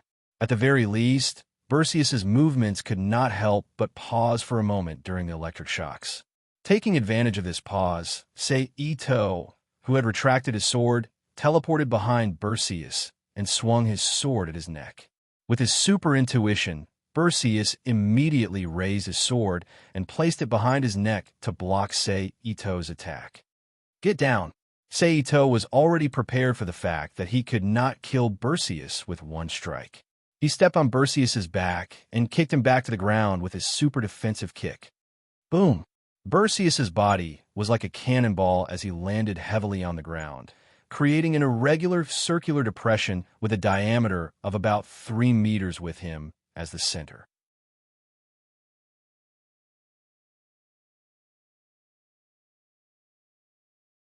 Chapter 998. Sei Ito, who was in midair, waved his left hand and launched several transparent wind blades at Perseus, who was lying in the deep pit on the ground. Perseus was forced to roll on the ground in the most embarrassing way possible to dodge the attack. However, at this moment, Ito-sei, who had been casting wind blades to force Perseus to dodge and prevent him from getting up, slowly lowered his altitude and flew above Perseus. With a thought, he opened the entrance to the Rubik's Cube world and summoned a stream of hot magma from it. Then, he poured the magma onto Perseus, who had been forced to roll below him. Ah! Perseus, who was drenched by the only thing that the heroes of steel were afraid of, let out a series of miserable shrieks. Then, Perseus turned into a stream of light and flew out of the magma, fleeing into the distance without looking back. Where do you think you're going? Sei Ito muttered when he saw what happened. He immediately flew at the maximum speed and chased after the stream of light. The chase lasted for 3 to 4 minutes, covering a distance of more than 300 kilometers, almost across the entire Napor Valley. Finally, they landed in an empty alley. TSK, I didn't expect that Perseus, the hero who was praised for his bravery during the Ancient Hope era, would actually run away from a duel of life and death. This is a great irony. Ito, who was holding the celestial cloud in his hand, walked step by step towards Perseus, who was covered in wounds from head to toe. He was barely supporting himself on the wall of the alley with his arms. Acting according to the situation is also a skill that a hero must learn. Perseus, who was panting, retorted with a cheerful smile on his face. Are you trying to say that this is a strategic retreat? Ito said sarcastically. Exactly. Seeing that Ito was only a step away from him, Perseus had no choice but to stand up and confront Ito with his sword.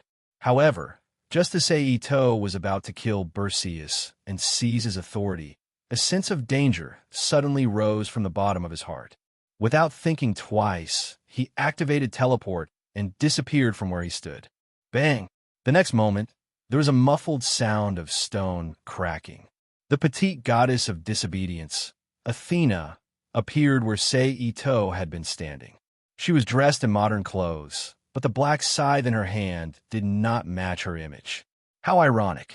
I, the hero who killed the snake, would one day be saved by the snake goddess.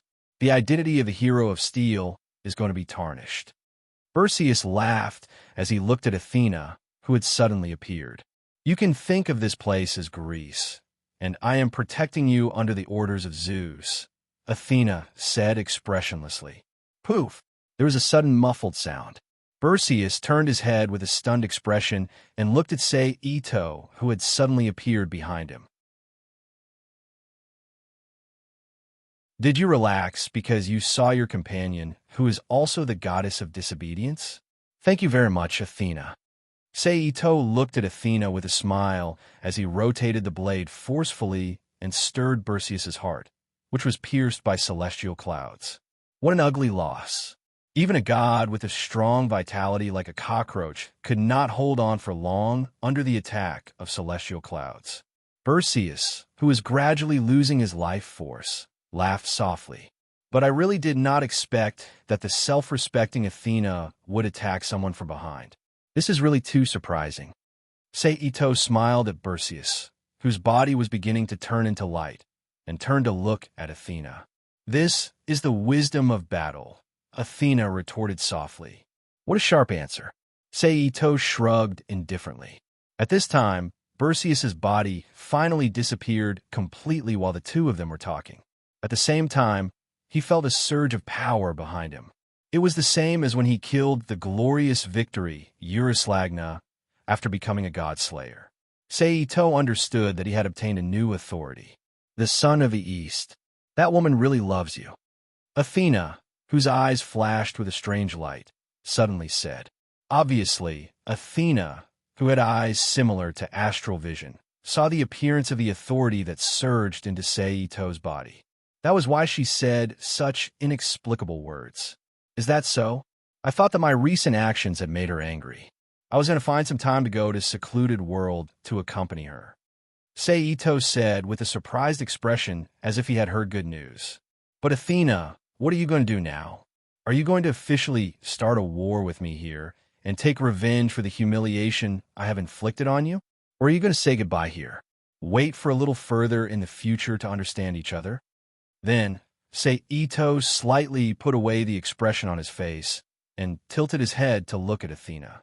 Athena, who was questioned, quietly looked at Ito for a while. Then her body suddenly turned into nothingness and disappeared in front of him.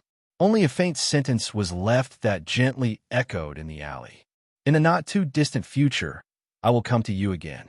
Arrogant Athena. Hearing the words that echoed in his ears, Ito couldn't help but shake his head and chuckle. Then he put away the divine blade, celestial clouds in his hand, and closed his eyes to trace the newly obtained authority in his body. The authority of the sun. And it's the sun that was stripped from Mitra's divinity, which is very much in line with Euryslagna's authority of the radiant.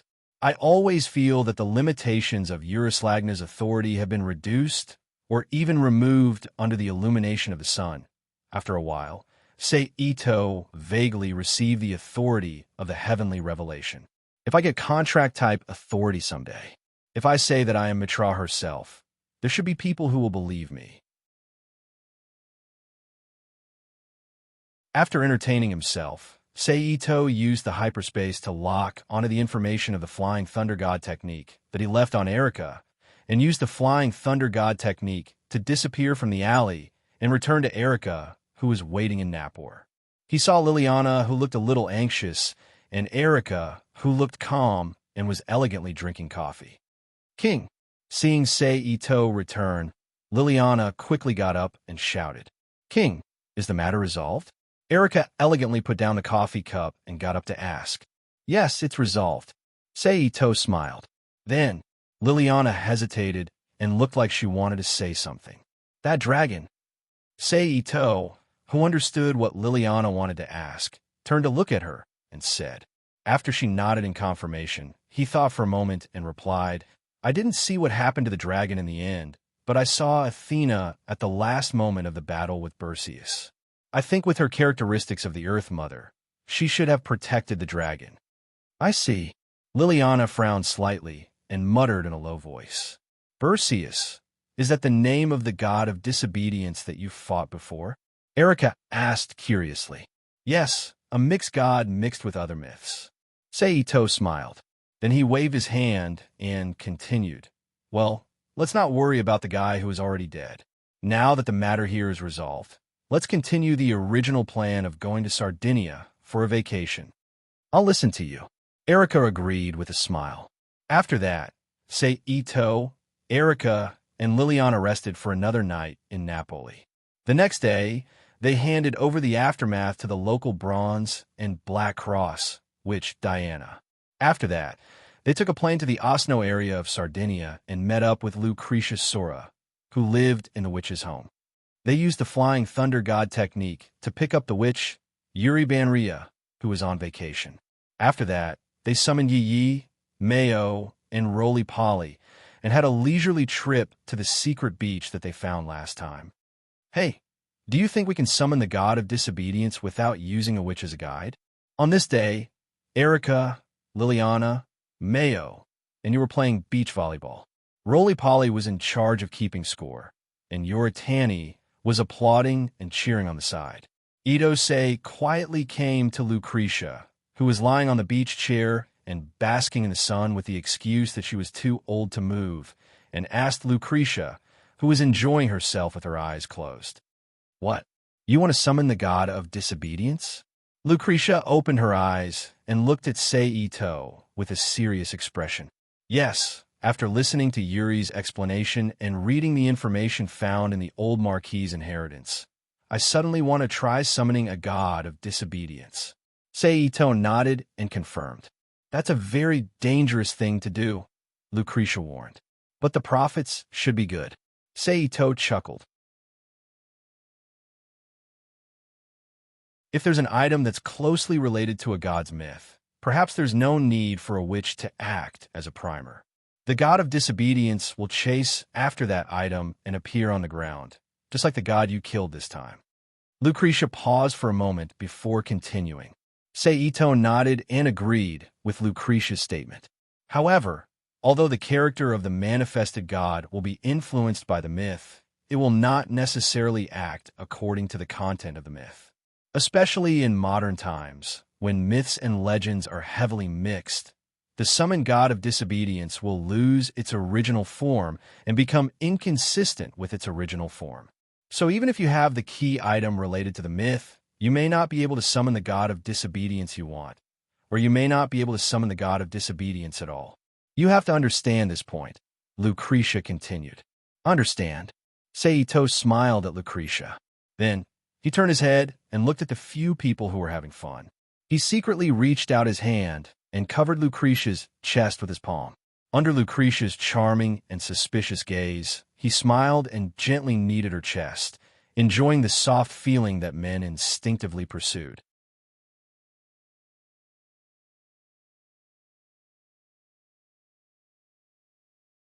Chapter 999. How is it? Has everyone rested well these past few days? On the night of the private conversation with Lucretia, everyone had enjoyed a dinner made by Yi, Yunyuan, Wanligu Yuri, and Liliana. It contained Chinese, Japanese, and Italian specialties. After that, Say Ito asked everyone who was sitting together to chat and digest the food. My king, are you going to start a big fuss again? Erica, Brandrai, who had heard the hidden meaning in Seito's words, was shocked and asked with interest. Hearing Erica's question, the strict and rigid Liliana, the gentle and considerate Yuri Banria, who was enough to be a model woman in ancient times, Yuan, who felt that there was something interesting to watch, Mayo, who was non-committal, and Yi, who was puzzled, all looked at Seito, waiting for him to continue. As for Lucretia Sola, who was exuding a lazy aura, she had already understood Seito's plan and did not show too much emotion. It seems that you are also a little restless. Looking at everyone's appearance, Seito could not help but laugh. Then, he slightly restrained the expression on his face and said softly but firmly, "In that case, we will leave for Greece the day after tomorrow. I want to hold a summoning ceremony for the god of disobedience there. My king." As soon as his voice fell, Liliana and Yuri Banria's expressions changed. They suddenly stood up from their seats and looked at Seito in shock as they exclaimed, "Don't worry, I won't be like the old marquis who gathered witches around the world and used their thoughts to lure the god of disobedience down. I'm going to use mythological items directly to lure down the god of disobedience who is interested in them." Seito, who understood what the two were worried about, comforted them with a gentle smile. "Kiyoshi Ito, have you prepared the relevant items?" Erica asked with a serious expression. At this time, Lucretia also looked over with interest. "Yes, I have 2 items that have a high chance of luring the god of disobedience out of the mythical realm. However, the god attracted by one of them is a little difficult to deal with, so I chose the other god that is more reliable," Seito explained with a smile. "Can you tell us the name of the god's chariot you're going to summon?" Liliana asked with a frown after calming down. "The guardian of magic, Hermes," Seito replied. This was the god of disobedience that Seito chose to summon after pondering for an entire afternoon.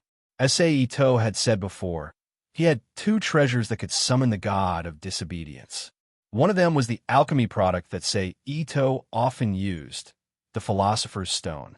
According to the records of alchemy, the man who invented theosophy, a branch of alchemy, was the famous scholar of ancient Greece, Hermes, a man who was as famous as Hermes of the archipelago. As time passed, the people of the future mixed with Hermes of the archipelago. As a treasure that he pursued all his life, it had a high chance of luring Hermes out of the mythical realm. The other treasure that Seito had that could attract the god of disobedience was the World Tree, which he had obtained from the Hunter's World and later activated by the Devouring World. According to the legends of Norse mythology, the World Tree was always accompanied and protected by 3 goddesses. These 3 goddesses were the Norse goddesses of fate, Word, who represented the past, Beludent, who represented the present, and Korster, who represented the future. However, if the 3 goddesses were to be summoned as targets, Seito had no confidence in dealing with them. They had the power to control other people's fate, trace other people's past, and cut off other people's futures.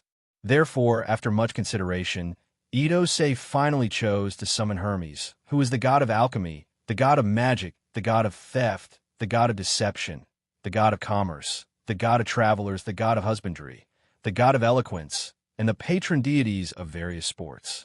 However, after careful analysis, Ito-sei finally chose to summon Hermes, the god of alchemy, the god of magic, the god of theft, the god of deception, the god of commerce, the god of travelers, the god of husbandry, the god of eloquence, and the patron deities of various sports. "Ah-chung, what do you need us to do?" At this time, Yi went straight to the point. "Well, in order to prevent other people from coming to disturb me when I summon the god of disobedience. So I need the bronze black cross, the largest secret association in Eastern Europe, to seal off the area around the ceremony." Yitingxing looked up at Liliana, who had a serious expression on her face. "I will convey your order to the commander," Liliana replied solemnly. After that, I need Yi and you to stay inside the line of defense and set up a second line of defense outside the ceremony site to prevent any possible fish from escaping the net. Say Ito, who saw that Liliana had agreed, looked at Yi again and said, "Of course, Yuri, you don't need to participate in the defense mission. You just need to stay here and wait for our news." Finally, Sei Ito looked at Yuri Banria, who looked nervous and wanted to say something but stopped on second thought and smiled. "No, that's fine. I want to go with you." Yuri Banria, who was mentioned, suddenly looked determined and said firmly, "Kiyoshi Ito, take Wanligu with you. We may need his spirit vision when the time comes." Erica on the side advised, "Do you mean to summon an unexpected god of disobedience?" Sei Ito tilted his head and looked at Erica. "Yes."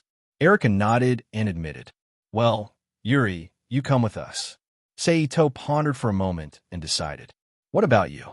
Do you want to come?" Sei Ito then turned to look at Lucretia and asked, "Forget it. That kind of place is not suitable for people like me. It's better to stay at home and listen to your news." Lucretia shook her head and refused in an elegant manner. Seito was not too surprised by Lucretia's choice. He nodded and changed the topic.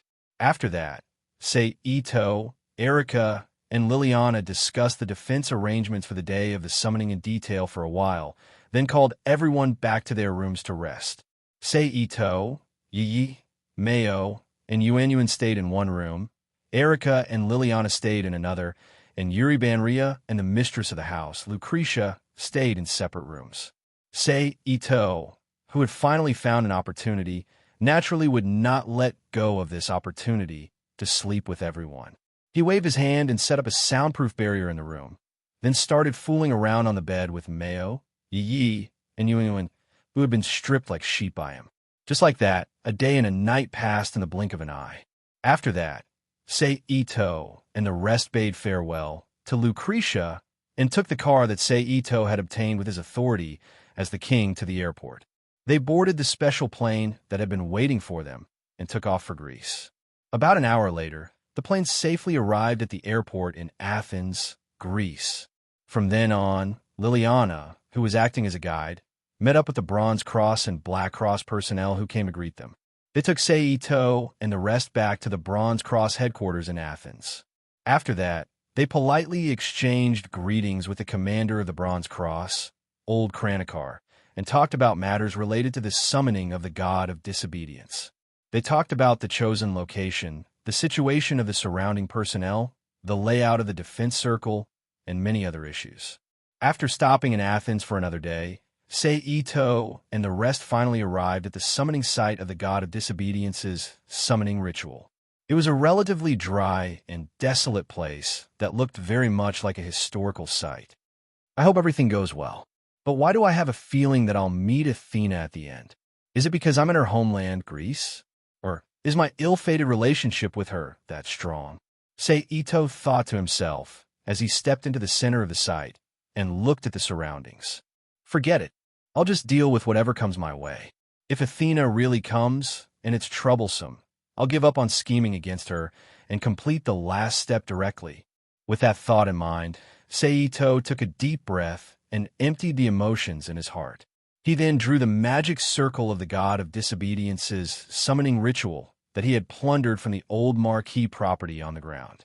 In general, this magic circle was not much different from ordinary magic circles. It was a summoning magic circle of the wisdom type of arcane magic. The real reason why this magic circle became the summoning circle of the god of disobedience was mainly the will of the witches who supported the operation of the magic circle. Through their strong will, it was possible to draw the god out of the myths and become the god of disobedience on the ground. Of course, apart from the strong will of the witches, there was also the need for the myth of this god to be passed down in the world. If there were no relevant myths and legends to form a divine soul with the characteristics of a god, it would be difficult for even a god to descend. Otherwise, the god of disobedience that descended over the years would not be the god of familiarity, but an inexplicable god that was ancient to an unknown origin. After setting up the summoning circle, say Ito flipped his hand and took out a pure philosopher's stone made from a human soul. He placed it into the circle and activated it with his will. He began to summon the god of disobedience on the land where the myths of Hermes were passed down. Offer the ultimate gift that thou hast asked for. Accept it and appear in the land of thy birth. Hermes of disobedience. Say Ito activated the magic circle and used his own strong will to organize the necessary words and read them aloud. As soon as his voice fell, the entire summoning circle suddenly shot out a dazzling white light, forming a thick pillar of light that shot straight into the sky. It didn't explode until half a minute later, exposing the situation within the pillar of light to the air once again. Within the summoning circle that originally only had a philosopher's stone, a white-haired man with a beard and white hair formed from energy gradually materialized. He was wearing a white robe similar to Athena's in the style of ancient Greece. He held the philosopher's stone in his hand and looked at it with interest.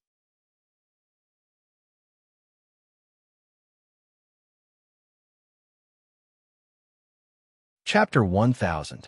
P.S. Thank you to Devil for your precious monthly votes, and thank you to NXCX and Nickfinney for your tips.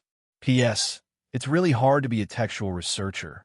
It's going to be crazy if you can't find any information. It seems that it's based on the ancient image, or the appearance of Hermes in human form. Looking at the old man in the summoning circle, say Ito guessed in his heart. In ancient Greek mythology, the image of Hermes was generally a handsome young man with a pair of small winged copper hat on his head and winged boots on his feet. But in addition to this, there was also a legend of an old man with a full beard on his face. I didn't expect that there would be such a treasure on the ground. At this time, Hermes, who finally moved his eyes away from the sage stone, sighed softly while looking up at Sei Ito outside the circle. Hermes, Sei Ito, who was not sure whether the other person was the god he wanted to summon, frowned slightly. That's me, Hermes admitted with a kind smile.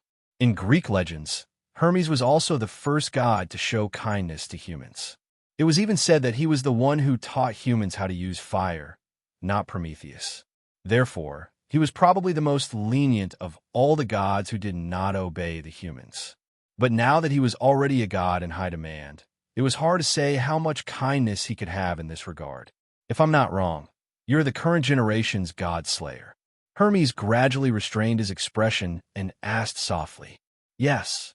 Sei Ito nodded and admitted. He began to stir the cursed power in his body, ready to start the battle. Are you going to use me as a sacrifice in exchange for a reward from that woman? Hermes put away the sage stone in his hand, and then in a flash of light, took out a twin snake staff about 40 centimeters long, intertwined with two golden snakes, and finally at the top of the staff with their heads facing each other. The moment the twin snake staff appeared, Sei Ito increased his curse power to the maximum without any explanation to prevent himself from falling into Hermes' trap unknowingly. Because in Greek legends, Hermes used this staff to hypnotize people and gods to sleep the 100-eyed giant Argos, and used a knife to cut off the giant's head to save the nymph fairy E, who was imprisoned by Hera. In Greek, nymph refers to a bride, describes a beautiful and virtuous woman. Another translation refers to elves or fairies, like the nymph of the sea and nymph of the water.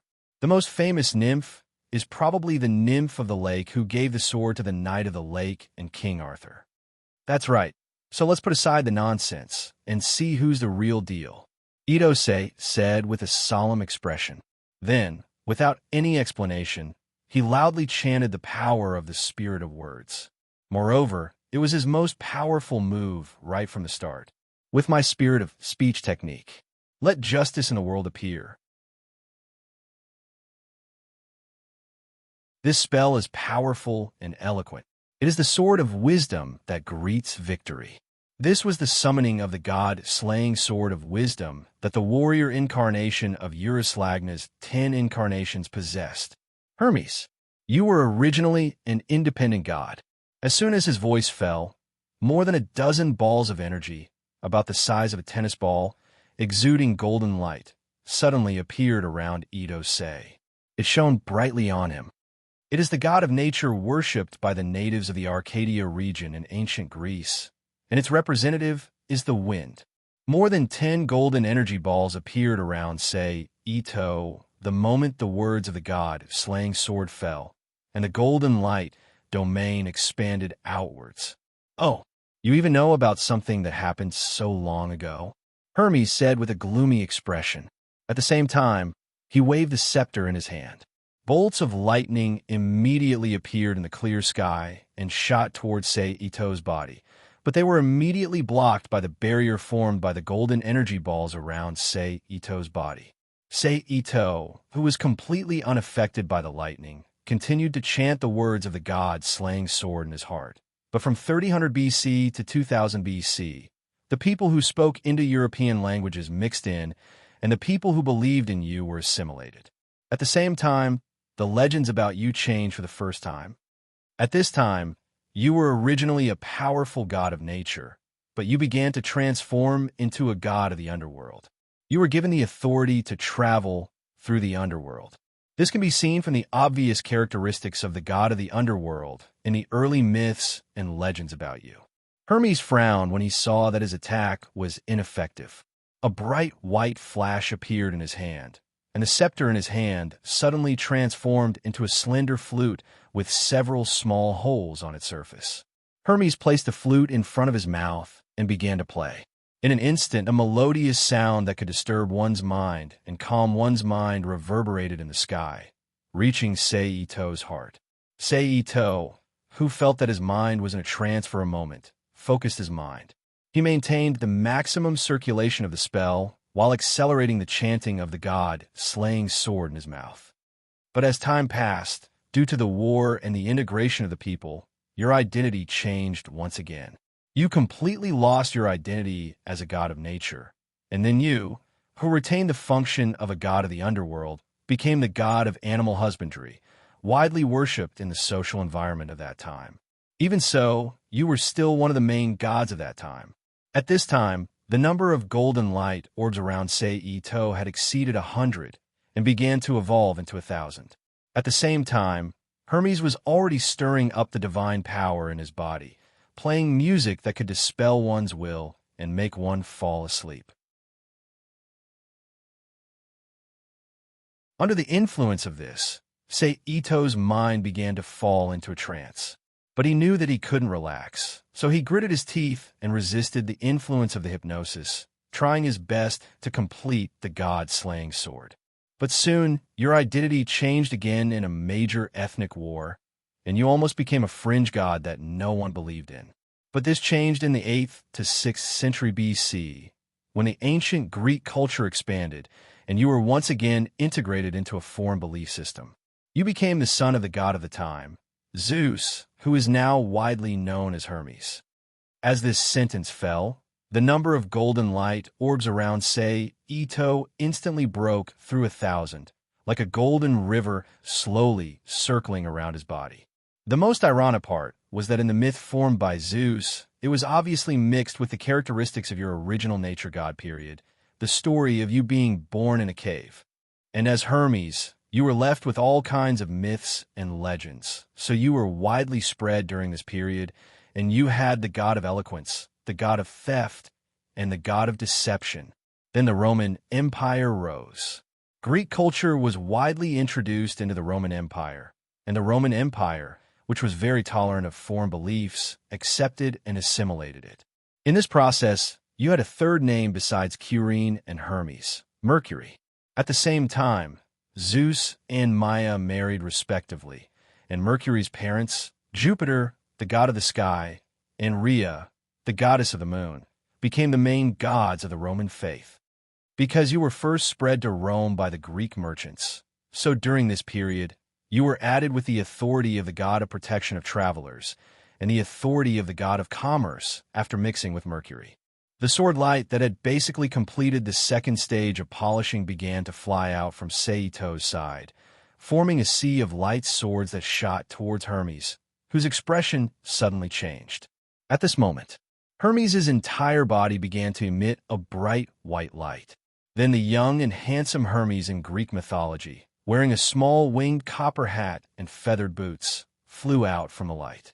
With lightning speed, he shook off the pursuit of the sea of light swords, circled around Sei-Ito's side, and smashed the twin serpents in his hand at Sei-Ito. Sei-Ito turned around. Turning around, Hermes faced the twin serpent staff with the light sword in his hand that appeared after the end of speech, and faced the twin serpent staff that Hermes used.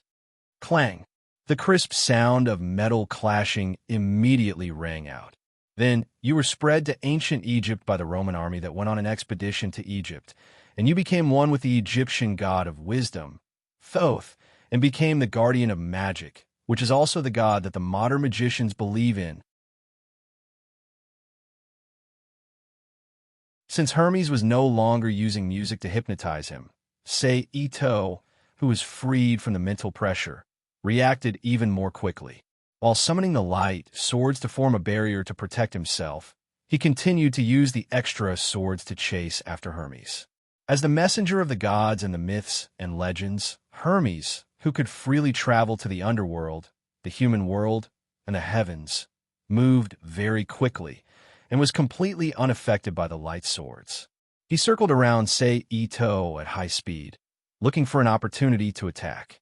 Sei-Ito saw this, and he could not help but frown slightly.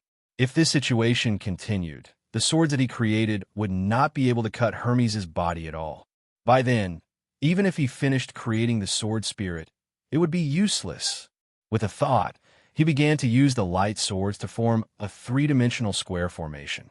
In the 1st century AD, a Greek man named Hermes appeared in the Alexandria area and vigorously promoted the theosophy and alchemy that he created, as well as the core of the dualism. Because the timing of his appearance coincided with the needs of history, his theosophy was widely accepted by the upper class of the time and became the most important knowledge of the society at that time. It was widely spread and promoted. Ito-sei organized the light phalanx to surround Hermes, who was flying around, while continuing to create the final god-slaying spirit. However, the lower class of the people who did not have much knowledge could not distinguish the difference between the scholar Hermes and the god Hermes, so they merged the two of them together. Now, you have the authority of the god of alchemy in addition to being the guardian of magic, and become the founder of the alchemists of later generations. After finishing this decisive sentence, Sei-Ito finally completed the god-slaying sword that he used to cut Hermes' divinity. Hermes, you have so many illustrious identities. Do you only know how to run away? Ito-cu said to Hermes in an attempt to provoke him. I have already seen through your weakness. This golden sword that gives me a dangerous aura has a fatal weakness. As long as it doesn't hit me, it is a useless piece of scrap metal. A fierce beast that has lost its claws and teeth is no threat to me. Therefore, I will not be affected by your words. Hermes, who was flying at high speed, sneered with a mocking expression. Do you think I can't do anything to you just like that? Sei-Ito said as his gaze followed Hermes closely. Then, he roughly estimated Hermes' flying speed and other relevant data in his heart. He suddenly teleported and disappeared from the spot. The next moment, he appeared in front of the defenseless Hermes and slashed down with the golden sword in his hand. In an instant, an extremely dazzling golden light shone between heaven and earth. It didn't disappear until 10 seconds later, and the situation within the light was revealed again. Hermes, who was flying at high speed, fell to the ground with his clothes torn apart. His mouth was covered in dust as he glared at Sei-Ito, who was standing calmly in front of him. It seems that after returning to Hermes' true form, not only did you look younger, even your personality has become as lively, confident, and slightly arrogant as the legends say.